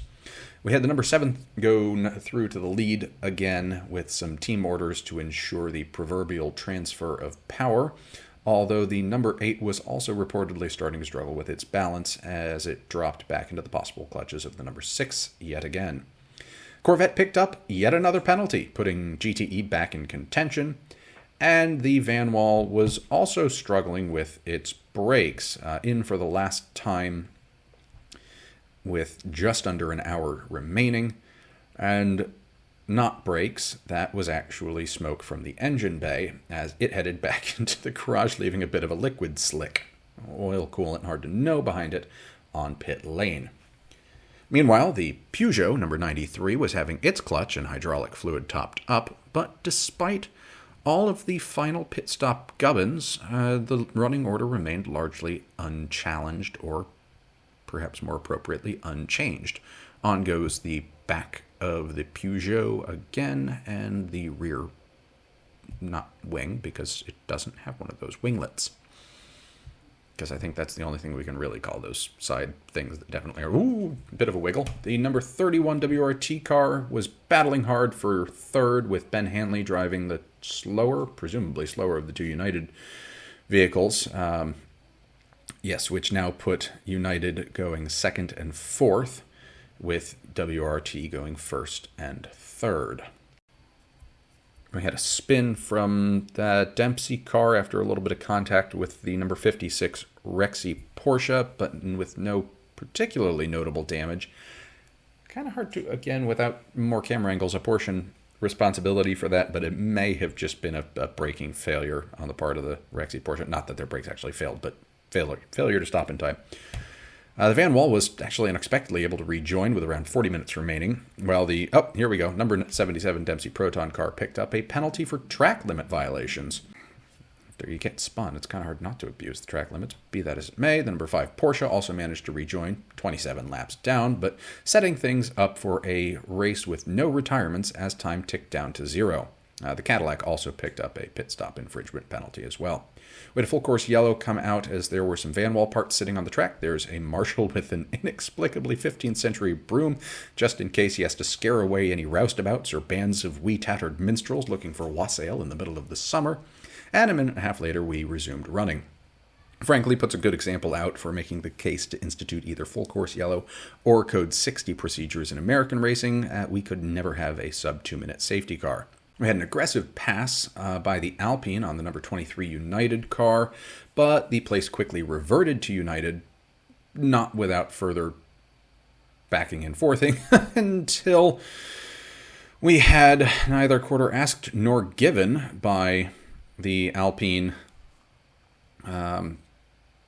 Really just they're going back and forth and beating the crap out of each other to determine who's going to finish in second. And then there's the number 22 United car with the 31 WRT going. I'm not entirely sure how that worked, although I did spell Felipe Albuquerque's name correctly in the scripting, because I'm getting a little bit frazzled on all the details here. Anyway, that puts WRT 1-2, United 3-4 in LMP2. Meanwhile, the number 7 Toyota had almost 40 seconds on the rest of the field with only 10 minutes to go, setting things up for yet another Toyota 1-2, as the number 6 Porsche kind of lost the strategy game and was about 10 seconds further afield of the number 8 that ran in second. However, the United car had somehow managed to make it back around the WRT vehicle with which it was previously fighting, and Toyota did go 1-2 in hypercar, with Ferrari making it 1-2 in GTE, led by AF Corsa, followed by Kessel, and then the Corvette in third. LMP2 ended up split, WRT United, and in all, it came out as a remarkably clean and solid race, with all cars finishing, a good performance from Porsche, and very few interventions for safety's sake. Toyota hadn't quite locked down the championship in every regard for hypercar, but they weren't far off either. Now we're headed to the sandbox for the final round of the year.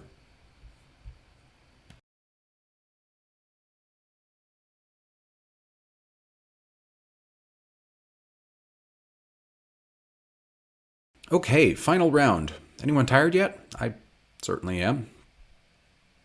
Anyway, the Bahrain circuit is quite new, like most everything in that part of the world that isn't ancient, oily, or religious, having opened a mere 20 years ago in March 2004. Looking a bit like a squished, melted Sebring, which is a metaphor I also used for Road America, come to think of it. The 8-hour race should logically run on the endurance version of the circuit, which is 3.914 miles or 6.3 kilometers in length, but runs on the slightly shorter GP circuit of 5.4 clicks or 3.6 miles because logic or something, not logic in fact, but who knows? Not me!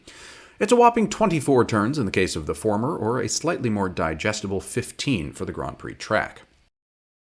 Hypercar power changes were minimal, with Cadillac losing 1 kilowatt and everyone else remaining the same. Cadillac also dropped down to the 1,030 kilograms minimum weight, while Ferrari and Porsche also lost weight, and Peugeot gained slightly. Stint energies increased almost across the board, apart from Cadillac, who remained flat at the lowest in the series, 894 megajoules, although this is still higher than the 890 that he ran 2 races ago at Monza. In GTE, for the last race of the era as well as the season, Aston gained 2 liters of fuel to bring them up to 91, while Corvette lost 2, down to 93. Aston also received a slight bump to boost ratios across the power band, while Corvette's restrictor size was decreased to drop their power. Didn't have any impact to the championship standings for Corvette, as, again, they clinched the championship effectively ages ago, but I guess you can't have the Americans winning everything. With 36 entries again for the final round, Toyota was tops in the first 2 free practices until a surprising jump to the lead for Cadillac's Alex Lynn in FP3. United Autosports topped all 3 sessions in LMP2, the number 22 for the first 2 and 23 for the third, which is kind of appropriate in its way. And GTE saw a mixed bag, with D-Station's Aston leading first, Kessel Racing second, and the Project 1 Porsche tops in third, all with times in the 158 to 159 range in GTE. Qualifying saw another front-row lockout for the Toyotas, with the number 2 Cadillac close behind. Meanwhile, the faster of the Penske Porsches completed the second row, with the 2 Ferraris splitting it from the sister car. The privateer Porsches were behind the Penskes, followed by the Peugeots, and finally the Van Wall car in its traditional spot. United 23 took tops in P2, but the number 22 was mid-pack, with the definitely not Nordica Gov Alpine taking second in class. The Iron Dames led GTE, followed by 2 Astons from D-Station and ORT respectively. The start again featured 2 formation laps. Look at the cameraman run as the cars pull away. Go cameraman go, definitely getting his heart rate up with the weather rather warm for the close of the season, leading most teams to select hard tires for the start. The number 4 Van Wall had also picked up a drive-through penalty for loosening the bolts prior to entering pit lane for belts, not bolts, for FP3, and taking it shortly after the race got underway. And again, the start was a bit messy, with the number 2 Cadillac putting up enough tire smoke to signal a papal election as it locked all 4 wheels headed to turn 1, leading it to boop the back of the number 7 Toyota and sending it round in the middle of the track, while the Penske and Proton Porsches went wide to avoid contributing further to the incident. The Van Wall, before taking their penalty, managed to create some carnage as the cat amongst the LMP2 pigeons, with the pole-sitting United number 23 involved and dropping from the lead of the class, as well as a couple of other cars that were at the sharp end of that field. And the Van Wall was dead stick as the GTE field went through. The Cadillac was now well down the order, but so was the Toyota number 7, with the pole-sitting number 8 out ahead and followed now by number 50 and 51 Ferraris. Further evidence that qualifying really doesn't make that much difference in races of this sort. Not saying you could do away with it, especially since there's that extra championship point involved, but it isn't hugely critical in the outcome of the race. I'm sure that'll ruffle some feathers as a statement, so go wild in the comments below. Vanwall came down pit lane for nose repairs after its incidents, still owing that penalty drive-through as well, and possibly picking up another for not serving the drive-through penalty sufficiently quickly. Iron Lynx, with their silver driver in car, had managed to make their way to the front of the pack, passing the Iron Dames car before 10 minutes was up. The Cadillac picked up a 1-minute stop and hold penalty for its role in the opening moments of the race, and the number 56 Rexy AO Porsche got a drive-through for something. I think crossing the white line at pit exit, wearing white after Labor Day, not sure. A little bit of a battle between Toyota and Peugeot here, with the Toyota going around with not much difficulty to almost or soon put a lap on the Iron Dames, and the Peugeot then falling back within the clutches of the number 6 Penske Porsche. At the front of the field, we had the Hertz Jota Porsche, which has been doing surprisingly well this season, fighting with the slower of the two Ferraris, the number 50, for 4th place, managing to hold on to its position. Pretty much everyone in Hypercar and GTE pitted right on schedule, with around an hour elapsed, with the Mike Conway's Toyota and the number 50 Ferrari the first to run down the pits. There was some not insignificant contact between one of the Peugeots and one of the AF Corsa Ferraris, with the Peugeot pretty clearly the innocent party in that instance, and the Ferrari earning itself a drive-through penalty for the incident. The battle between the number 7 and number 51 for second overall recommenced after their pit stops, with Conway having stronger pace in the Toyota, but struggling to get by Alessandro Pierguidi in the Fezza. We nearly had contact between the slower of the Penske Porsches and the Proton as they battle for 7th, but no position change at this point, as the Proton car consistently had a better racing line. Phil Hansen also earned a penalty for his United car's participation in the opening lap contact with the Vanwall, and the subsequent lap saw Neil Yanni lose out to Loris Vantor and the number 6 Porsche go past, leaving the Penske cars running 6th and 7th. The Inter-Europol car was dead stick on the front straightaway, possibly, with electrical issues, but managed to get going again shortly thereafter, preventing a deployment of the safety car. The number 10 Vector Sport LMP2 picked up a whopping 90-second penalty for a technical infringement, which is a whopper of a penalty pretty much no matter how you slice it, and that completely destroyed their 40-odd second lead in class that they had at the time. Just under 6 hours remaining, the number 7 Toyota finally found its way around the 51 Ferrari to make it up to second place, and 10 minutes later, the Yifei, I have no idea how to pronounce his name. Anyway, he, in the Jota car, managed to make his way back around the number 50 Ferrari to take 4th place. Nice sparks as they head down the start-finish straight, while there was a close battle between United and Jota in LMP2 for 5th. Good battle in GTE for 3rd between the TF Sport Aston and number 54 Ferrari. A bit unfair of a matchup, as the Ferrari had their platinum driver in versus bronze in the Aston, but there we are. The number 93 Peugeot, number 5 Porsche, and number 31 Oreca cars all picked up a penalty for full-course yellow procedures. The Penske Porsche's brakes were well and truly aflame when they pitted just past the 5 hours remaining mark, and the 5-hour pit stop cycle gave way to a solid block of fairly quiet racing, with the only particularly interesting battle, a touch-and-go struggle for 3rd place between the Hertz Jota Porsche and the number 51 Ferrari.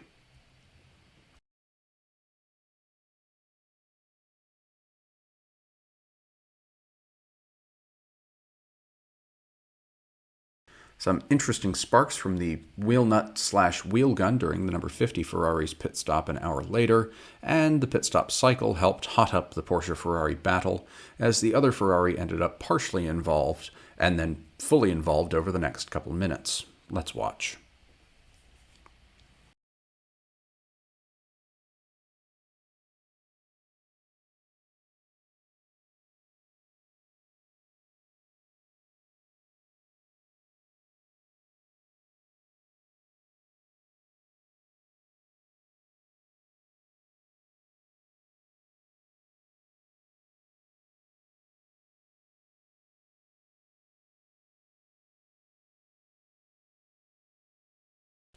The race settled back down after the 38 made its way through to third, and the only particularly noteworthy thing for a while was the handing down of a 90-second stop-and-hold penalty for the number 23 United car for technical infringements.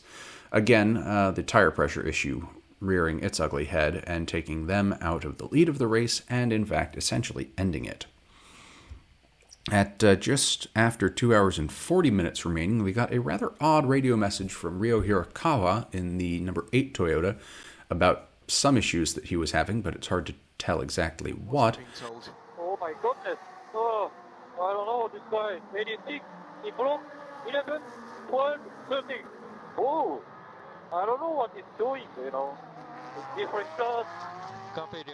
And the number 38 Jota Porsche picked up a thoroughly well-deserved drive-through penalty for an unsafe rejoin after going wide at turn 2 and nearly taking off the nose of the D-Station Aston, costing them their hard-fought third place and promoting the Ferrari 599Ps to third and fourth for the number 50 and 51 respectively. The Porsches were starting to have concerns about brake life, not surprising given how frequently those appear to be nearly on fire, with the Proton car locking up and sending a lot of brake dust up when it was coming into the corners. The number 9 Prema car was bumped from behind by the Heart of Racing Aston, and the race's second full-course yellow was brought out at 2 hours 29 remaining due to debris at, I believe, turn 1. But it was another short one. The number 60 Iron Lynx Porsche unfortunately had to retire from the lead of the race with 2 hours and 20 minutes remaining, as bronze driver Claudio Schiavone was feeling unwell and thus unable to drive the car and meet the required minimum drive time for a non-pro in GTE AM, promoting the Iron Dames back to the front of the class, now pursued by the Northwest AMR Heart of Racing Aston and the D-Station Aston. But the AMR Aston was subsequently hit with a penalty for its incident with the number 9 Prema LM2, promoting D-Station to second and the ORT by TF Aston to third. It would seem that the BOP changes are finally coming good for the wherever the heck Aston is based. Mark, somewhere in the UK.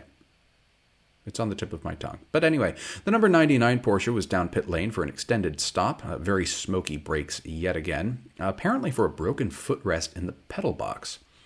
They do seem to be having issues that would almost verge into quality control stuff this race. I mean, seatbelt mountings and pedal boxes. Kind of weird. The Hertz Porsche's battles with the Ferraris continued to be the highlight of the race. The number 38 had an off on his in-lap and lost further in the pits to give up a position to the number 51. Then I don't know what the hell happened between the two Ferraris at 1 hour and 54 minutes remaining. To coin a phrase, gli italiani guidano come italiani, forse. The number 51 did end up going round the number 50, but what a general mess. Discretion showed as the better part of valor for the number 38, but it had nonetheless dropped away a bit from the pair. Camera being told to skedaddle from Ferrari's garage at just under 2 hours remaining, and some candid opinions being expressed on the team radio a couple of minutes after that. Yeah, I can see that. Just be careful, man. He has no manners. Leaves Porsche's running 5th, 6th, and the number 6 car in 6th, now quite close to the number 38 in 5th, 7th and 8th, though, with the two Peugeots behind and Cadillac having a generally not great day in 11th. Vanwall was back in the pits and the garage with 1 hour and 18 minutes remaining, perhaps not that surprisingly, as they'd had a pretty quiet race thus far, and 5 minutes later, the number 38 managed to make it back around the number 51 Ferrari to take 4th, sending the number 51 quickly back into the clutches of the number 6 Porsche. Captain Cheerful himself came on the radio to complain about someone else racing in front of him. gracing us with his garbled but dulcet tones of joy and acceptance. The redistractor should do something. It is not correct. It is not correct. There's a lot of hope. Copy, Seb. Understood. This is If they something. don't do anything, there will never be any respect. There will never be any respect. What is he doing? Now he needs to wake up and do something. Final pit stop started around 58 minutes remaining for the GTs and the hypercars, and the Vector Sport car found itself slowing on track with about 40 minutes ago, this time with throttle issues. The TF Aston was out of the race at 26.5 minutes remaining with engine issues, a late retirement, and probably substantive disappointment for the team. Van Wall rejoined, but well down the order, of course. One of the AF Corsa Ferraris, not sure which, spun with just 4 minutes to go, nearly taking out the leading Toyota, and the last few moments of the race passed without further incident. Toyota went 1-2 again, followed by the number 50 Ferrari and number 38 Porsche. WRT went 1-2 in LMP2, and the Iron Dames came in tops in GT AM as the first all-female driving crew to win a WEC race. Nice.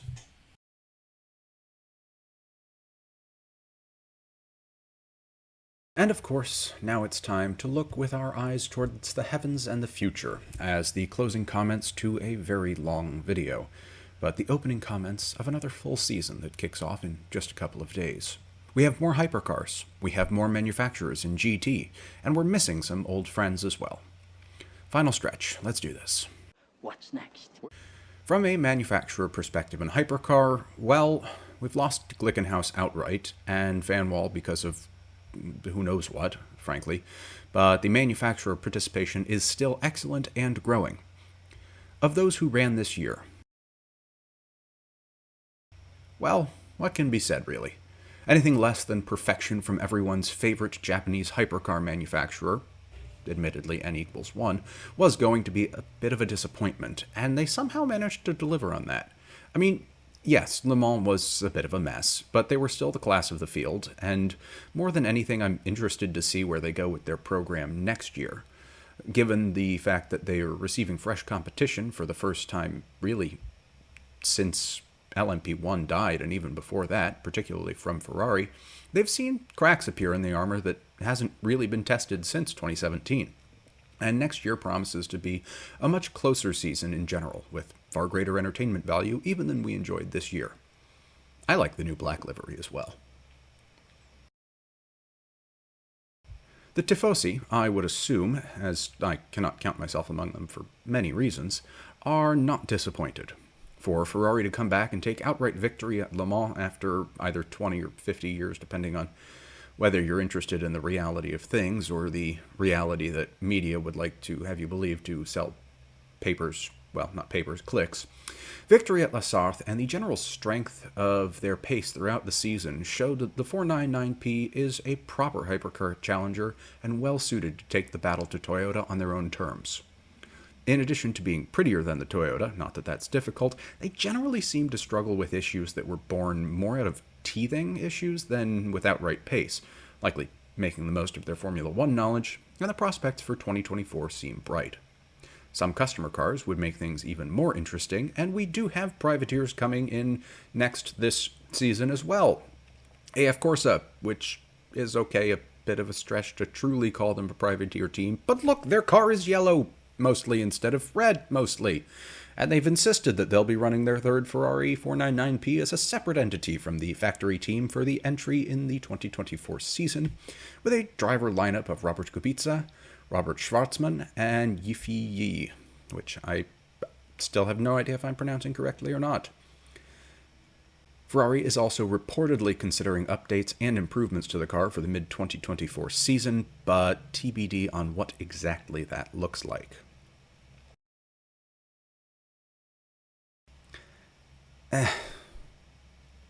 Honestly, it feels like Cadillac put on a better showing than Porsche between the two converted LMDH vehicles, despite the Cadillac demonstrating a remarkable propensity for finding walls and or bursting into flames when it really didn't need to.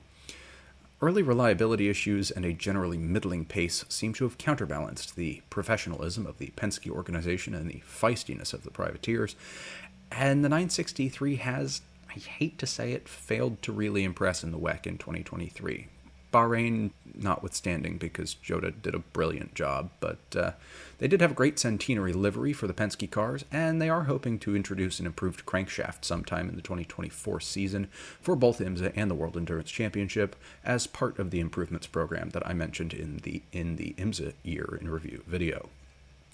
Those improvements did run at the 963s that were entered in the Daytona test back in December of 2023, but they have not yet been rolled out to competition spec, as all cars have to take updates at the same time, and Porsche has more cars floating out around there than any of the other LMDH or hypercar manufacturers. I think they're now up to like 7. Despite taking a sportingly interpreted leaf from Tower Motorsports' book, with numerous crashes for their cars throughout the season, the Cadillacs had glimmers of excellence as well, and it'll be interesting to see where their interstitial development program brings them from the start of the year, both for WEC and IMSA. Ditto for Porsche, although I've already alluded to the improvements they've been developing for the cars both just a minute ago and in the year in review video for IMSA. They're officially down to 1 car for next year, assuming the real implication being that they'll just run 2 at Le Mans, which actually I think the entry list was revealed and they're actually running 3. So just 1 for the full season, 2 extras at Le Mans, kind of the same as they did this year. Realistically, with the additional several races that Peugeot had run last year, I did have higher hopes for them than they provided this season. As with Cadillac, there were a few moments of positivity, glimmers of hope, particularly later in the season, but unfortunately the wingless design seems to have failed. As the 2024 season, originally I had written next year, but as I dithered substantially on actually finishing this video, 2024 season looks like we'll be getting a wingy 9X8 at Imola, which is the second round of the season. Sad trombone noises, as I think it remains the most aesthetically appealing of the hypercar crop in its current guise, and they deserve credit for trying something different, but they just couldn't make it work. Ah well. In addition to the rear wing, the 9X8 Evo is expected to run the more standard narrow front, wide rear tire setup as the other hypercars, and there is possible discussion of powertrain modifications as well, but no confirmation or details.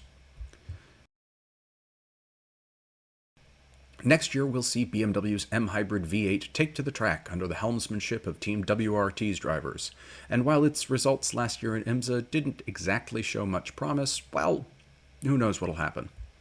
They do have ex-Audi R18 driver René Rast among their 6-strong driver lineup for the championship, so some experience from an elder statesman certainly won't hurt.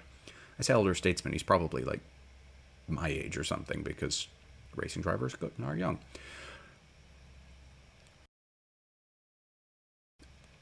They'll be at Qatar. Not a whole lot else to say apart from that. Not a whole lot else to say apart from that I have fairly high expectations for the car between Alpine's prior experience in LMP1/Hypercar, LMP2, and Orica's experience with the chassis both as an LMP2 and in the ARX 05 and 06. I do find it slightly ironic that despite building the A424 as an LMDH spec car, it is debuting at a WEC race. They're using a new engine, well, new-ish, the Mechachrome V634, which sounds quite impressive, but is actually a Formula 2 spec 3.4-liter V6 available in either turbo or naturally aspirated versions. It also ran in LMP1 under Giannetta's program in the late 2010s. In the A424, it'll be turbocharged, and the 2 entries will be driven by a mix of former Alpine and other LMP2 veterans. As of the end of January, Lamborghini has completed homologation for both the FIA and IMSA championships, unfortunately a bit late to make it to Daytona for its debut, with the first car reportedly complete for the WEC Prologue and race opener in Qatar at, again, had written the end of this month. It's tomorrow, or Sunday. This process included wind tunnel testing at both the FIA and IMSA facilities, a shakedown at Manicourt, the home track of chassis manufacturer Ligier, and planned reliability tests at Sebring and Catalunya before the end of this month. The IMSA debut timing is yet to be announced, although there are hopes it could occur as early as the 12 Hours of Sebring.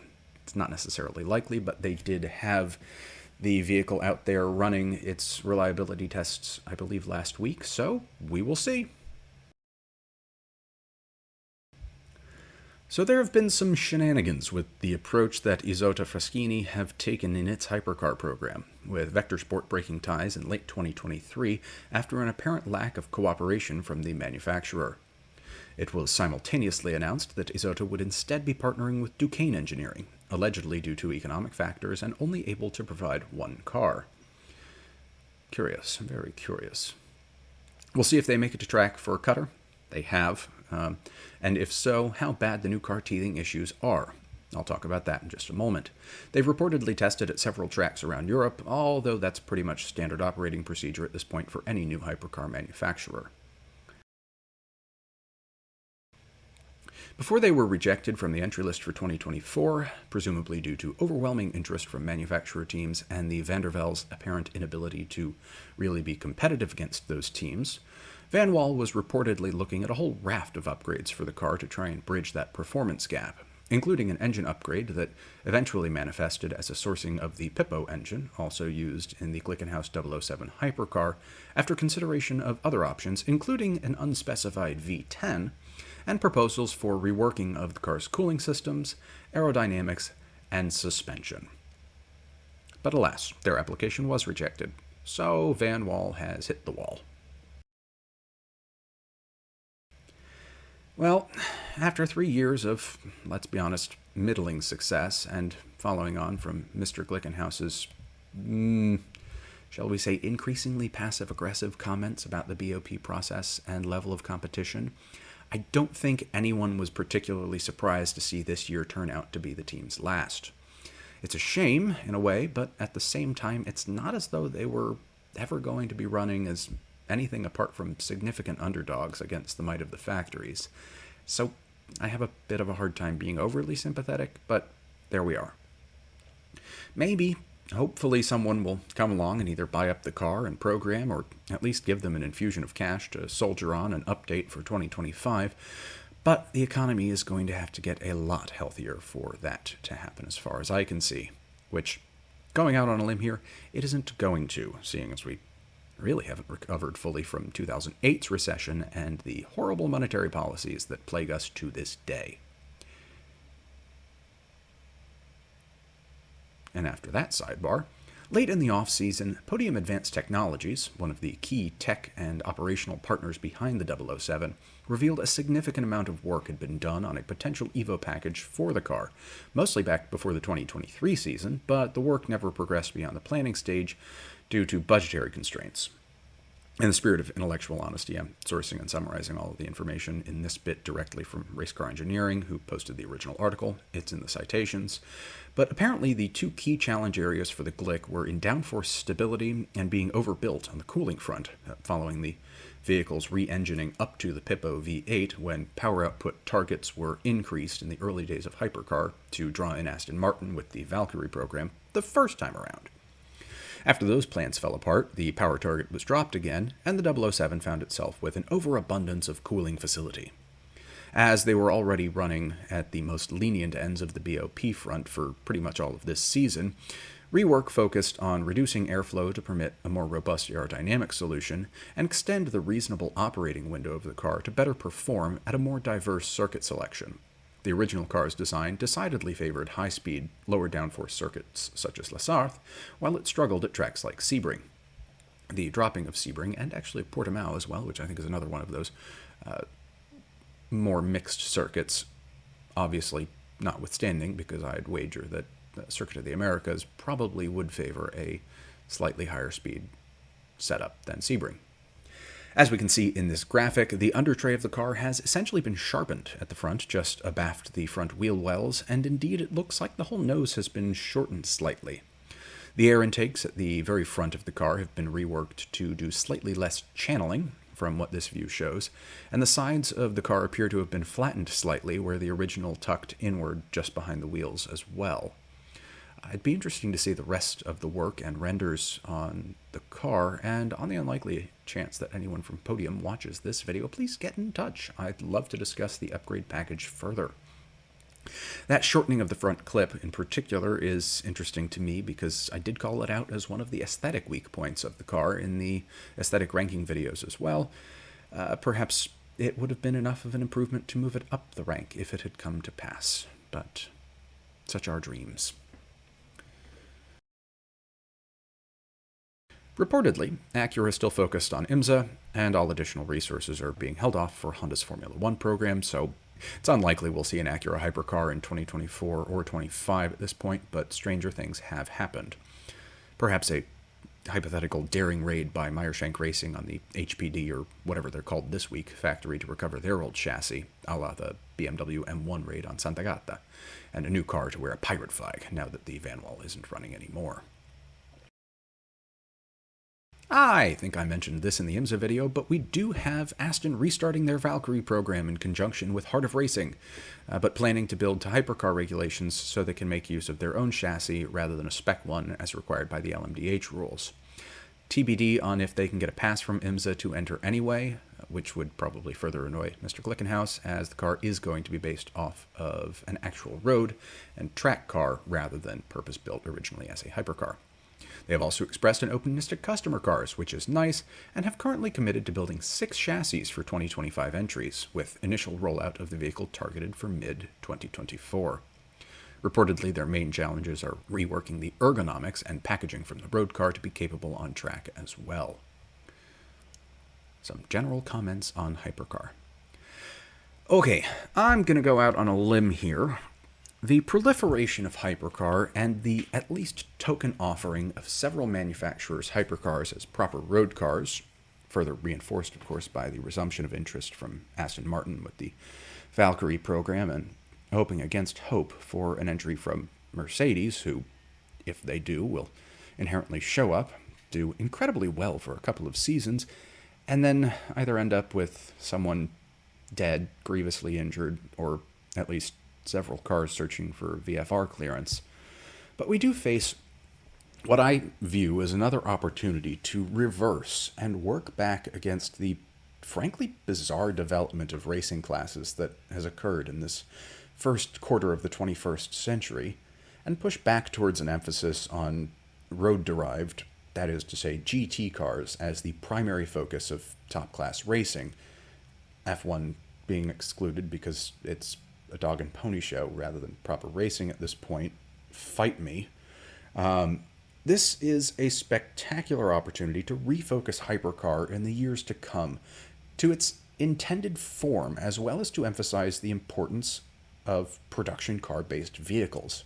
There are numerous manufacturers to draw in, including those currently participating, as well as Aston, Mercedes, the LMDH manufacturers that aren't participating, which I think is just Acura. If we want to really branch out a little further, Koenigsegg, Pagani, whatever Gordon Murray is calling his automotive works that's building the T50, I think it's called. Maybe even Bugatti, given their history with Le Mans, and they aren't owned by Volkswagen anymore. They've been sold to Rimac. Rimac may not have the money. Anyway, and maybe bring everyone back into a class renamed as GT1.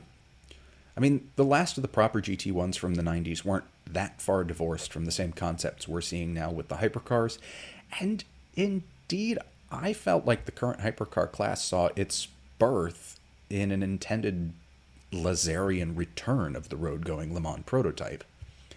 I think we should embrace such an initiative and encourage the ACO and FIA to do so, not that they listen to us, and call in ringing voices for the cars that win Le Mans to be cars that can be seen and enjoyed on the road. In the tradition of the GT1s, the 917s, sort of, the Ford GT40s, no doubt, and all those vehicles that achieved outright victory at Circuit de la Sarthe in its formative years. Racing should be aspirational, and the most effective means of building aspirations is for those aspirations to be relatable, visible, and, relatively speaking, attainable. I mean, imagine the joy and inspiration a youngster might derive from seeing a 9X8 or a 963-derived road car cruising past them in Fort Lauderdale or Monaco or Singapore. And I'm waxing lyrical at this point, but it's not sufficient for us to exist as people, for the crux of the human condition is indeed aspiration, but rather it is incumbent upon us to undertake to dream and encourage others to dream, to inspire the next generation and provide them with a foundation upon which to build a better tomorrow. The dreaming, creation, and active construction of the human experience is something that we have abandoned of late and to which we must return. And few things are greater linchpins to that than the absolute freedom and inspiration that can only be found in the liberation of the freedom of movement and expression provided by automobiles.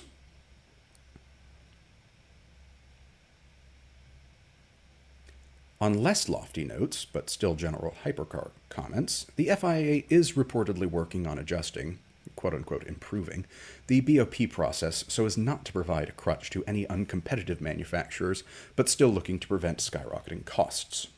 TBD on what that actually brings, but BOP is hardly looked upon favorably at even the best of times, so no doubt there will still be perceived winners and losers regardless of reality.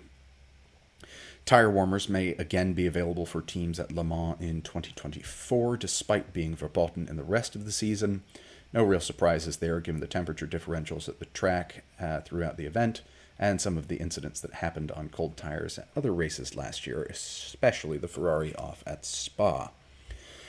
They're slotting in a virtual safety car procedure as another safety option in between full course yellow and the deployment of the physical safety car, as well as eliminating the fallback portion of the silliness that drew so much criticism last year. Again, not a lot of surprise or complaints as far as I can see, as it did feel like we spent more than half of Le Mans this year either under safety car or significant slow zones.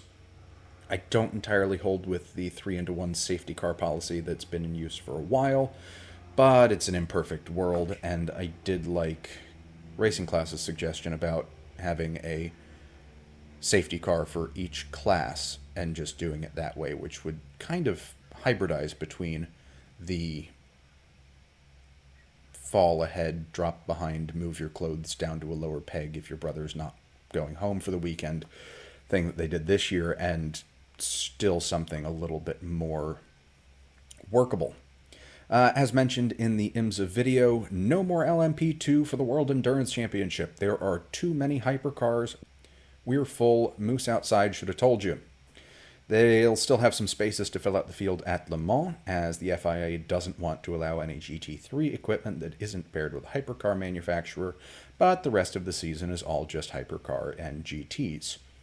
I actually like this simplicity.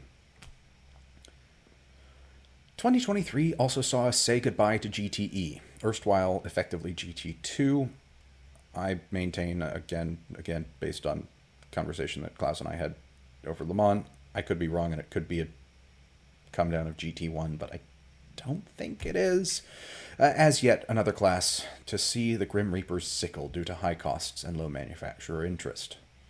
Instead, we will now see the GT classes represented by the virtually, globally omnipresent GT3 class, which does theoretically open up competition at Les Arth to a much wider swath of manufacturers relative to the outgoing class, including, and this is not an exhaustive list, McLaren, Mercedes, BMW, Bentley, Audi, Lexus, Nissan, Lamborghini, and Acura. Yes, the Nissan GT-R is still in homologation in GT3 racing. I don't think anybody's using one, but it's there.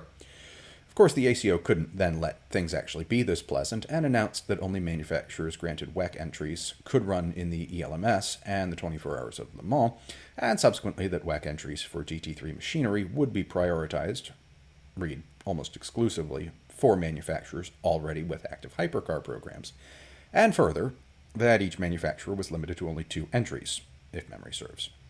To wit, the only manufacturers without hypercar programs, or parent companies in the case of Corvette and Lexus, that have made it to the WEC grid are McLaren and Ford, given that Aston is actively pursuing the Valkyrie next year. And both of those vehicles, the McLaren and the Ford, are brought to us by veteran WEC teams. United Autosports in case of the McLaren, after they had to move their LMP2 efforts to the US, and Proton Competition in the case of Ford, after Manthe secured the alliance with Porsche, which actually surprised me a little bit because Proton Competition and Porsche have been together for a very long time.